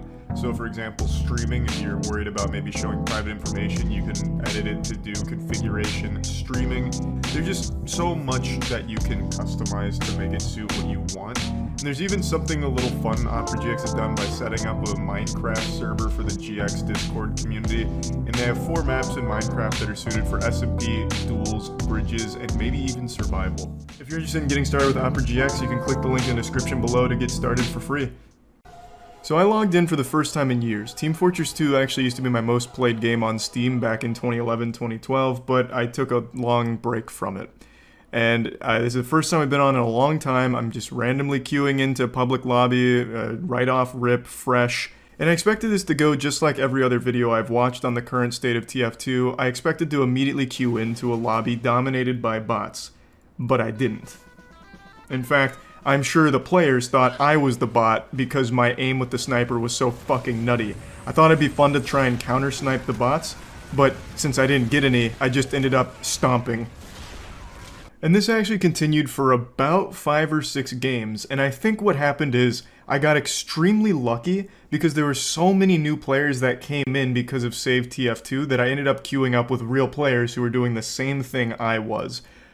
Either that or like my MMR was too high for bots to join. I don't know if that's a real thing, but I mentioned it on stream and some people said that might have been the case. I played a lot of TF2, like I said, for a long time, so I probably did have high MMR. If that's something that they consider for casual lobbies, I don't know. But that could have been another factor if that's something that's taken into account in the game. But regardless, I think the most likely answer for why I wasn't getting into bot lobbies when it's such a rampant problem is just because of how many new players came in over the last 24 hours. It just flooded out the bots and real lobbies got made. Now, after about 15-ish minutes, I did queue into a game with my first bot, and it was just as advertised from everything I read and everything I saw. It was a bot that was noise spamming the mic with, I believe it was just a YouTube video on loop, and it was a bot that could insta-kill everyone on the map pretty much at all times whenever there was any kind of sightline. So, you know the game TF2, right? You know, like, one of the best games around. Valve, the people who made it, kind of gave up on it. And I for the life of me cannot tell you why. So, because of it, there's a TF2. And I was like, man, this is actually kind of awesome. There is a lot of people. The community isn't toxic. The thing that's ruining TF2 right now is the bots. Omegatron, Magic.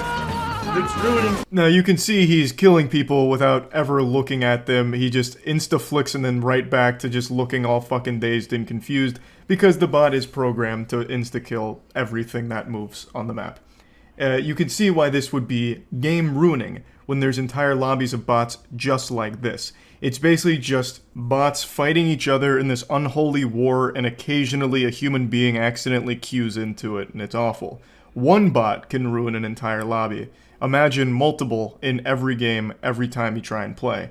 That's been the state of TF2 for about 2 years now. But I wanted to go a bit deeper and see if I could find one of these lobbies, because today it seemed pretty difficult just because of how many players were coming back to it or trying it out. So I was getting legitimate lobbies. I wasn't actually finding these, but I know they exist because I've seen so many posts and so much footage of them. I just wanted to experience it firsthand. In every single game I joined over the course of an hour, there was at least one bot per game. Now, luckily, a lot of times what would happen is the bot would get kicked, but unfortunately, as the game would go on, another bot would sometimes just join and get kicked again eventually, but just a massive headache. So I guess that lucky streak I had at the beginning had fizzled out, because every game I joined over the course of like an hour did have at least one bot there to start. And the worst case was I joined a lobby that had, I think it was 3 bots total, and one of them was of course doing the mic spam as well, and that one was truly miserable.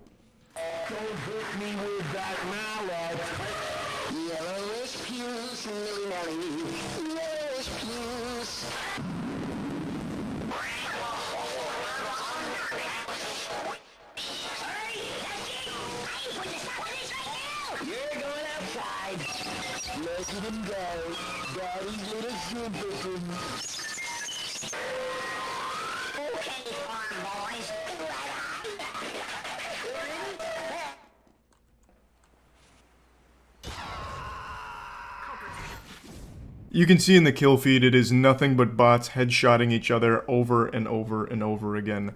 This was the worst lobby I joined. But like I said, over the course of that hour after the first like 5 or 6 matches with no bots, I got a bot in pretty much every match. At least in the beginning, until they would get kicked or until one would rejoin and get kicked. But there were bots, a lot of them. The game is not in a super fun state, but I know right now it's better than it has been just because so many people flock to the game with the save TF2 hashtag. So even if Valve really takes their sweet time fixing this, which God knows they probably will, I don't even know if they have game developers left on staff anymore. They do so little for their games. I don't know who's there coding anymore. But even if they take a long time fixing the problem, I think this massive influx of players has been a really great thing for the game itself anyway, for the health of the game, because with so many players that all went to the game, the casual lobbies filled up with so many players that are actually there to play and kick out the bots. And the community servers have been popping off as well because of so many new bodies in the game, and that's great. So there's a lot of options to play it now, so it's a little bit better than it was before the hashtag. So overall, I'd say that hashtag SaveTF2 has been very successful, and hopefully Valve will finally fix the game and get it into a playable state. And who knows, maybe they'll be feeling really generous and actually deliver new content to the game. That would be fucking wild, because the community has been starving and Valve has not even decided to piss in their mouth to give them a little something for the game. They're doing below the bare minimum for Team Fortress 2, and I'm hoping that that will change at some point, because the game still is super fun and super popular. That's about it. See ya. 10 years ago, I saw a YouTube video that I would never forget. It's not a super popular video, though it does occasionally pop up on Reddit and TikTok for people to be confused about, and I just figured, since it popped up again today, why not talk about it? Now, to give just a bit of context to the video, what happened is there was a man publicly filming a woman who was doing like stretches in New York. I believe it was for a photo shoot. So she was doing like really big stretches, and he got his camera out and started filming her ass and crotch and getting like these really creepy up close shots, obviously without her permission, and then was eventually confronted for it, and that leads us to what happens in this video. Excuse me, I don't really want you taking a picture of her butt. Excuse me, you old bag. Are you taking a picture of her? Excuse me? Are you taking a picture of her? I'm videotaping her, yeah. Well, you have a problem with that? Yes, I do. Why are you doing it in public? I can't videotape? You can't videotape her butt. I can videotape her. He was being blatantly obvious with what he was doing here. He wasn't trying to hide it. He was getting like up close shots and cinematic angles of her ass, damn near treating it like he was giving her a colonoscopy with his camera, so the crowd called him out for it. This is the first time we get to hear his voice, and what a pleasant sound it is, like a chorus of angels. This guy's got some golden pipes. His voice sounds like an actual cartoon character. He sounds like he'd be a scummy businessman on Rocco's Modern Life.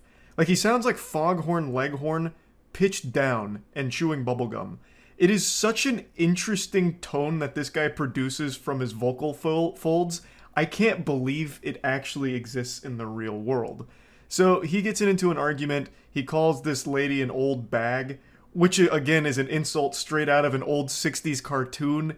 And then it continues to escalate a bit further. Try. Videotape her crotch. Excuse me? You don't have to videotape. You're the one thinking the thoughts. I didn't say do that or think right that. There. I'm shooting from this angle. That's mind your business. I'm in public. I'll do whatever the hell I want. Shut up. I mentioned this happened over a decade ago, and you can really tell. You can kind of carbon date this video, because we as a species have devolved so much since then that if this happened today, no one would have really directly intervened. They would have just pulled out their own phone to videotape this guy to shame him on TikTok instead of actually try and like get into an argument in person. It would have just been all fought through Twitter and TikTok counter videos. Now, I don't want to bring the mood down, but the person filming this was actually a known IRL troll. His name was Joey. I'm saying was because he's no longer in this corporeal realm. He died of a heroin overdose about 6 years ago. But his claim to fame was he would go out in public and just annoy people and make people mad and film it. From everything I've ever seen from this guy, all he did was just try and make everyone around him miserable in public. So he was kind of like the world's first IRL streaming nuisance way before it got popular on Twitch. Excuse you. Excuse you. Who the hell are you? Don't worry about who the fuck I am. I'm right in the middle of your shit, so what the fuck? What the fuck? This is what it's all about. That line is what makes this video so special. An iconic line up there with the best, like "May the Force be with you." A timeless classic. The biker comes in and he says, "Don't worry about who the fuck I am. I'm right in the middle of your shit, so what the fuck?" It's just, like, there's just so many layers to that onion, I couldn't even begin to peel it. Like, you just, like, it takes so long to just digest. It's something that just marinates with you for so long. You know, it's hard to wrap your head around it. The human mind wasn't meant to comprehend that level of genius. It's perfection, honestly. You know, he's there for the right reason, right? Like, hey, this guy's being super creepy. I'm going to step up and, you know, get this creepy guy away from everyone. But he's also very confused, right? His heart's in the right place, but, you know, he doesn't exactly know how to go about it. It's as the expression goes, his eyes were bigger than his stomach. He bit off more than he could chew. He knew what the mission was. He knew the assignment, but couldn't quite get a grasp on how to complete it. But I'd say he failed successfully. What the fuck? All right, goober. Let go of my camera, goober. Let go of my camera, goober. Get that out of my face. Don't touch my camera, goober. Get that out of my fucking face. I don't think so. I'll leave it right there, goober. All right, goober. Nice outfit, too. Yeah, you wish you could work as hard as I can. Right. Unfortunately, yet another blunder from the biker here, trying to puff out his chest with another line that he doesn't quite nail the delivery of. He says, "Yeah, you wish you could work as hard as I can," or something to that effect. Meanwhile, he's just getting blasted by the goober assault here, and it's super effective. It's like a Pokemon battle, and he is blasting him down with the goober offensive attacks. So he keeps calling him a goober. The biker's getting uncomfortable. You can really see that the embarrassment is starting to set in there. There was a comment on TikTok or in the YouTube comments, I don't remember where now, where it said every time he says goober, the biker loses 10% health, and that shit had me giggling. I saw it twice, and it couldn't be more accurate to what's happening here. And I feel really bad because the biker's the one on the right who's trying to stop this guy from just filming ass non-consensually in public. Like he's being a real weirdo. But the biker just can't quite pull it off without embarrassing himself, too. Right. Right. Right. You're not getting shot. I'll see whatever I want. Dude, you just rode over my foot. Hey, man, chill out, dude. I'm 17. Dude, you just rode over my foot. Get it? Don't touch me. Don't touch me, dude. Don't touch me. Just ran over my foot. That's why you got dropped. This isn't exactly where the video ends. It ends about 8 seconds later where he calls him a goober a couple more times before he scoots away. He zooms off into the night. So the lady that was doing the photo shoot or stretching, whatever was happening there, that's still up to interpretation. No one knows for sure. It's just the most accepted story I've seen is that she was in the middle of a photo shoot in New York there.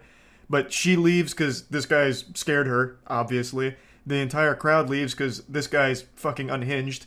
And this confrontation between him and the biker and the rest of the crowd is just escalated to a point where now his foot's getting attacked by the bicycle, you know? And the way this guy talks, Joey, the one behind the camera, reminds me of like a kid in a department store who's upset because his mom didn't give him enough chocolate.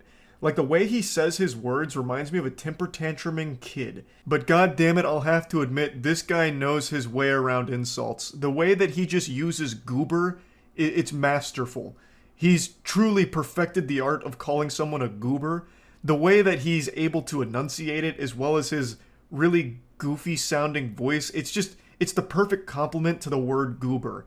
Every time he says it, I smile a little bit. It's like, oh, that's so silly. Why would he say that?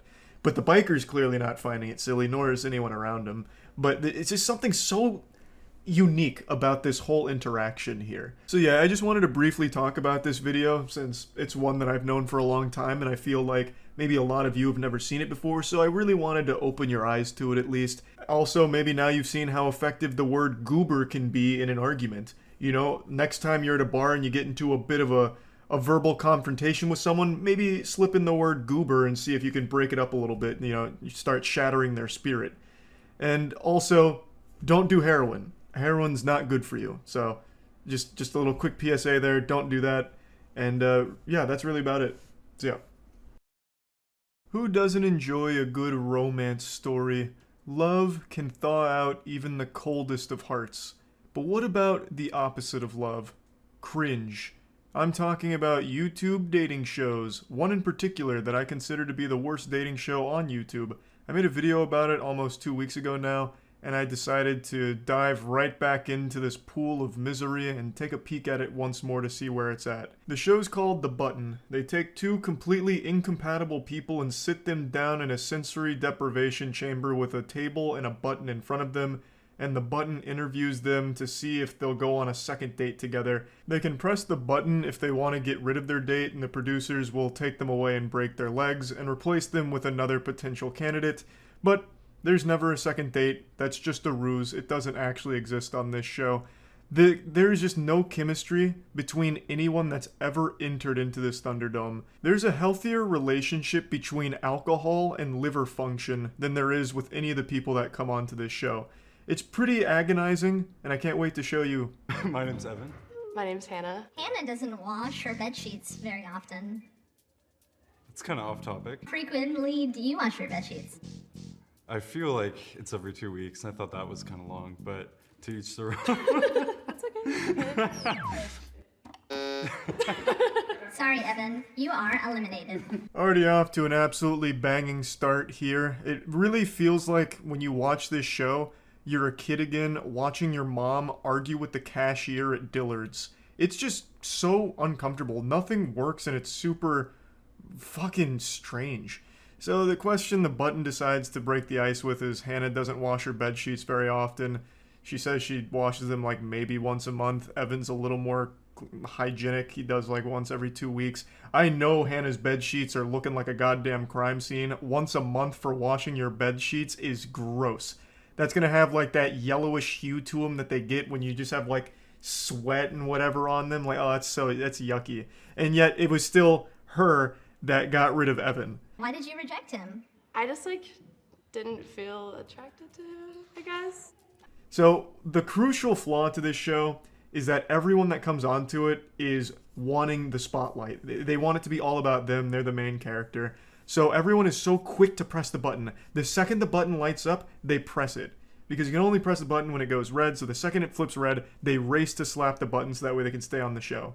They do this because if they press the button, they're guaranteed to move on and they get more time in the spotlight. It just becomes less about dating and more about ensuring that they can juice as much time as they can in the episode. So they get rid of the person because it's safest. They don't want to get axed because then they didn't have a large role in the show. People might forget them. Whereas here, they get to go on guaranteed. What they need to do for this show is make it so when you press the button, it gets you out of the date. So when you press it, you're gone. You get escorted out the back of the casino. Because then there's less incentive to press it. Then you actually communicate and you have a conversation. And then you're like, okay, I'm not feeling it. Bang, I'm out. I feel like that'd be a lot more interesting as opposed to every single one of these interactions going to a Final Jeopardy moment where they're all trying to fucking press the button all at once. It leads to every episode being exactly the same and just pretty insufferable. Her reasoning for kicking him off is I wasn't attracted to him, which is a fine reason, but the whole point is supposed to be finding common ground and potentially a second date, just getting to know each other. So having a split second to kick them off, I think is just counterintuitive. It should be, I'm out of here. Man, I am really not attracted to this person. Bang, ejector seat, they shoot you through the fucking roof. I can, if I wanted to just have sex with someone, I could, but I want Sorry, Sapphire. It's okay. You are eliminated. Hannah, why'd you do that? It kind of caught me off guard that she was a sex worker, and she kind of intimidated me. Another date down, Hannah's quick on the draw. But what I want to talk about right now isn't necessarily what happened there. I want to go back to my theory on improving the button, or at least switching it up where if you press it, it gets you out. I just noticed a fatal flaw. It could lead to an absolute doomsday scenario where there's some undateable, insufferable asshole who goes on here, and everyone that sits down in front of him just fucking hates him, so they all just keep getting themselves out. And he is just left there, sad, dick in hand, with no one that's going to go on a date with him, so the show goes on forever. It could just be an endless loop of sadness, and it makes that person feel bad. it'd be much more insufferable for the audience. Like, every time they sit down, it scares them away. Like, my idea also has a lot of flaws, but I also think it might be worth trying just to see what happens. When was the last time you two had sex? A week ago? Damn. It's just like a hookup? No, somebody that I've been seeing casually for a little while. Patrick, are you poly? I am, yes. Oh. Yes. Okay. Have you like been in a polyamorous relationship before? This is my first... She got him with that bait and switch. She asked a question while he was answering, bang, pressed the button, kept his mind off it. It's a good strategy. You get him with the, look over there, bang. Have so much in common. I mean, yes, green and graphic design, my two personality traits, right here. Sorry, Hannah. You are eliminated. You're so nice. Loved meeting you. You're amazing. Yes. You had so much in common. I know. I just wasn't feeling the spark. And then also, if I'm being honest, some of the people before were just like, she buzzed them out really fast, and I don't know about that vibe. I don't know. I feel that. Revenge for all those that came before her. All the fallen soldiers. She was able to defeat the raid boss on the battlefield here. This was surprising because I'm not even gonna bother showing it, but they were having like a normal conversation. They had like a couple things in common, and they both raced to press the button. Once again, just showing how it's only about like as much spotlight time as you can get here, not really about trying to date or anything. It's just not that entertaining because the small talk doesn't last more than 10 seconds, and it's always just who can press the button first. Hey. Hello. Heelys. Yeah. Yeah. What's your name? Emil. Emil. Nice. I'm Pi. Pi? Mm-hmm. Is your handshake? Handshake, yeah. Nice to meet What you. are Heelys? Are you at? Bun doesn't know anything. Okay. Yeah. You want to take this one? I mean, you're wearing them. Yeah, you're right. She was talking about not feeling the spark in the last one. God damn. This is the all-spark right here. This is what the fucking war for Cybertron was all about in the Transformers movie. Good lord. The connection here is off the chart. You can really feel it. It's electric. They're like immediately engaging in back and forth hostility over nothing. I mean, she just pointed out that he's riding in on Heelys and this dude's like all combative. He's putting up like a defensive shield right away. I don't know. I feel like we're about to witness an actual fist fight. Heelys are shoes that have wheels in them. So, would you consider yourself a skater?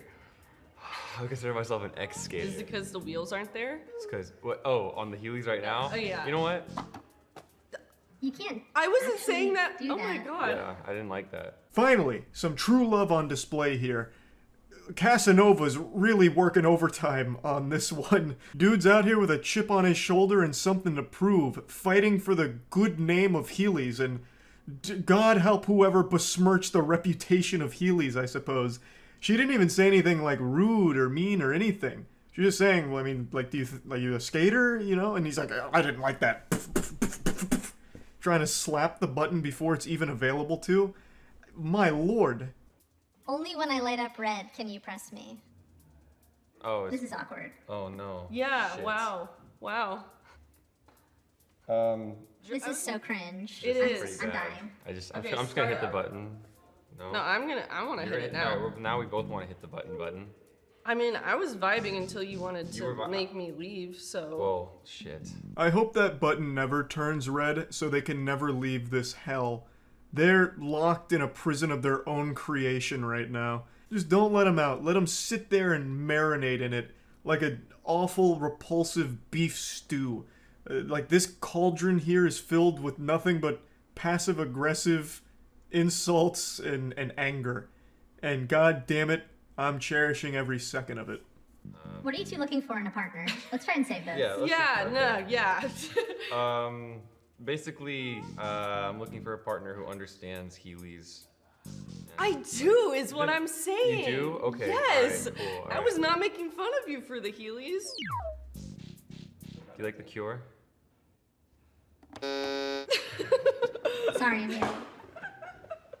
It seems like this guy's whole personality is Heelys, so when he thought that they were being insulted, he tried to go to bat for them, like to defend their honor. And it led to this catastrophe here. What are you looking for in a partner? Someone who understands Heelys. Of course he's saying that like just as another passive-aggressive thing to Pie, but like I don't understand why it hurt him so deep. It's like her even mentioning the Heelys in a way he thought was belittling opened up so much trauma from his past that it consumed him like a darkness inside of his soul. Like I don't know what the fuck happened, but anyway, Pie goes on another date. They talk for like 4 sentences and they decide that was good enough and they win. Great conclusion. Just another wild episode of The Button. I don't think I'm going to watch any more of it. It's just really the same thing every time with people that aren't very nice to each other and have absolutely no chemistry or any ability to communicate with one another, because all of them are trying so hard to get as much time in the video as possible, it feels like. So, that's about it, really. See ya. At the risk of sounding like a bitter old, fragile geriatric, I need to vent about something. I saw a short video today that just triggered an insatiable appetite within me to rant. And I've said this on stream before, and every time I have, people have been upset with this opinion, but I'm going to share it anyway. I hate water parks. I think water parks are hell on earth. And I don't hate them for the reason you're probably anticipating, which is germs with all the pee, puke, and shit in there from all the kids that go to water parks. I've always hated them because of the slides. Now, I'm not referring to the slides that you go down on an inner tube. I'm talking about the ones where you like cross your arms like full coffin style and go down on your back. That shit has always been extremely painful. It's how I imagine it feels to be trampled during a stampede. There is just barely enough water on those slides to prevent your skin from peeling off on the way down. But even then, it's not enough to make it comfortable, so by the end of it, I always felt like I've been degloved and I'm gonna stand up and just blood's gonna fall out and my organs are gonna pop out my ass. It is so awful. All the twists and turns are so violent because you're going at like damn near terminal velocity, so you're fucking blasting back and forth against the slide. But even when you're not pinballing around on these outrageous twists, turns, corkscrews, and loops, it is still just so painful because it's not one continuous piece of plastic, obviously, it's divided up, and you feel each and every goddamn bump. So like when it's a little uneven, you'll be going through and you'll just hit like a fucking pothole and you're popping your L4 vertebrae out of alignment. I hate it. I have always hated water parks, even when I was younger. Like even before I got like old as shit, like, you know, even before I became a fossil, I didn't like water parks because they just hurt. You know, it feels like I get beat up by the football team when I finish a water slide. I've just never completed one of the slides and felt like I had fun. I felt like I went to war and was just pushed over the side of a hilltop and on the way down hit like 5 layers of barbed wire, broken glass, and rocks. I hate it. I've always hated it. And I honestly feel like the people that make these water slides try and come up with just enough safety to keep most people from dying, but still leave enough wiggle room so they can still have some fatalities on there. One of the biggest cases that I recall was a 10-year-old boy got decapitated on a water slide at Schlitterbahn. The water slide was called Verrückt, and he got decapitated halfway through the water slide. A lot of fishy shit went on with the construction of that water slide. Verrückt has a very peculiar history. What was responsible ultimately for the decapitation of that boy was the raft that he was on for that slide. Went airborne and he hit his neck on the safety cage that was built like over it, and it decapitated him. It's absolutely a fucking horrifying thing to read about. And of course it's not the only case of someone dying on a water slide, but that's the most well-known one. Most of the time though, it's just a lot of injuries. I've never liked it. And today I watched a short video that Jackson sent me where some kids went down, I think it's a potato sack slide, somewhere in the middle of nowhere. I couldn't find any information about where this is, but this slide is absolutely one of the most dangerous things I think I've seen at an amusement park. Again, I have no information on where this ride is or what park it's at, but I think it's safe to say this is like an official place. Like it's a business, not just someone's backyard, because I don't think anyone's going to be able to build this in their backyard. I think anyone can see why this is an absolutely awful design. It looks like it was actually created by a villain to kill as many kids as possible or just injure as many people as possible before it gets shut down. Like it's trying to complete the any percent speedrun record for most injuries associated with a slide. It has all of the worst ideas incorporated into one. So it's obviously very high speed. This is a pretty fast slide, and it's not a water slide. This is like, I think, a sack slide, so I think they're in like a little potato sack or something, and they slide down a giant metal slide. Well, first of all, the fact that it's a metal slide in what is clearly a very sunny area is already a horrible idea, because when it gets super hot, that slide's gonna fucking cook the kids. It's gonna just start burning them as they're going through it. They're gonna be praying for the time that they finally can get off, and then they're still gonna have to be, you know, grabbing little skin pieces from the slide on their way out. They're gonna need like a fucking skin graft by the time they finish this thing once it gets into the summertime. But even putting that aside, you can see it's built with a cage around it, which for a lot of people would say, like, that's probably a good idea to keep people from, like, flying off for going too fast. Like, that's the whole idea of it. Except their cage is porous. It's giant openings in their cage, so it's like these metal bars. It looks like prison bars, and it doesn't look like they're even rounded off or anything. So it's just these, like, kind of sharp-looking metal bars, this cage, around the slide. And you can see the kids bouncing into those bars and shit.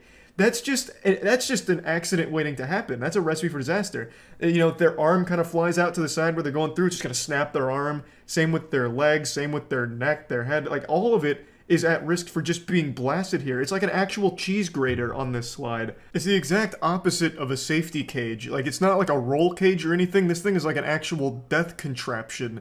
And the GoPro they were using here obviously got caught in that cage and just thrown off to the side.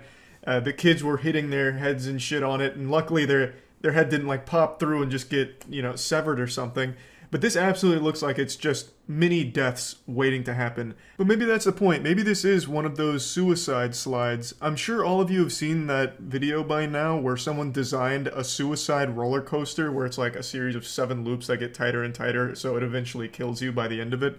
That's kind of what this slide seems to be like emulating, just a way of committing suicide in an elaborate way. Like, it just gives you one last ride. It's fucking baffling to me. Like, if a parent saw this for even a single second, I don't think there's any way they'd let their kid go on that unless they really hate their kid. I'm sure you also noticed in the video, the cage doesn't go across the entire slide. There's still those openings, like the open air openings with like the platform there for the staff to get to, which is exactly one of the things that was responsible for the decapitation on Verrucht. They have the metal cage that goes over the thing, but there's gaps in between it, obviously. So in those openings, like on this ride, there's a very real possibility someone going really fast hits it, catches some air, and then also hits their neck and head on that cage start, which is what killed the boy on Verrucht. So they have literally the same fucking problem as Verrucht did. And I just think that this is a disaster waiting to happen if it hasn't already. Again, I couldn't find anything on this slide, and I looked everywhere. This was posted on like 12 different subreddits, and I checked every single comment on every single post about it, and nobody had any clue where this was. So maybe this really is like a homemade contraption. I have no idea, but it doesn't seem likely considering the like scale of it. It seems huge, and it also seems like a lot of property that they have here, so I would be very surprised. Plus, there was also some other people on the beginning of the platform that looked like staff members, and I don't think parents that built this in their backyard as like a fun project would hire full-time employees to man it for them. So I'm imagining it's like an amusement park somewhere, but no idea where. But this shit, I mark my words, if it continues to stay open, I'm sure this won't be the last time we see it.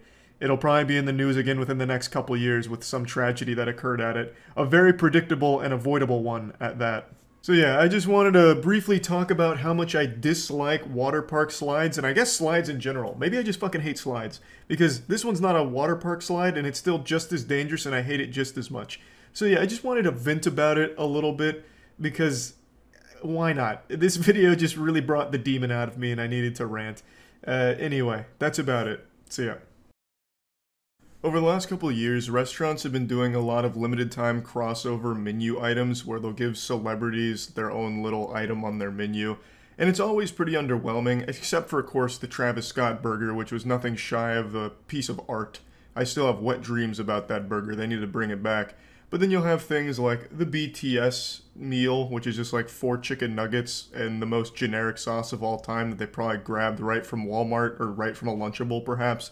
But I've made it my mission to try all of them, just because they pique my interest. So today's no different. IHOP now offers an entire Minions section of their menu, obviously to promote the new Minions movie coming out.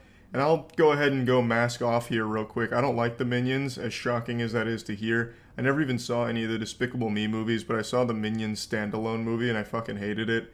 So I wasn't really going in here with like the most optimism ever, but I do like IHOP, and I had a feeling they wouldn't betray me and just like serve me dog shit on a plate. But I gotta say, I was wrong. We're also joined by a celebrity guest, Young Gravy. He wanted to swing by the warehouse and try out the Minions items. When he heard what we were doing, he couldn't contain his excitement. He's a huge Minions fan and just really was feeling gluttonous to try out the new items. And I want to make it clear right now, this guy is fucking 6'8", okay? I could actually suck his titties while I'm standing up. He's taller than Matt, alright? So, it's not that I'm short, though I am, it's that this guy is outrageously tall. So just keep that in mind. Yeah, I'm trying to hold these like classy. Well, it's IHOP, you have to. Like classy theater. When? I don't like it, but I'm so sick of beans in the morning. And we would turn butter. Yeah, it's part of like high school. Like, you know. Wow, I'm sure they kicked you out quickly. Yeah. They did not like it. So we have a special guest for today's Trying Dog Shit menu items. Young Gravy came into the Thunderdome to try the Super Minions menu items from IHOP. So this will be fun. That's the only, he wasn't going to come until we told him that we had Minions food from IHOP. He has to see the mayor after this too, and he's just going to like puke on it and shit. We'll go see the mayor after this, it's going to be all good. Rise of Brew, Rise of Gravy. Sorry, Jane, I brought you, I accidentally wore an Atlanta jersey and I brought you some Minion little circle snacks, so. Well, this is the orange juice one, so I feel like you can eat that with breakfast.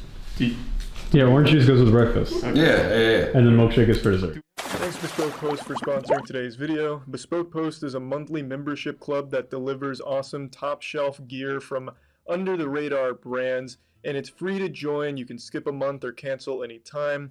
Every month members are introduced to new amazing products, whether it's outdoor gear, home and kitchen related, barware, just all kinds of incredible content to be had from a Bespoke Post box. Every box comes with around $70 worth of goods inside, but only costs a fraction of that price. So from the slasher box, I got this bad boy right here, which is fantastic. I'm a huge fan. And then also from the retreat box, I got nice camping equipment, so like a hammock, sleeper, pretty much everything that I think would be required for me to go out into the great outdoors. You can also preview the box before it's shipped, just so that way you can inspect the contents before so you're not surprised, and then you can make a decision on whether you want to keep it or swap it for another box, or just skip the month entirely for no charge. You only pay for the boxes you want, and the boxes are constantly changing. So if you're interested in trying Bespoke Post, you can go to bespokepost.com/moist20 or click the link in the description to get 20% off your first box. Or you can also just use moist20 at checkout as the coupon and still get 20% off of your first box. Thanks again to Bespoke Post for sponsoring. It's not banana juice? Yeah, everything else is banana juice. See how I'm trying to hold these like classy? Well, it's IHOP, you have to. Like a classy theater. Yeah, it's IHOP. It's like Wait, show me classy. the classiest. Oh. Yeah. That's great. Oh, there's nice little like raspberry chunks in there or something. Pretty sure those I are think it's straight up blueberries. blueberries. Yeah. Whoever looks at a circle, that's a raspberry chunk. Well, you guys don't have the same kind of refined palate that I do. Alright, y'all. All Hey, right. cheers. Cheers. Hey. Cheers to Gru, for real. Welcome back, Gru. It's like orange juice. Yeah. It tastes like old screwdrivers I used to make in college, but It actually looks like sparkling orange juice. Yeah, I'll put some vodka in there. You for want sure. some? Yeah, gladly. My head hurts today. This is a different kind of video now. You just tell me when. When?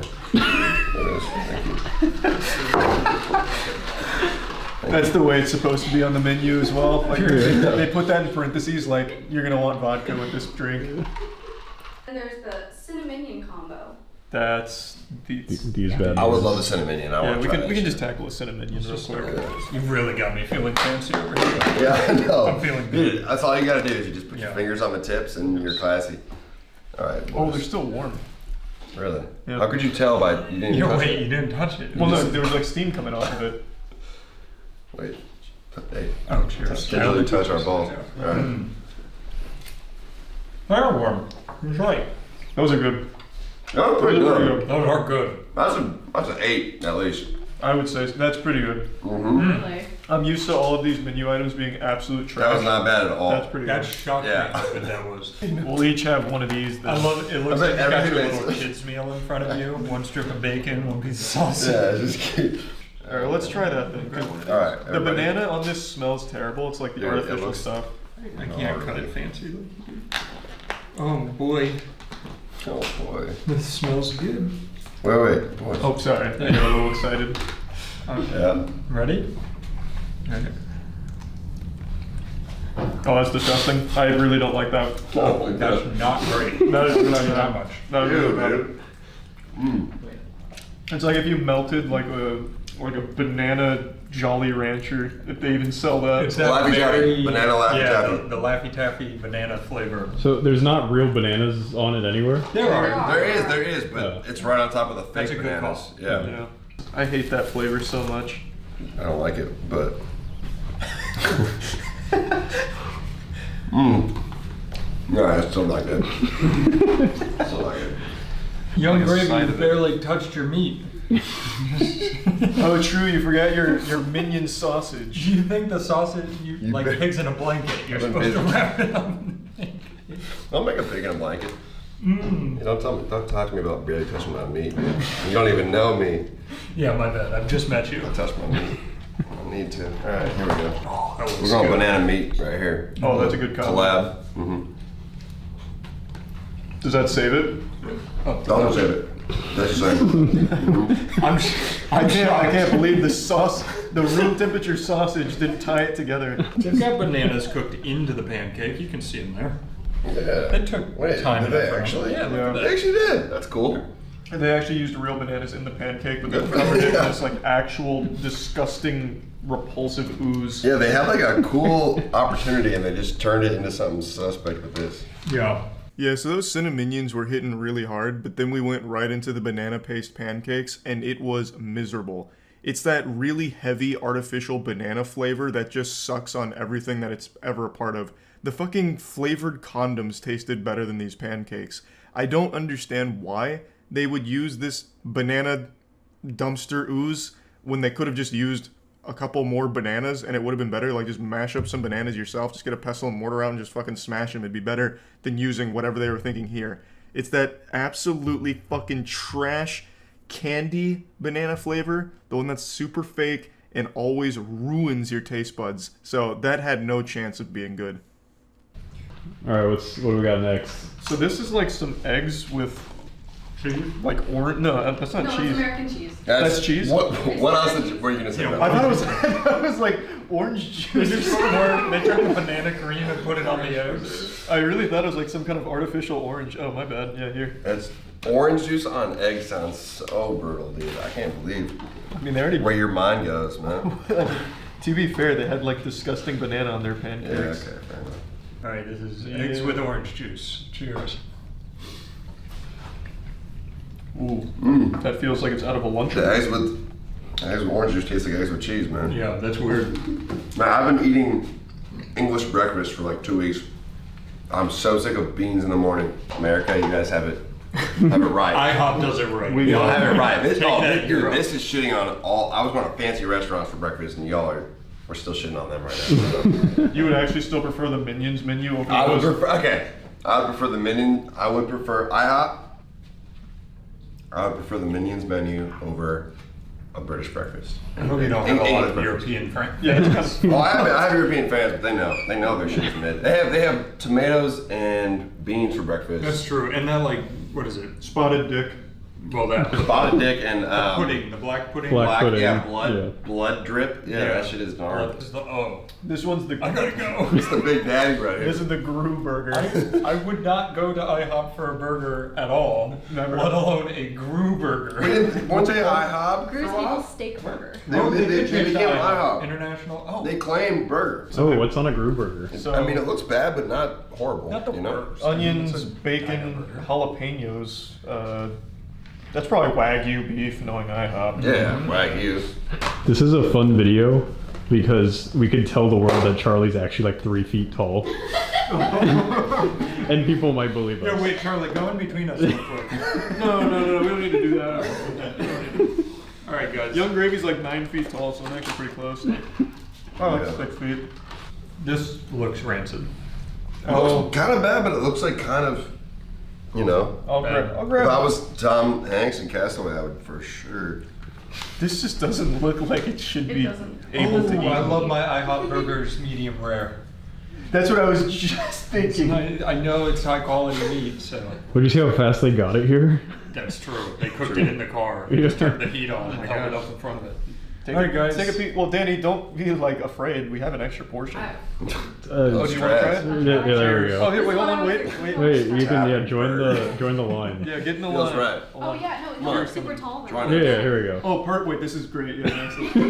Oh man, Charlie, you're like 7 feet. I know. Yeah, Can I have an you're extra tall as fuck, fork Charlie. for that? All right, let's go. Cheers.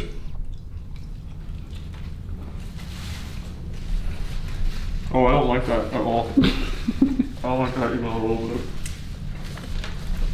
Yuck. It's a diner burger. I don't hate it as much as him. Yeah, he doesn't like that at all. Yeah. It's alright. I didn't like that at all. It's like biting into wet sand. It's giving Midwest, you know what I'm saying? It's fine. It's like Gru made It's it. just fine. It does taste like Gru made that with love. Yeah, Gru made it. Yeah, so they were all able to tolerate the Gru burger significantly better than I was, and maybe I'm just a pussy, but that shit I thought was almost inedible. It was like medium rare, but tasted medium chew. Like, it was just not good at all. And maybe, again, it's because I'm not a huge burger guy. I don't usually get fast food burgers or burgers at diners or anything, but I hated it. I absolutely hated it. Do you see that? Like, is that all whipped cream? No, that. No, it's got a weird little. It does have a weird little blend. You gotta stir it up now. Wait, that is all whipped cream. Okay, all right, give it a. That's all whipped cream. Give it a. Matt, you're supposed to stir. Read the gentle instructions. toss. Come on. Yeah, you gotta stir. There you go. I think it all melted together with the time that it took to Dude, get that through. banana sauce is so gross. That is disgusting. You gotta stop eating that thing. I've got eating. I took a bite of bacon and the banana sauce just hit me like a wrecking ball. All right, there we go. Woo! It's like churning butter. Hey, we did that too. You don't ever churn butter. We did that with a weed whacker. We did make butter. You churned butter with a weed whacker. It wasn't great. Let me tell It's you. very liquid now. Yeah, There's a lot of Amish people near my hometown, and like we would go on vacation or like little what's the word? High school field trips to the To the Amish? to the Amish people. Oh my god. And we would churn butter. Yeah, it's part of like high school. It was like, you know. Wow, I'm sure they kicked you out quickly. They did not like me. Balance. All right, buddy. All right, here we go. Yep, that just tastes like a normal milkshake. It's pretty good though. Yeah, It's a good banana milkshake. That's fine. I thought it was vanilla It's until very right now. liquefied. I think it's just because it took so long to get here. It's good. It's fine. I think if you got that like when pretty it's good. at peak performance, it would probably slap. Yeah, it was good. It's not bad. Yeah. Thumbs up. There's some graham crackers in there. Ooh. That's nice. I think it's Nilla wafers to go with like the Yeah, it banana is. like pudding kind of That thing. makes sense. Yeah. Overall, it's pretty good. Yeah. As far as like shitty menu items go, the menu's kind of crusty this time, and I hate the menu. Except the pancakes. Oh, the pancakes are a crime, yeah. The ones under it are fine. Just get the I also hate- inches off of them. I feel like all I ate was the normal IHOP shit. I just ate the You hash browns. spit almost everything out. Well, that was the steak burger. The minions Yeah. were good. The The minion semen was not really our The vibe. whole No. balls were good. Minion balls. The minion balls were great. The I'll take a cinnamonians. minion ball right now. Cinnamonians, Yeah. Yeah. Actually, yeah, I want to try one of this. I'm into it. I'm very into it. Ooh, that's a lot of sprinkles in that one. That was good. I'd give the whole experience like a solid 7, as long as I I was never gonna have say to 7. eat this again. 7. That's pretty good, I feel like. 7. Yeah. Yeah. I think this was actually worse than the banana sauce to me. I just really hated their steak burger. I didn't like it at all. I'm just gonna be that guy. I say the opposite. It was a decent burger. I didn't mind it. See? Differences, but we can See? still be friends. We can still be pals. Oh. I didn't mind the burger, but I'm glad that everyone can agree that banana sauce was disgusting. Yeah, shit was trash. Shit was gnarly. When you think of a hero, the first thing that pops in your head is probably like Spider-Man or Iron Man or something. But for me, when I think of a hero, I think of anyone who has to work in retail, food service, reservations, any job where you have to interact with a customer. Those are the real heroes. I have always said and always will say that any job that requires you to interact with customers is an absolute nightmare. Hell on earth. You're constantly experiencing the worst humanity has to offer every single day. Swallowing rusty nails would be less painful. And I think that's something that everyone on this planet can agree on, that rude customers are the lowest of the low. I have more respect for cockroaches than I do some douchebag that's melting down in public, yelling at an employee over something they had no control over in the first place. It is one of my biggest pet peeve. In fact, I'd say it's probably my biggest pet peeve. I hate that shit. And today there was a video that was going pretty viral on TikTok about a guy who posted his own meltdown at GameStop, and it is so embarrassing I couldn't help but just talk about it a little bit today. Let me show you it. Hey, what's going on, man? How you doing? Listen, I'm recording you just because I've had the hardest time returning this. So if you tell me no, I'm gonna go ahead and sue GameStop. I see this shit all the time. If you don't help me fix this problem that is my fault, I'm going to sue the entire company. Well, like, what do you expect them to do? Start groveling like, oh no, please, don't sue the company. Oh no, oh goodness gracious, oh please, anything but that, shaking their fist. I'll do anything to fix it. Oh god, just let me rectify this situation. Like, why do you expect the employee to give a fuck if you sue the company? Why is this GameStop employee all of a sudden gonna try and defend the company, the corporation, like, oh no, you will not. I will not allow you to besmirch the good name of GameStop like this. I will fix your problem immediately, now that you've threatened legal action. Like, they have no say-so in the corporation. You know, this guy isn't John GameStop here. Like, he doesn't care.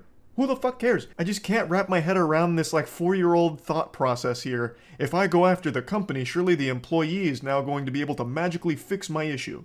It's not their company. They don't care. They're just an employee of it. It's not like they're married to it. It's not, you know, they don't care. They shouldn't care. It just makes no sense to me. But all power to this guy. If you want to sue GameStop and lose all your money in legal fees, please, go right ahead. It'll be a really fun, goofy headline to read. I implore you to sue GameStop. And it's really silly in this case because it's GameStop. It's not exactly a booming corporation. Like, what are you going to sue GameStop for? Their NFTs? Like you really stand to gain nothing out of it anyway? The whole thing is just a fucking disaster, and this guy's an absolute clown. You know, you have nothing to do with this. I just need somebody to tell me no on video so I can go ahead and sue GameStop. A brief moment of self-awareness where he acknowledges that the employee had nothing to do with this situation, but then still continues to make a big scene out of it. Jesus Christ, it's so painful. I'd rather teabag a barrel of plutonium. I'm just trying to get my money back here. I bought the PS5 bundle, and then they made me buy a whole bundle, which isn't even on my receipt. I didn't sign no contract. I know you guys' policy is just unopened things are returnable. They didn't pass the receipt? Yeah, go ahead. I think you were in here even when I bought it. So yeah, I got pressured into buying a bundle. I didn't even want it. So I got 3 games and the charging case. I kept the controller there. You got pressured into buying a bundle, and now you regret it. What do you mean you got pressured into buying a bundle? What, did the employees throw you against the lockers like it was football hazing? And take the goddamn credit card out of your wallet to make this purchase? What the fuck do you mean you got pressured into buying a PS5? Were you just sitting there trembling like, oh my god, they're talking about a bundle. Fuck, I'm gonna have to do it. Sweat pouring down your face. You like 8 years old? You come in here acting like a big man, but your issue makes it seem like you're just a big baby. Like, what the fuck, man? Jesus. And the whole issue is super stupid anyway, because when you buy a PS5, you get games with it. It's bundled up. And I think the reason, and I could be wrong, this one I'm not 100% sure on, the reason they bundle PS5s with games is to prevent scalping or reselling. So that way you're not just getting like the raw console to like resell for profit. You get games with it as well that drive the value up, so you spent more on like the entire package than you did just the actual hardware. I'm pretty sure it's like anti-scalping measures, though I'm not 100% sure. But when you're buying a PS5, you're never just buying like a raw PS5 anymore. It's always bundled. Well, I get where you're coming from, where you didn't want to buy the bundle, but that's the only way you can get the system. Okay, what do you mean by that? So through GameStop, right now we're only doing bundles for PS5. Is that in writing? I know. So you're gonna just say no, huh? Yeah, I can't take it. So you can't give me the refund for this shit right here? No. Absolutely massive props to the employee here. keeping a level head and just delivering a firm no. I love that. Lays out the facts. The only way you get the system is with a bundle. Not much I can do for you there, champ. You made a decision that you regret, and I can't help you. But stop blaming us. It's your fault. You're dumb, not us. Like, okay. When's your manager working so I can come and fuck with him? Because I'm going to definitely come fuck with him. It should be tomorrow. Tomorrow? What's his shift? He should be in the morning. Alright. And what's his name? I just come and, I'm just going to come fuck shit up. Like I'm telling you, I'm not fucking around. The guy who got pressured into buying a PS5 apparently is going to come make another big scene to the manager of the GameStop. How embarrassing. And this happens every single time. The customer is the one recording this.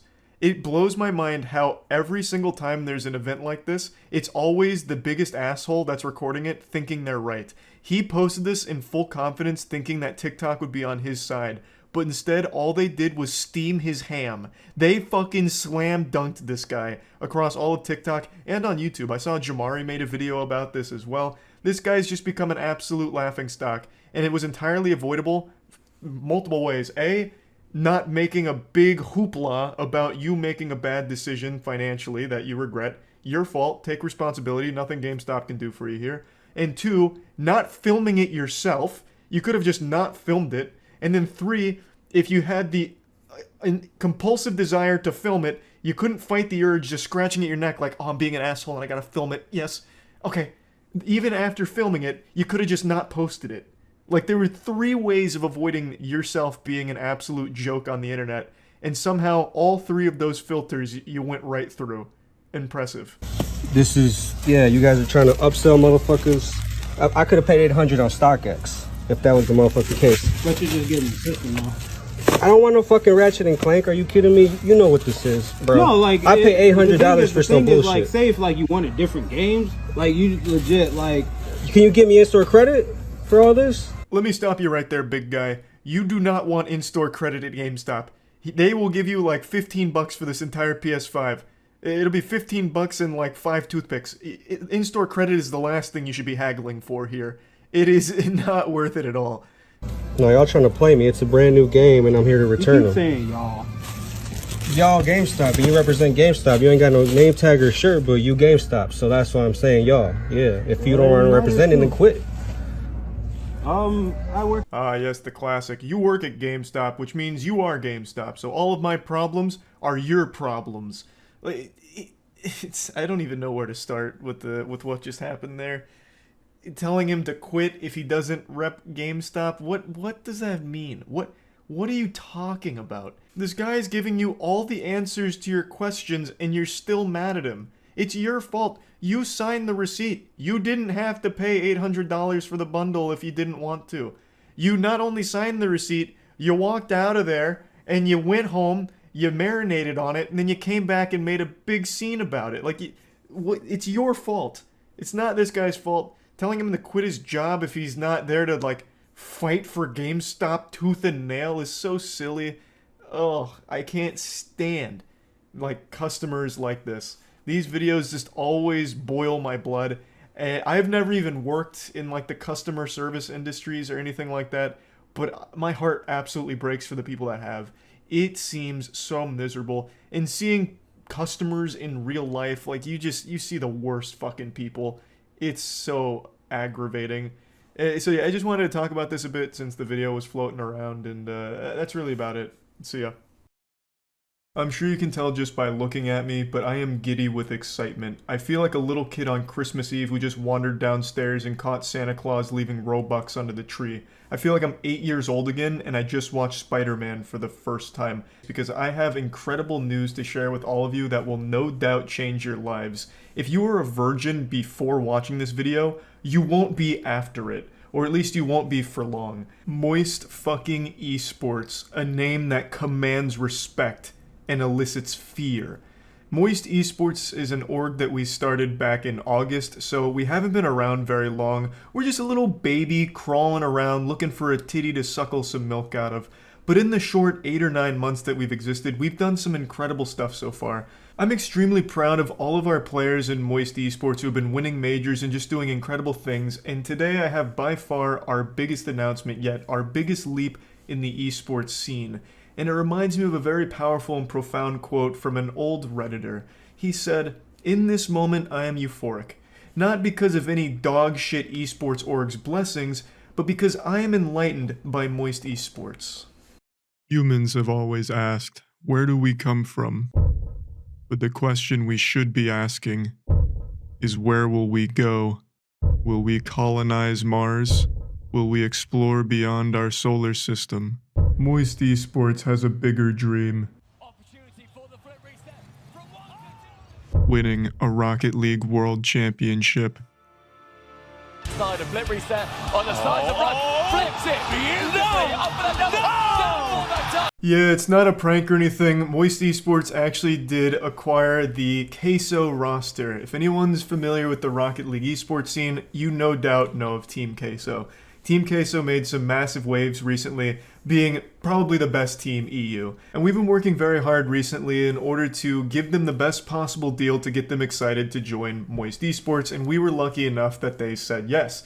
So the Queso roster is officially part of Moist Esports and will be representing us in the upcoming major, which is actually tomorrow as of posting this video. Now, I will be streaming the entire thing on my Twitch stream, twitch.tv/moistcritikal. I like to do that for pretty much all Moist Esports events, at least as much as possible, and this one is definitely one I don't want to miss.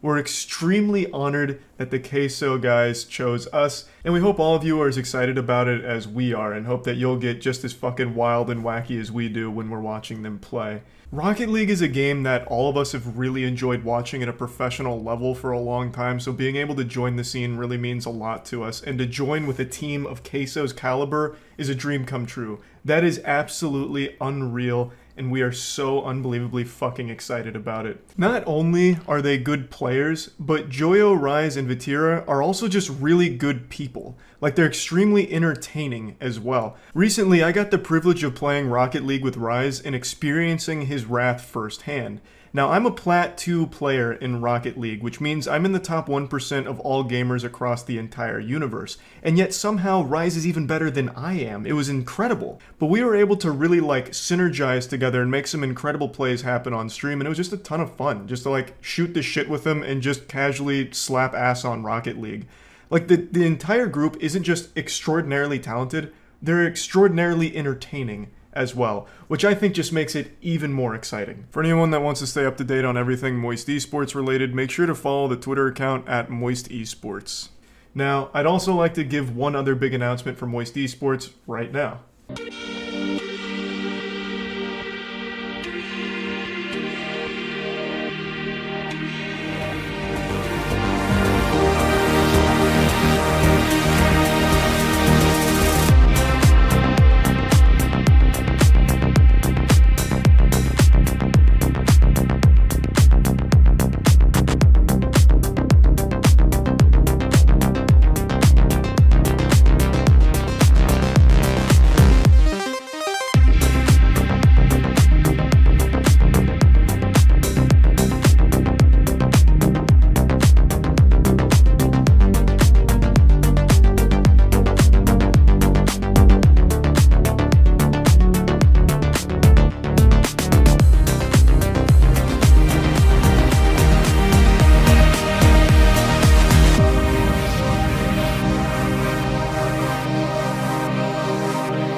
I know a lot of people, when they see a merch drop announcement, it's not exactly something super hype. You're not pumping your fist oh my god, it's fucking game time.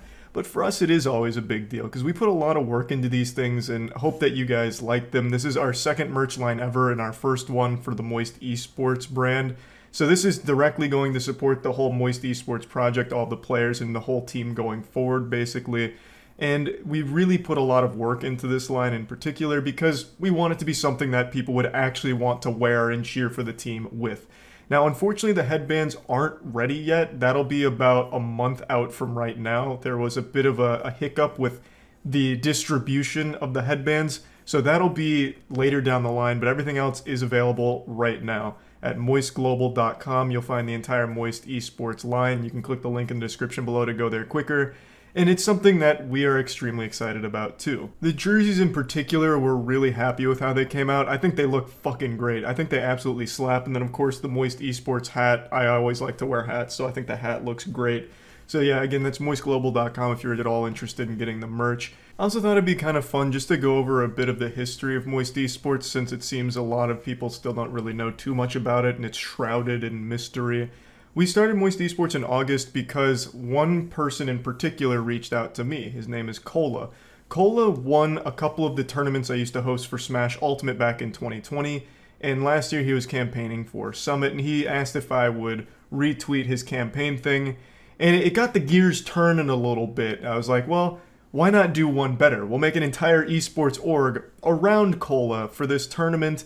And then one thing led to another, and we really fell in love with the entire area. And it's somewhere we always wanted to be eventually anyway. We all like the esports scene. So the timing was right. Cola really kickstarted the entire Moist Esports org, honestly. And from there, we've been learning as much as we can about the space in order to efficiently grow and give all the players the best possible deals that are out there. And it's just been so much fun watching them compete, watching the tournaments on stream, and just going fucking crazy. I've become a massive esports enthusiast over the last 8 or 9 months, and it's just been so fun. And now with the ex-Queso roster officially on Moist Esports, I know it's just going to get better and better, and I cannot wait to watch them play this weekend, and hopefully you'll all join us there to watch as well. I know a lot of people thought Moist Esports was like a joke thing and not something serious, but that is entirely wrong, insultingly wrong. I spit on that garbage. We've been taking it super seriously, and we've put a lot into this org in terms of both money and time and everything, because we want this to be a legitimate tier 1 org that does everything right, where all the players are hype and excited and they all don't get like abused by like a shady org or shady contracts or anything like that. We want to be like the premier esports org. So yeah, this is just the beginning for Moist Esports. Having the Queso guys come on to Moist Esports is an actual dream come true for us, and I have no doubt huge things in the future for that group, and I really think this is just the beginning for Moist Esports. I feel like in another year or so, Moist will be the first thing you think of when you think of esports. I can't wait to share some other massive announcements with all of you pretty soon. But yeah, for now, that's it. See ya. You'd have to travel to a different galaxy to find any signs of intelligent life that haven't heard about Pokemon. Pokemon is the highest grossing media franchise of all time by a wide margin, over $110 billion in revenue. And it just seems like no matter what Pokemon does, they can't fail. Pokemon's a lot like me when I play chess. They just don't make blunders. Even when it's a pretty low effort product they're producing, it still sells extremely well and people lose their minds over it. You remember like last year when Oreo ran that limited time Pokemon run where like the top of Oreo cookies would have like a Pokemon printed on it? People went wacko mode. It was full-blown chaos, bodies piling in the streets, mangled corpses everywhere as everyone fought each other to get their hands on the precious Pokemon Oreo cookies, because everyone was chasing those Mew cookies and selling them on eBay for hundreds and even in some cases thousands of dollars.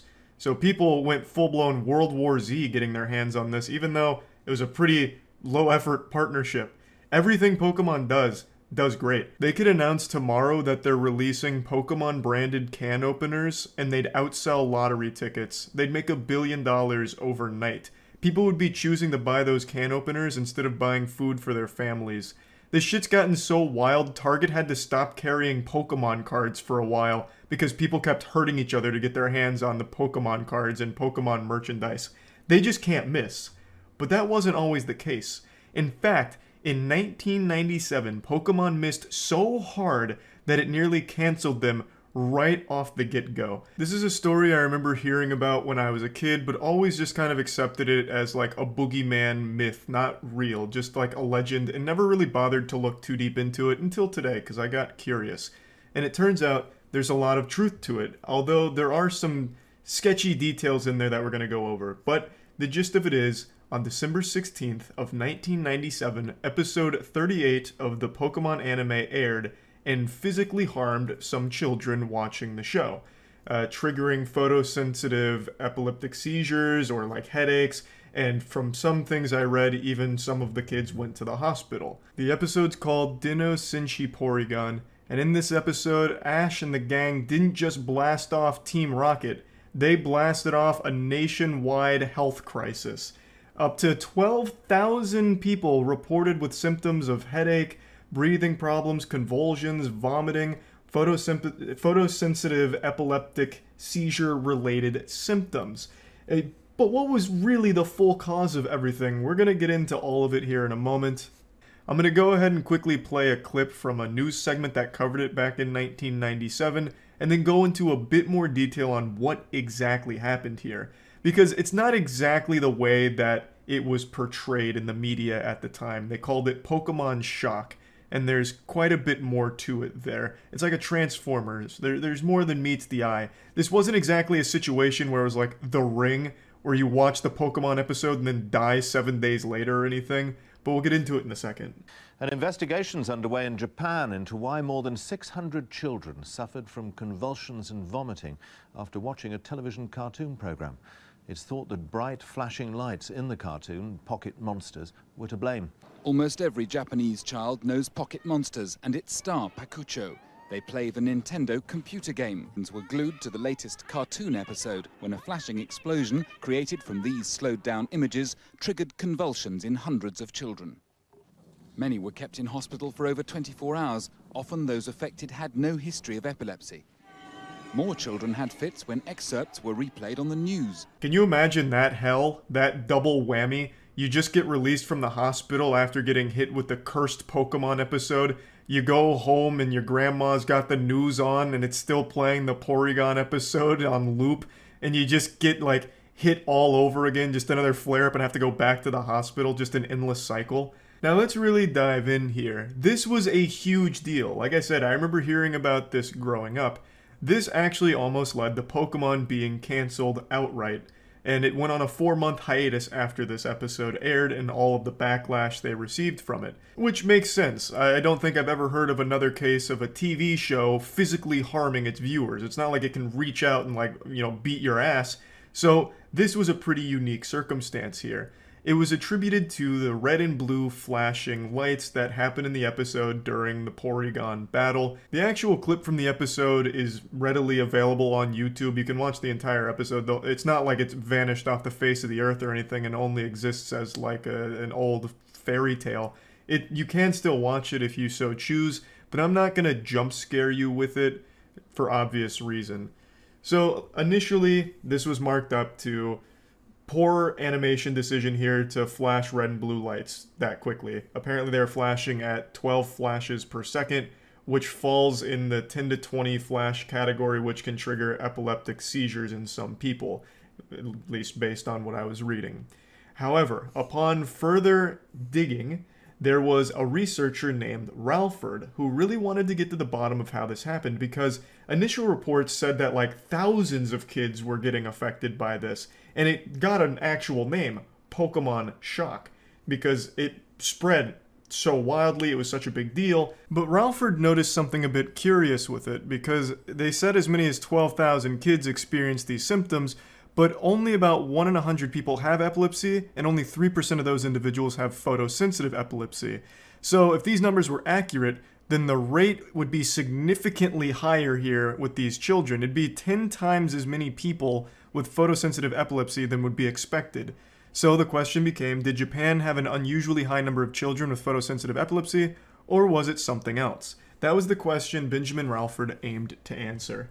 Not only did the numbers not make sense to Benjamin Ralford, but the timeline didn't either. The widely accepted timeline of events is as follows. Episode 38 airs in Japan December 16th, 1997. Charlie's 3 years old at the time. But in Japan, while kids are watching this episode, some of them experience photosensitive epileptic seizure-like symptoms. Headaches, breathing problems, convulsions, vomiting, all kinds of ailments from watching the show live. And this is true. There were about 600 or so reported incidents from them watching it live. However, a lot of kids watched the show the next day, or even over the next 2 days after word had already spread about the Pokemon Shock and the injuries associated with the episode. not every case was reported on the actual live date of the episode's airing. He says, the next day I found news reports talking about how Pokemon attacks were the talk of the schoolyard. Of course they were. There were about 600 kids who genuinely did have headaches and convulsions and breathing problems, and it wasn't until 2 days later when everyone's hearing about it, everyone in the schoolyard is talking about it, that was the key, because it provided the opportunity for contagion. So what Benjamin Ralford is suggesting here is that while there was like 600 kids who genuinely did have headaches and breathing problems and all these awful symptoms, over the next few days as that number rose to like 12,000, it's not that those kids were faking their symptoms or anything, but what they were experiencing wasn't the result of photosensitive epilepsy, it was the result of mass hysteria. Mass hysteria is defined as an outbreak of unusual and uncharacteristic behaviors, thoughts, and feelings, or health symptoms shared among a group of people. People affected by mass hysteria typically believe something specific has triggered their symptoms. So let's go ahead and take a bite out of this sandwich here. Pokemon Shock, as it was called, was talked about constantly on the news, talked about in schools, in public. Everyone was talking about this Pokemon episode that was injuring people. They were talking about the symptoms they were experiencing. They were talking about and even displaying all kinds of other ailments, all attributed to the Pokemon episode. So people started to self-produce these symptoms, even with no actual photosensitive epilepsy or anything like that, because they were constantly influenced by their external sources. They kept hearing about this Pokemon episode and all of the problems it would cause, the breathing problems, convulsions, the headaches, and all that, and as they're constantly being exposed to that information, they started to feel it themselves. And it's not that they were faking these symptoms, it's not that they weren't actually experiencing them, but it wasn't because of photosensitive epilepsy. It was attributed to mass hysteria, or so Ralford concluded, as well as many other researchers who looked into it. Outside of the initial 600 or so people that presented with these problems, the additional 12,000 all had like mild symptoms that started after the initial wave, and it's mostly now regarded as a case of mass hysteria. There's also like a study where they followed 100 or so of those patients over the course of 3 years, and they never had any other epileptic episodes or anything like that. So the accepted conclusion for what actually happened was a case of mass hysteria, which is still really fucking wild. I feel like it may have been confusing to follow, and I may not have explained it super well, so just to put it all in a little nutshell here, episode 38 of Pokemon airs. While watching it live, some kids, roughly 600 or so, experience some symptoms, some of them severe enough to go to the hospital. And then it starts to be talked about by the news, the media, talked about in school, talked about in public, and they always mention like what happened and what symptoms they are experiencing. So after hearing about this Pokemon episode and all the symptoms associated with it, when some other kids went home and maybe saw the episode on the news or saw little bits and pieces of the episode elsewhere, they started to feel those symptoms themselves because they were influenced by what they were hearing externally. They self-produced the symptoms even though they don't actually have photosensitive epilepsy, thus mass hysteria. They were convinced because of everyone around them constantly talking about it and mentioning the symptoms that they were experiencing that same thing, which is why that number got so high, all the way up to like 12,000 reports. This had a really detrimental effect on Pokemon because, like I said, they were still new. They were still just getting their foothold in, becoming the juggernaut that they are today. People were very familiar with Pocket Monsters. It was Pocket Monsters at the time. It wasn't fully Pokemon. And after this happened, they took that 4-month hiatus, and their stock, it dropped pretty hard. They had a pretty rough stock time. There was talk about like Pokemon being evil. Kids shouldn't watch it. It's dangerous. And obviously parents were more concerned now with what their kids were watching because of Pokemon. So it just led to a lot of unpleasantness for Pokemon as a whole going forward. But you know how the story goes from there. They were able to regain their footing. They came back stronger than ever, and now they're the highest grossing media franchise of all time. But they came dangerously close to just eating shit because of one episode, and not even the whole episode, one small section of one episode. It really could have been the end of Pokemon, at least internationally, because keep in mind, this was 1997. Pokemon wasn't the massive hit that it is today in the West. So this was a lot of people's first time even hearing about the property. So parents were really concerned, you know, like, oh, Pokemon's hurting children. It's going to make your kids sick and shit like that with whatever the media was saying. So it just had a really, like, uphill battle. But somehow it fought its way through, and now we have Pokemon at #1 for total revenue of a media franchise. I just find this whole story to be really wild. I've never actually looked into it that deep. I'd always just thought it was either exaggerated or just never happened in the first place. But it's something that I think most people have heard of, at least in passing at some point, because it was such a big deal back then. And still, that episode and that event lives in infamy. I just thought it'd be fun to kind of revisit it and talk about it and see what was actually going on there. So, yeah, that's about it. See ya. I have the cutest cat in the world. This has been confirmed by science. Multiple studies have been conducted on the topic, and they've all concluded that my cat is indeed the cutest cat on this planet. If you think otherwise, then you're just genuinely wrong, like provably, objectively wrong, and I'm embarrassed for you and feel sorry for you. I know everyone thinks that their pets are the cutest in the world, and that's super wholesome and fine, but it's a lie. You're living a lie. It's not the truth. Let me show you the truth. Is your heart melting yet?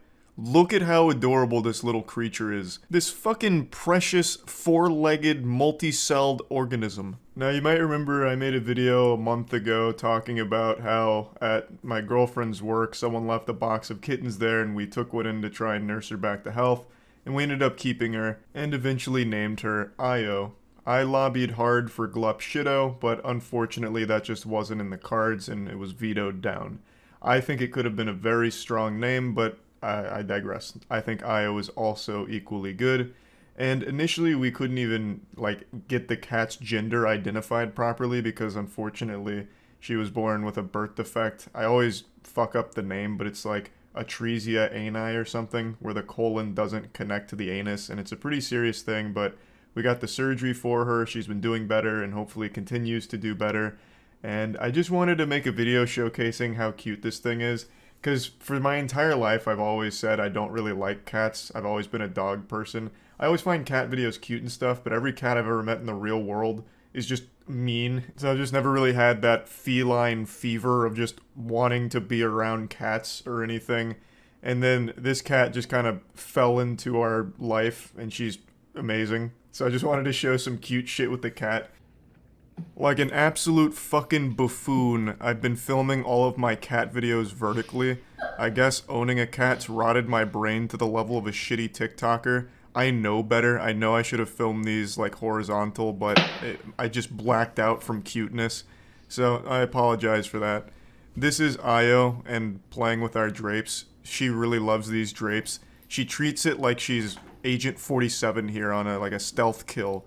She plays it like it's a goddamn stealth mission in Tom Clancy's Splinter Cell. It's absolutely amazing. It's so fucking cute. She also really likes to cuddle, so oftentimes she'll just like sleep on either mine or Tiana's shoulder and like nestle up in our neck. It's wild. This is only a small taste, I got plenty more. But I just feel like if the Grinch stole the nuclear launch codes and was threatening a nuclear winter apocalypse doomsday situation, and the only thing that would save us is having his heart grow 3 sizes, I think the first line of defense would be showing him pictures of Io and videos of Io. That would probably do the trick. It would save the world. One of the other kittens from that box was taken in by one of Tiana's co-workers, and this is them playing together a little bit. Io has a pretty in-depth understanding of martial arts, so this is her in the ground and pound, so right now she's working the defensive here, and she's putting up a good guard, but one thing Io really likes to do is slap, so that's her kind of go-to signature move. She does a lot of slapping.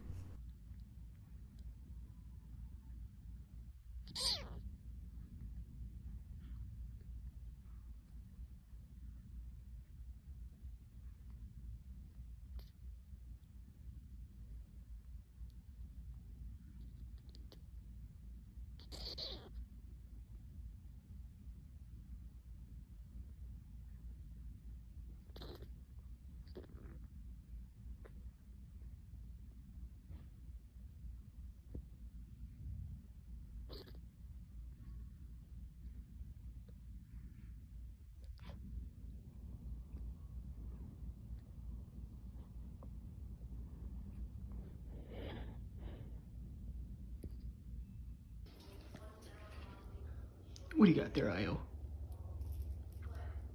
Your favorite toy?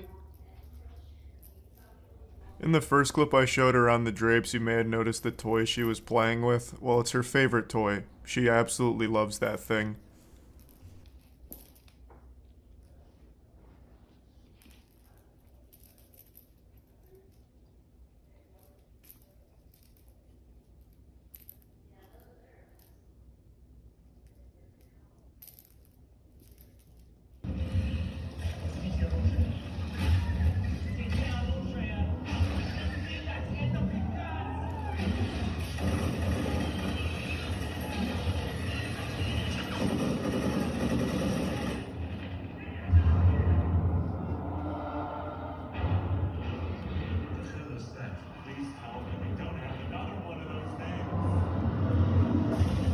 She also really likes tunnels. Yeah, we were watching Stranger Things, and the gunfire gave her the zoomies, so she started going wild and run through the tunnels and slapping shit around in the tunnels.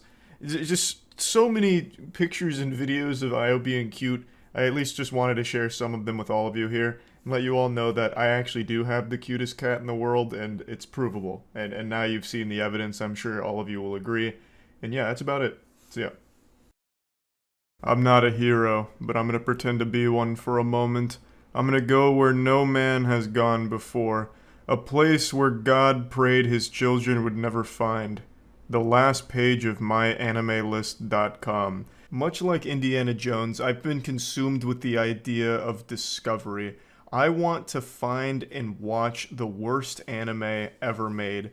Like the objective biggest pile of dog shit ever for anime. And what better place to start than rank 12,638 on my anime list. This is the lowest rating on the entire site. Everything below this is unrated, so it either never came out or just doesn't exist. So the lowest one here is Tinku Danzai Skelter plus Heaven. So the mission is pretty simple, and there's a very clear starting point here for my noble crusade. The journey of 1,000 miles begins with a single step, and I'm not a pussy, so I'm gonna take that first step no problem. Now, unlike Indiana Jones, I won't be shielding my eyes when I open the Ark of the Covenant here with the worst anime on this site. I'm going to pop this bitch open and just embrace this miasma of filth as it melts my flesh with how god-awful I already know. Helter Skeven, whatever the fuck it's called, Tinku Danzai, Seltzer, whatever the fuck. I already know it's going to be bad. But going into this, the one right above it is actually what I want to talk about first. There are some confusing and wacky little tiddlywinks of trash on this list that pretty much no one would consider anime. Not because they're elitist, but because they're like 2-minute YouTube poop shorts, like this. This piece of content here is 2 minutes and 50 seconds-ish, and it's on YouTube. This girl is Sayuri. Sayuri! This creature is Sayuri's mama. Mama! This creature is Sayuri's papa. Papa! Hiroshi! Sayuri! Mama, papa, mama, papa. Now you know how it feels to chew 5 gum. This shit looks like a little Tool music video, kind of. It's very peculiar, but I wouldn't really consider it like an anime per se. It's just more of like a small shit post that for some reason has a My Anime listing. So when going through all of this to look for the worst anime ever made, things like this I probably won't even bother considering. I just wanted to put that out there right away since there's multiple entries like this on there. So let's go ahead and dive into the lowest ranked anime on the site. Tinku Danzai Skelter plus Heaven equals garbage, I suppose. Well, this was a lot worse than I expected it to be. I'm pretty sure this was made by someone who escaped a lobotomy mid-operation. So you start this piece of shit by slowly zooming in on this marble that's supposed to be the Earth while a heartbeat sound goes on for like a minute. It overstays its welcome almost immediately, and it's the longest shot in the entire movie. This is 20 minutes of pure agony. But it's not all bad though, at least they translated it to English using Babelfish. Skelter plus Heaven. Her fate which does not get used to by nature, machines was left to your hand. The human body arms, which had the program embedded so that a command may be obeyed from when born. That's Socrates level wisdom right there. This sounds like a poor translation from some random person in the YouTube comments, but it's actually what they used in the movie. 警戒態勢だぞ。聞いてないのか。でかいな。300メートルくらいか。 Luckily, the plot's super easy. There's a squid here, and we want to kill it. That's about it. Everything else that happens is pretty nonsensical, but that's the core idea. So the guy you just saw walking in is like a team leader who puts together a squad of waifus in order to fight this squid. And the squid's not really doing anything. It just kind of looks like a 3D asset for a tentacool. It's just like this weird, goofy, like vanilla ice cream cone squid thing that just floats around and doesn't actually participate or fight back at all, really.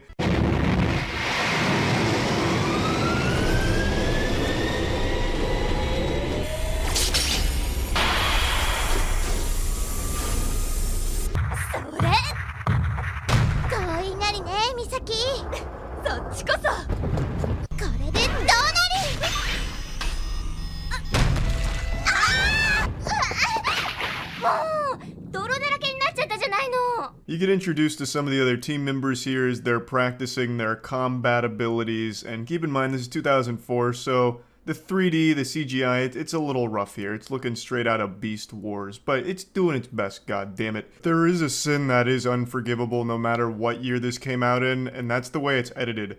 I swear to God, no scene lasts longer than like 5 or 6 seconds maybe. Outside of that intro shot of the Earth that went on forever, everything else is as if the person who made it forgot to take their ADHD medication, and they're just constantly jumping from like a million things back and forth all the time. So nothing actually ever connects.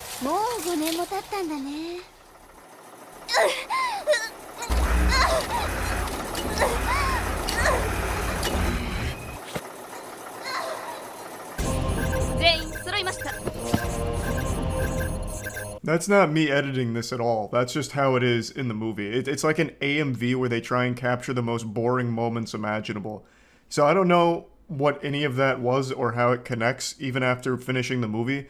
This whole movie is just like a series of random fever dream moments. It's like you're trying to remember a weird dream you had, but you only have those fragments.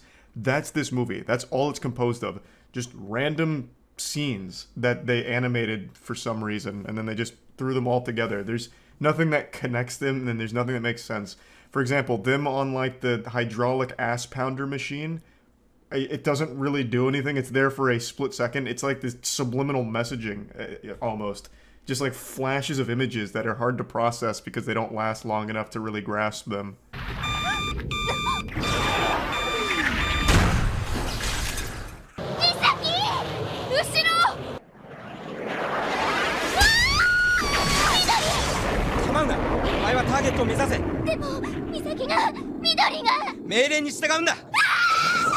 I'm cutting out a lot here, but eventually they get in their skelters and they start fighting the squid.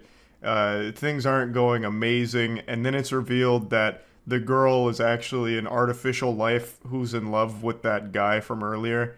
And it all comes out of nowhere. It doesn't really make sense, and you don't really give a fuck. I mean, it's hard to make anyone care about these characters in 18 minutes, but they like tried to speed run a nonsensical plot and then still tried to add so much to it and gave it so much fluff. Somehow it's 18 minutes, but it feels like it's 16 minutes too long. It's just crazy. Like, nothing they did worked here in the slightest. But let's go ahead and show you their triumphant victory over the squid.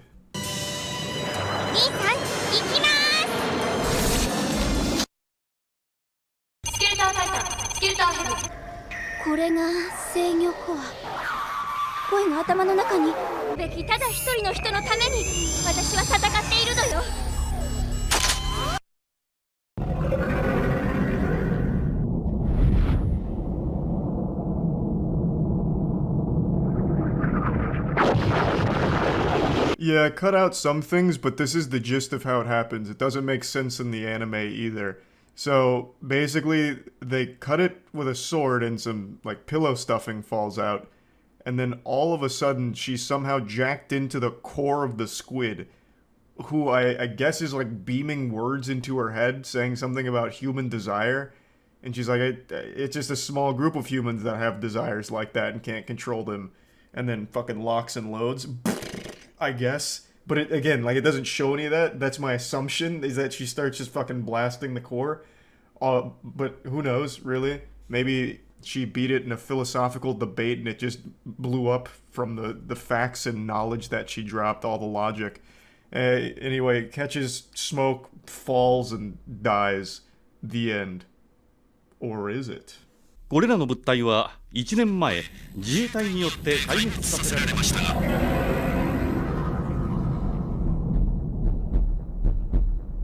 The squid had some friends, and they're equally as menacing.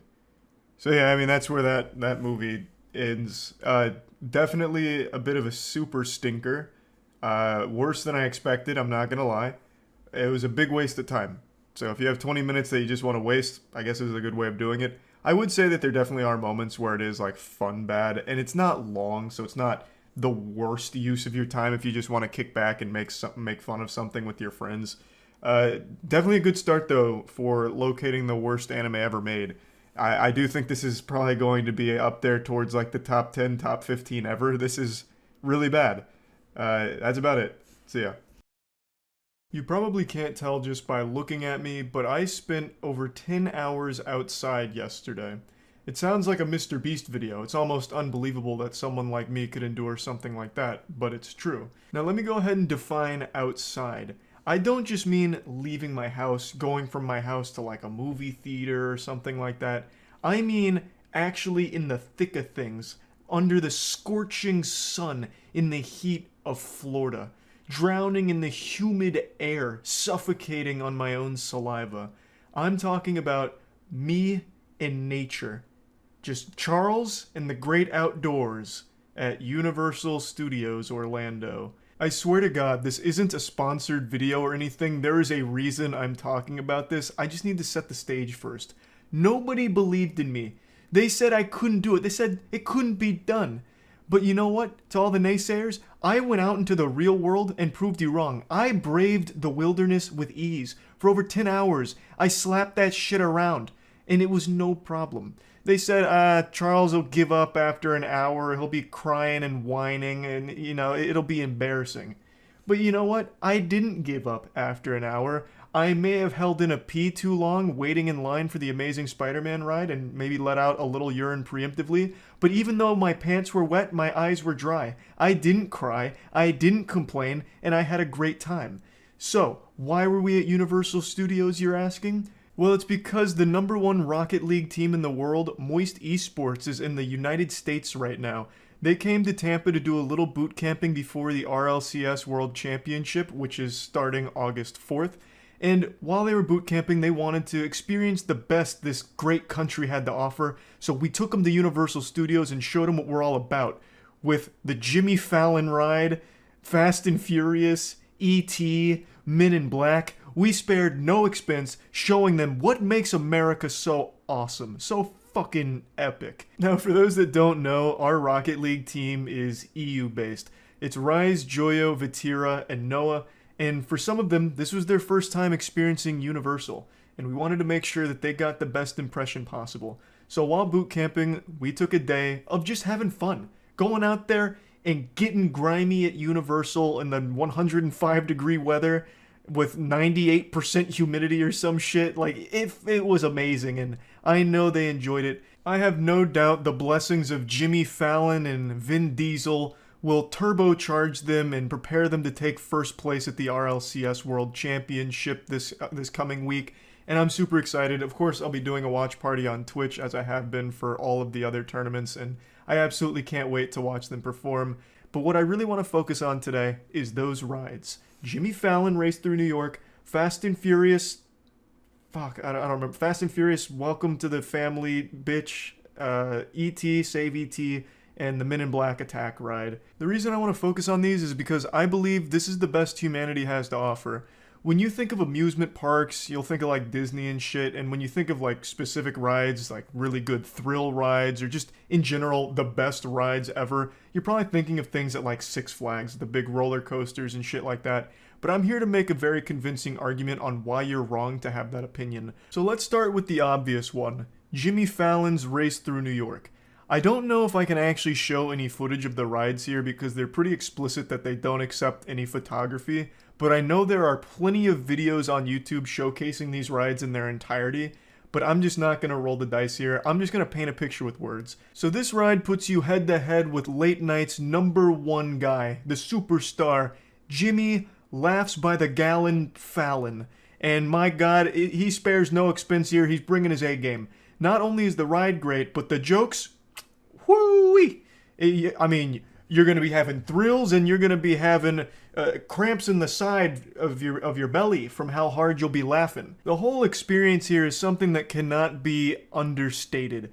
You go into the NBC studio, you're seeing all kinds of cool NBC lore, and then Jimmy Fallon calls you up. It's your time on the late night big stage, baby. You get to see some highlights from the Jimmy Fallon show, such as the time he smacked an egg on the top of his head. I mean, who could forget? And then Jimmy Fallon talks to you. You sit down in these really beautifully comfortable chairs, which are just made out of metal, and they're at like a terrible angle, so you end up sinking straight down and hitting your tailbone on a jagged piece of metal because it's constructed so well. And then you strap in, and you're in for the time of your life. It's a giant dome, it's a big screen, and Jimmy Fallon's talking to you. The objective is simple. We, since we're a team, we are going to be racing against Jimmy Fallon through New York City for the sake of beating him. And if we beat him, that's good for the ratings and it makes us happy. If he beats us, we suck. That's about it. And, we engage in this race, and it's cool. You immediately bust out of the NBC studio. Jimmy Fallon's drifting around corners. We, as the audience, we're drifting all over the place, too. And it's got like haptic feedback, so your chair's bumping and grinding all over the place. In particular, at this showing, the people behind me were really having a hoot and a holler every time Jimmy opened his fucking mouth. They were losing their shit. So they were having a great time. We were all having a great time, too. I mean, just ask Joyo. I mean, Joyo... I've never seen someone so happy. So we're racing Jimmy Fallon through New York. We get to see a lot of cool things. We get to see the Statue of Liberty for a little while. We get to see other cool New York stuff like pizza. Jimmy Fallon throws pizza at us. We go through the subway. And then in a giant plot twist, it turns out our vehicles, I mean, they're not just roadsters. Like, we're not confined to just the simple streets. Not Jimmy Fallon, not with these plebeians. So he's outfitted our vehicle with jet boosters, so they turn into giant rocket ships. And now we're not just racing Jimmy Fallon through the streets of New York, we're racing him to the moon. So then we take it to the moon like real men, and then we take a giant space cannon back to Earth, and then we re-enter the studio, and then it's neck and neck. Jimmy Fallon's a little ahead of us, so we pull a kind of dirty little pit maneuver, take him out of the race, and we beat him back, and we win. All in a day's work. Jimmy Fallon's been defeated at his own game, and we leave with smiles on our face. It was a memorable experience, and it was a lot of fun. Now, compare the 35 seconds you spend racing Jimmy Fallon to the 45 to a minute you spend on a roller coaster. The answer should be obvious as to what's more fun. Like, in a roller coaster, you don't get a cool story. You're not even racing against anybody, and Jimmy Fallon's not even there. So I don't know why anyone would ever choose a roller coaster over racing Jimmy Fallon through New York like 5 times in a row. But let's move on. So Jimmy Fallon is, of course, a banger. The Race Through New York ride, amazing. One of humanity's finest works. But we're only just getting started because Universal also has the Fast and Furious ride, and my god, if you ever need to feel like a man, just go on there. By the time you get out, have a fucking full beard and a hairy chest.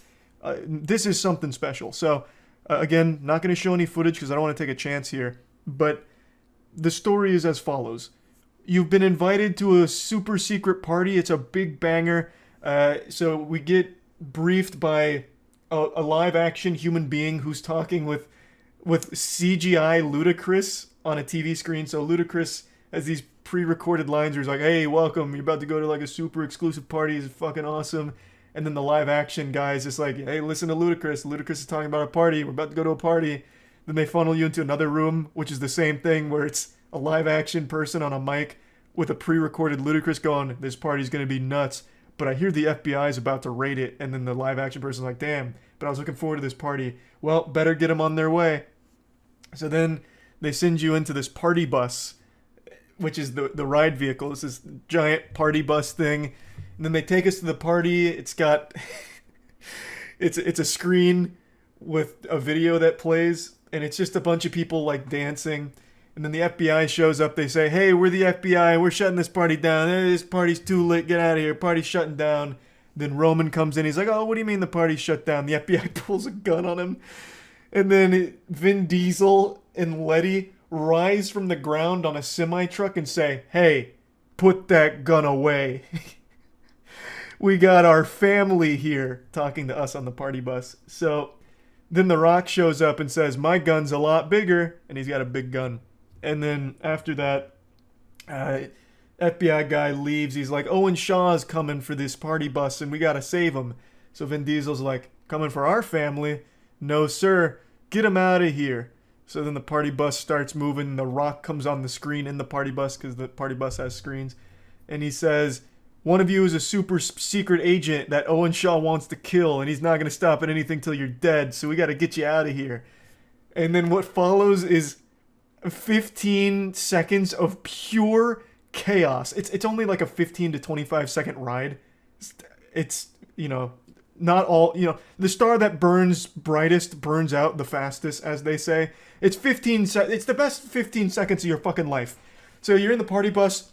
Then all of a sudden on two sides, there's now two screens, and it's playing a video where Owen Shaw's got like a fucking wrecking machine that's drifting all around the interstate, that's chasing us. Vin Diesel grabs onto a fucking helicopter and throws it to the ground. Letty hits you with a grappling hook, and all the while it's playing the most over-the-top sound effects of all time. So like you crash through one of the cars, and it actually sounds like a bomb goes off in the vehicle because they put the speakers right next to your ears. So it just has like this absolutely apocalyptic boom sound that'll deafen you for a little while. And then eventually like oil spills, and then like a water tank blows up. And they have these water jets in the party bus, which are aimed directly at your eyeballs. So when the water goes off, it like shoots a bidet into your eyes, which blinds you. So it takes away all of your senses as quickly as possible. So you're blind, you're wiping your eyes, you're trying to unclog your ears. Meanwhile, fucking Roman and Vin Diesel are slapboxing Owen Shaw on top of a nuclear missile. Like, it's fucking crazy. And it ends with the party bus falling off a bridge, and then Tez saying, congratulations, you did it. Didn't really do anything besides get beat up by the party bus, but you know, you feel like you accomplished something. You feel like you bonded with the people you went on the ride with. It's a banger. It's a great ride. I love it. Another absolutely fantastic piece of human ingenuity and creativity. Now let's talk about the E.T. ride. This ride's existed since back when Jesus was still around, it feels like. The E.T. ride is old as shit, and it feels that way. When you enter E.T., the first thing you're greeted with is the smell of an antique shop. I don't think that place has been properly cleaned in the last fucking 40 years.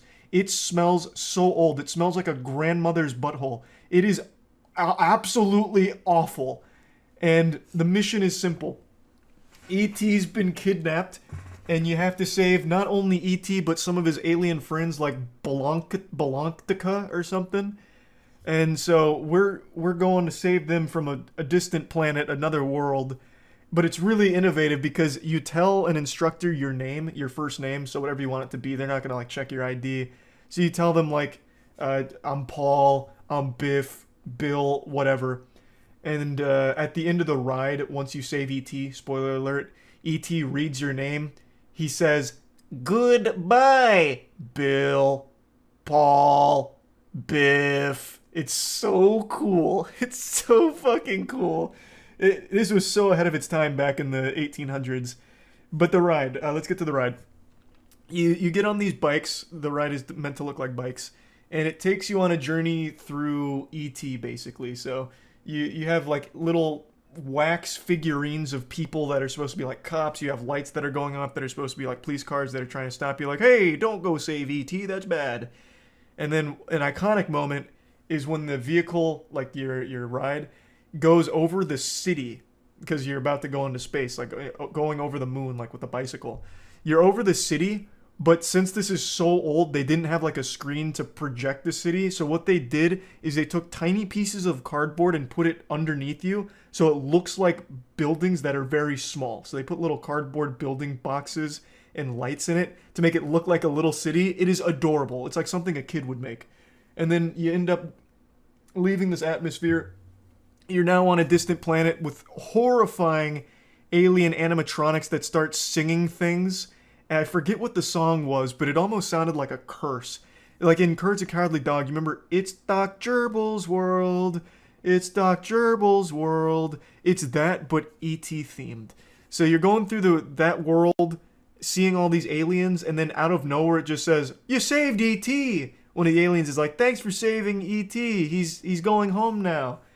And that's it. And then that's when he says, goodbye, Charles, Joyo, Matt. It's iconic.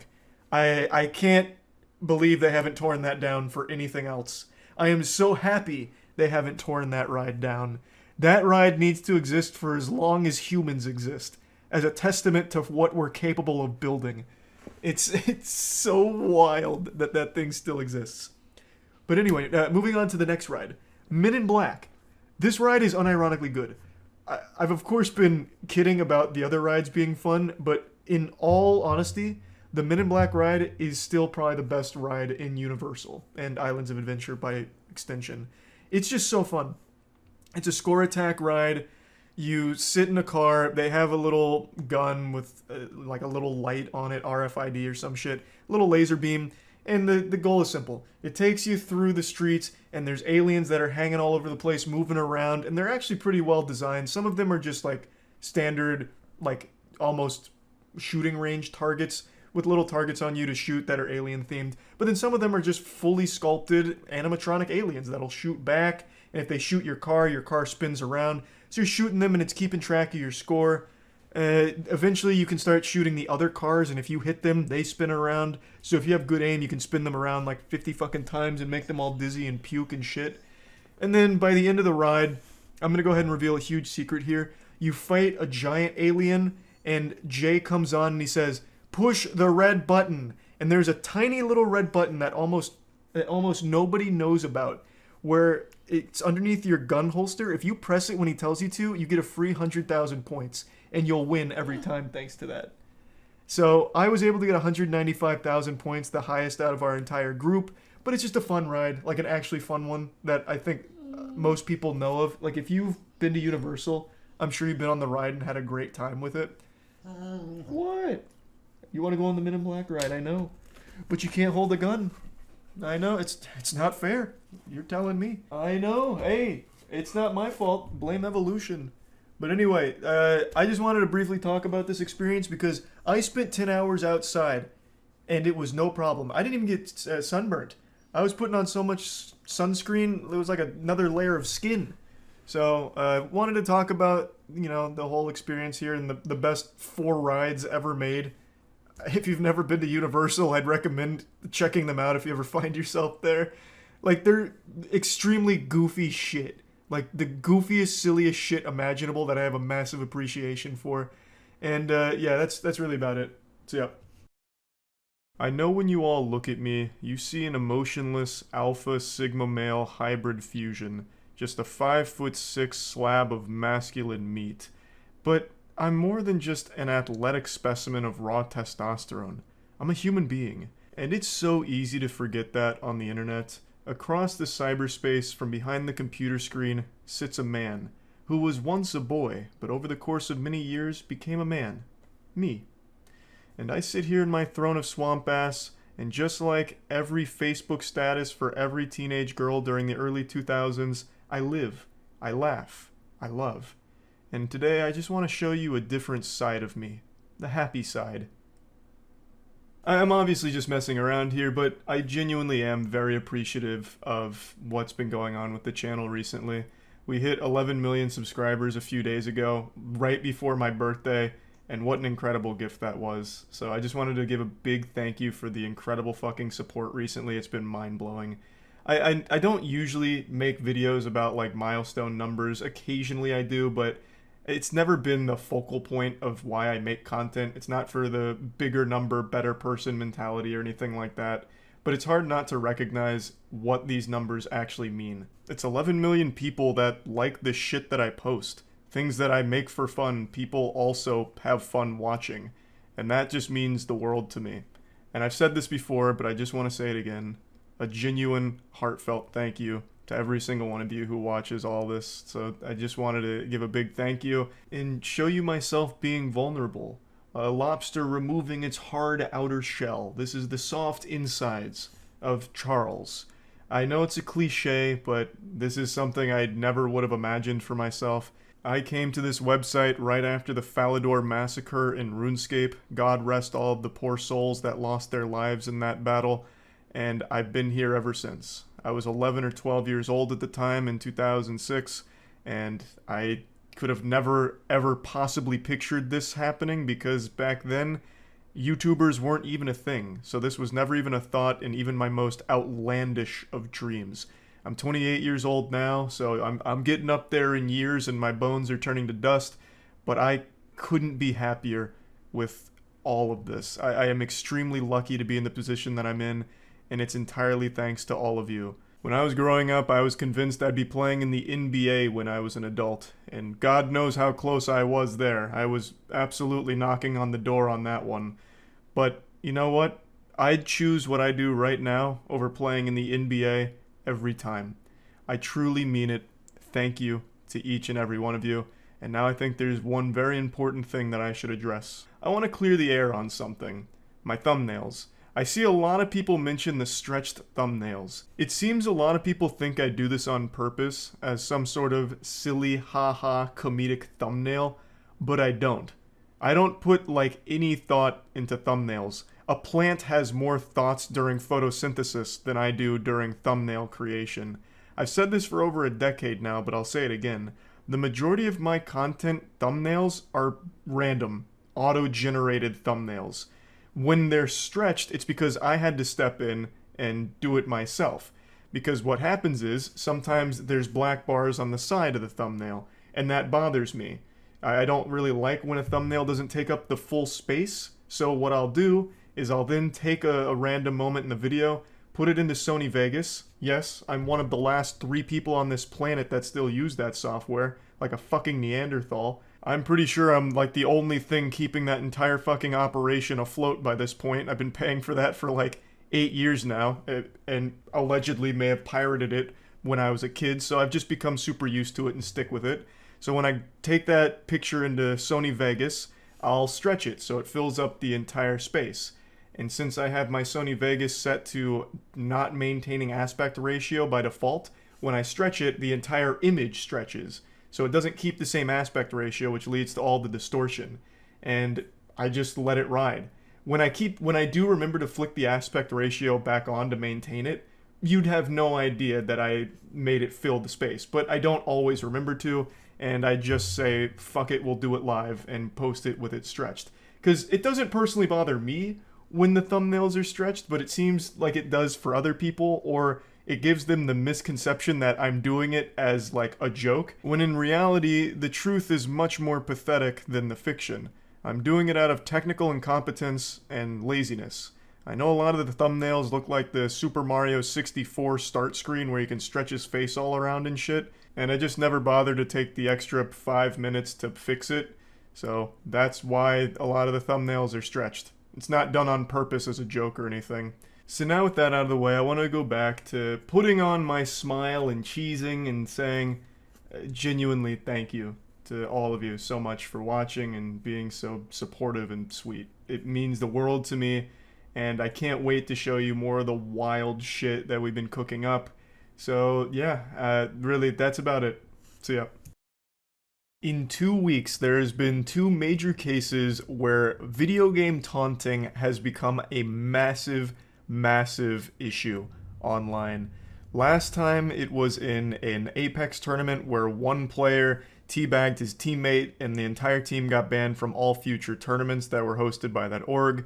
And before that, it was a player on Twitter making a giant thread about how teabagging in Valorant is traumatizing and is the same thing as real-world sexual assault. Even just mentioning that Twitter thread is painful, like gargling glass. Comparing video game teabagging to sexual assault just reflexively makes the human body want to vomit. It's so fucking gross. But the point is, over the last couple of weeks, teabagging in video games has become like the ultimate evil to some people, like Voldemort here. If you don't know, and I already know you all do, but I just want to explain it a bit further, teabagging in games is when you go over someone's body and you crouch up and down a few times. That's it. That's all. That's what's starting all of this controversy. And today, we reached the boiling point that's confirmed that we live in Weenie Hut Juniorville. 2 players were banned for talking about that Twitter thread about teabagging and sexual assault.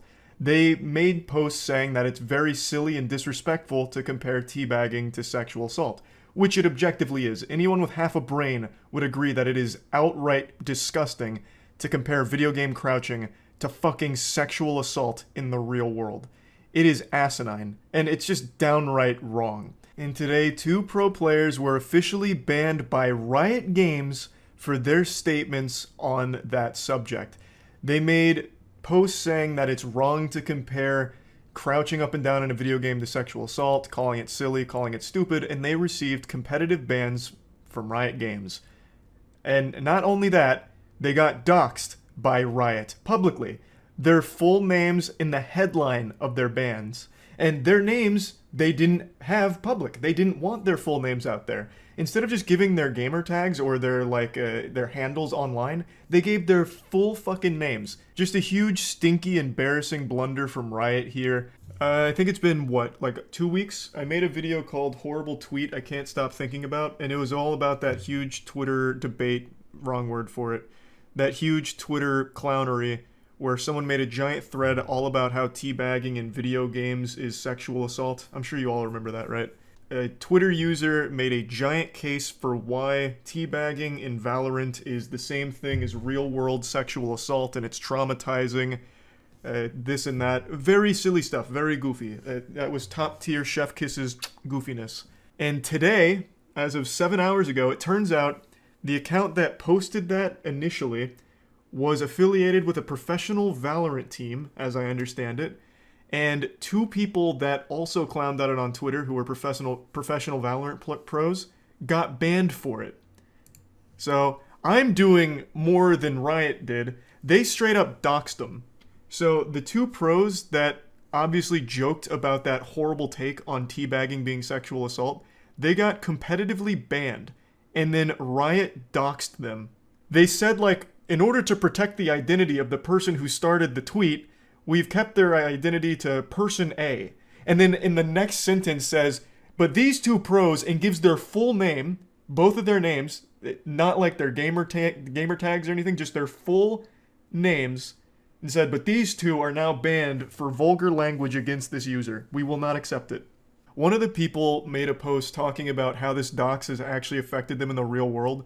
So apparently, like, a classmate of theirs saw this announcement and then asked if that was them that they were talking about. So it's already, like, their identity being leaked like this has already had negative implications for them in the real world. It's unbelievable. All over teabagging equals sexual assault nonsense. What tournament are they banned from? They are banned from the entire Valorant Pro League. Like, they cannot be affiliated with anything Riot sanctioned. Got banned for talking shit. They weren't even, like, talking shit against the person who made the post. They were just pointing out how outrageous it was to claim that teabagging is the same thing as sexual assault. Like, they weren't even, like, attacking the actual poster. Scribble faster. I'm trying to. By the end of this, I'm going to end up with, like, a repeated stress injury to my wrist from having to censor their names so many times here. Because Riot couldn't be bothered. It looks like a goddamn CIA classified document with a bunch of, like, redacted all over it. Yeah, so this is the start of their statement here. So that, again, that Twitter thread was started by a member of Gallerance, apparently. I'm not super familiar with Gallerance. From a glance, I looked them up. It seems like it's like a Discord community that's all about like welcoming all kinds of people in there. I suppose. I don't really know. I don't think the Gallerance had anything to do with this ban. I don't think they mass reported these two players or anything. So I don't know for sure, but I don't think they did. This seems like it was Riot just putting their own dick in their ass. So I think their Gallerance is probably hands clean of this. But yeah, so the two players made posts on Twitter regarding that Twitter thread, and Riot is saying that it was targeted harassment and vulgar language against members of that community, which is a violation of their rules.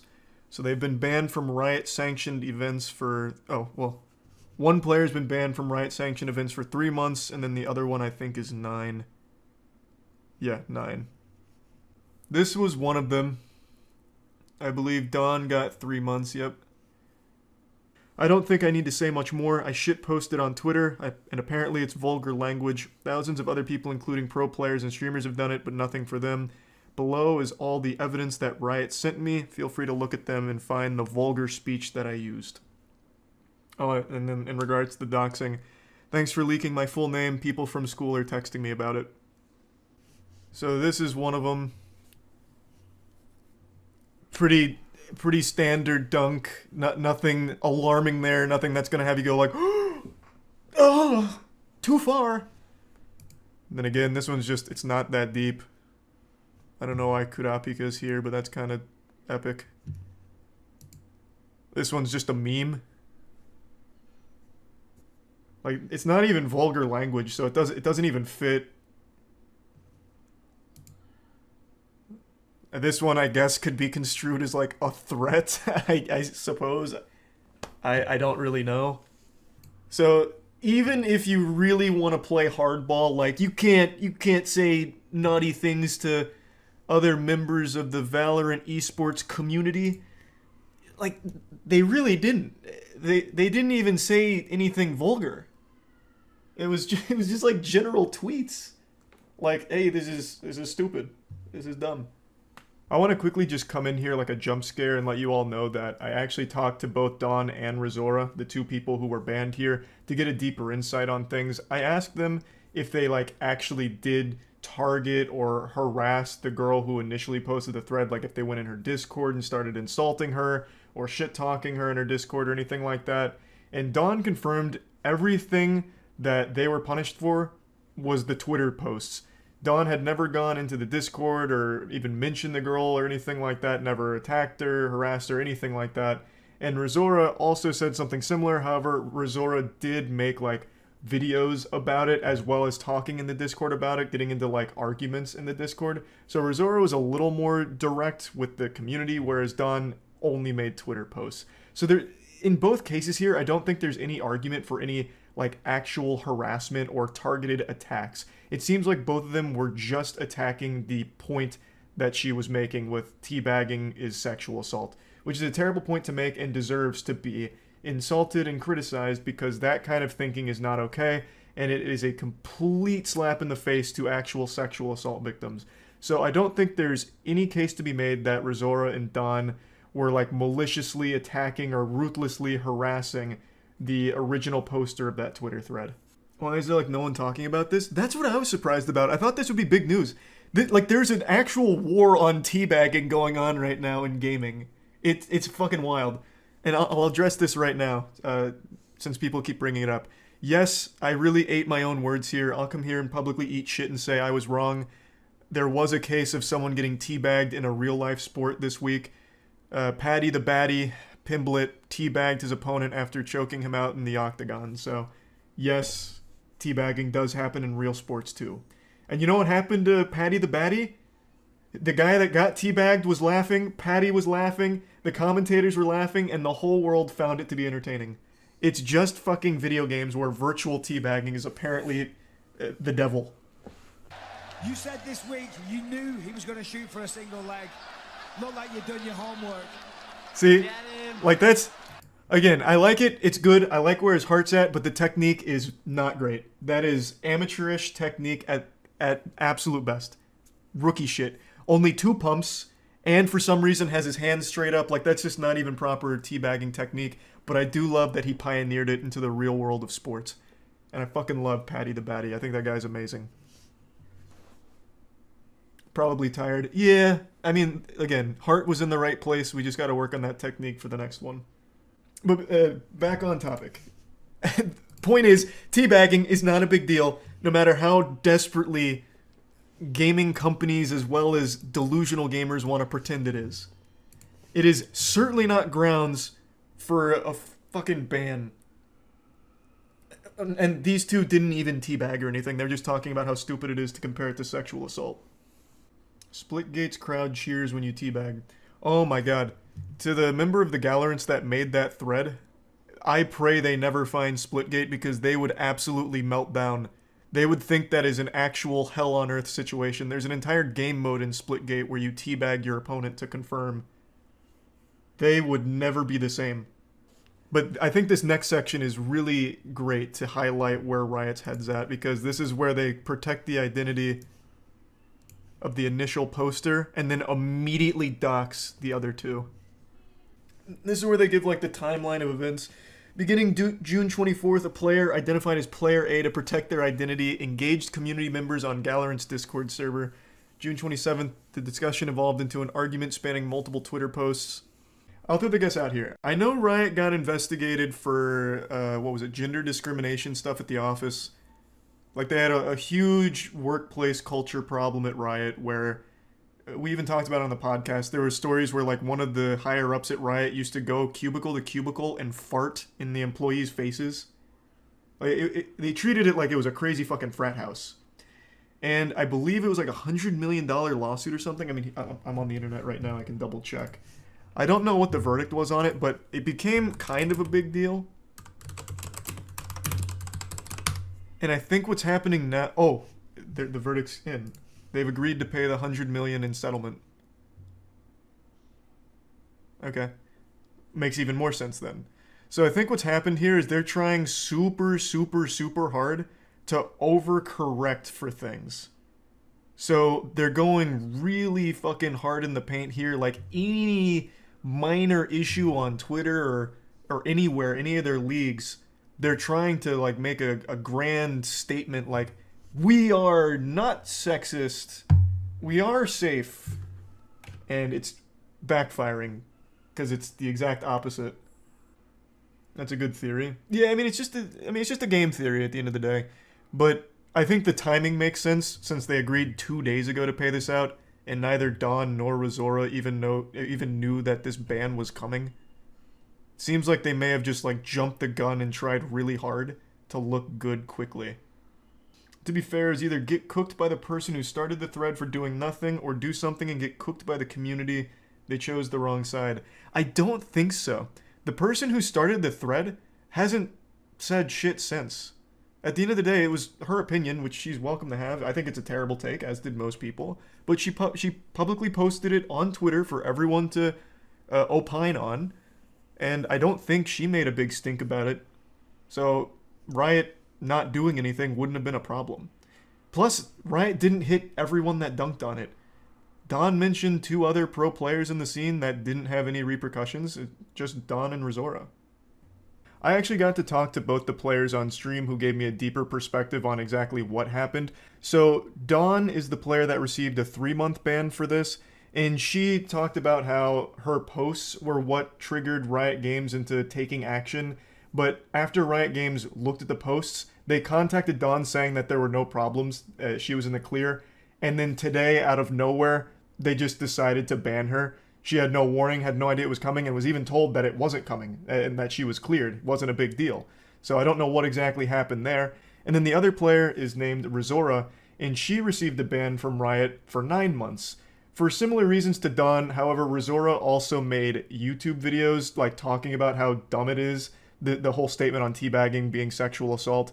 So Razora made more content around the statements than Dawn did, and as such received a longer ban. So Rizora went a little harder on the statement than Dawn, and Riot punished her harder. It's such a fucked up scenario that shouldn't have happened under any circumstance. Neither Dawn nor Rizora knew this ban was coming. They received no warning from Riot Games. They found out when the rest of the world found out, and were shocked to see that their full names had now just been put out there by this company. So this whole thing was just a complete fuck up from Riot. There shouldn't have been bans in the first place. The players should be allowed to express their opinions on Twitter, regardless of what it's about. They shouldn't be like hall monitoring their pro scene to make sure that everything is squeaky clean and fine and everyone's playing nice. And for some reason, it was only Dawn and Rizora that got banned for this, even though there were other pro players that were dunking on it as well. So it's very weird that they targeted just 2 people here out of the entire crowd of people that were talking about it.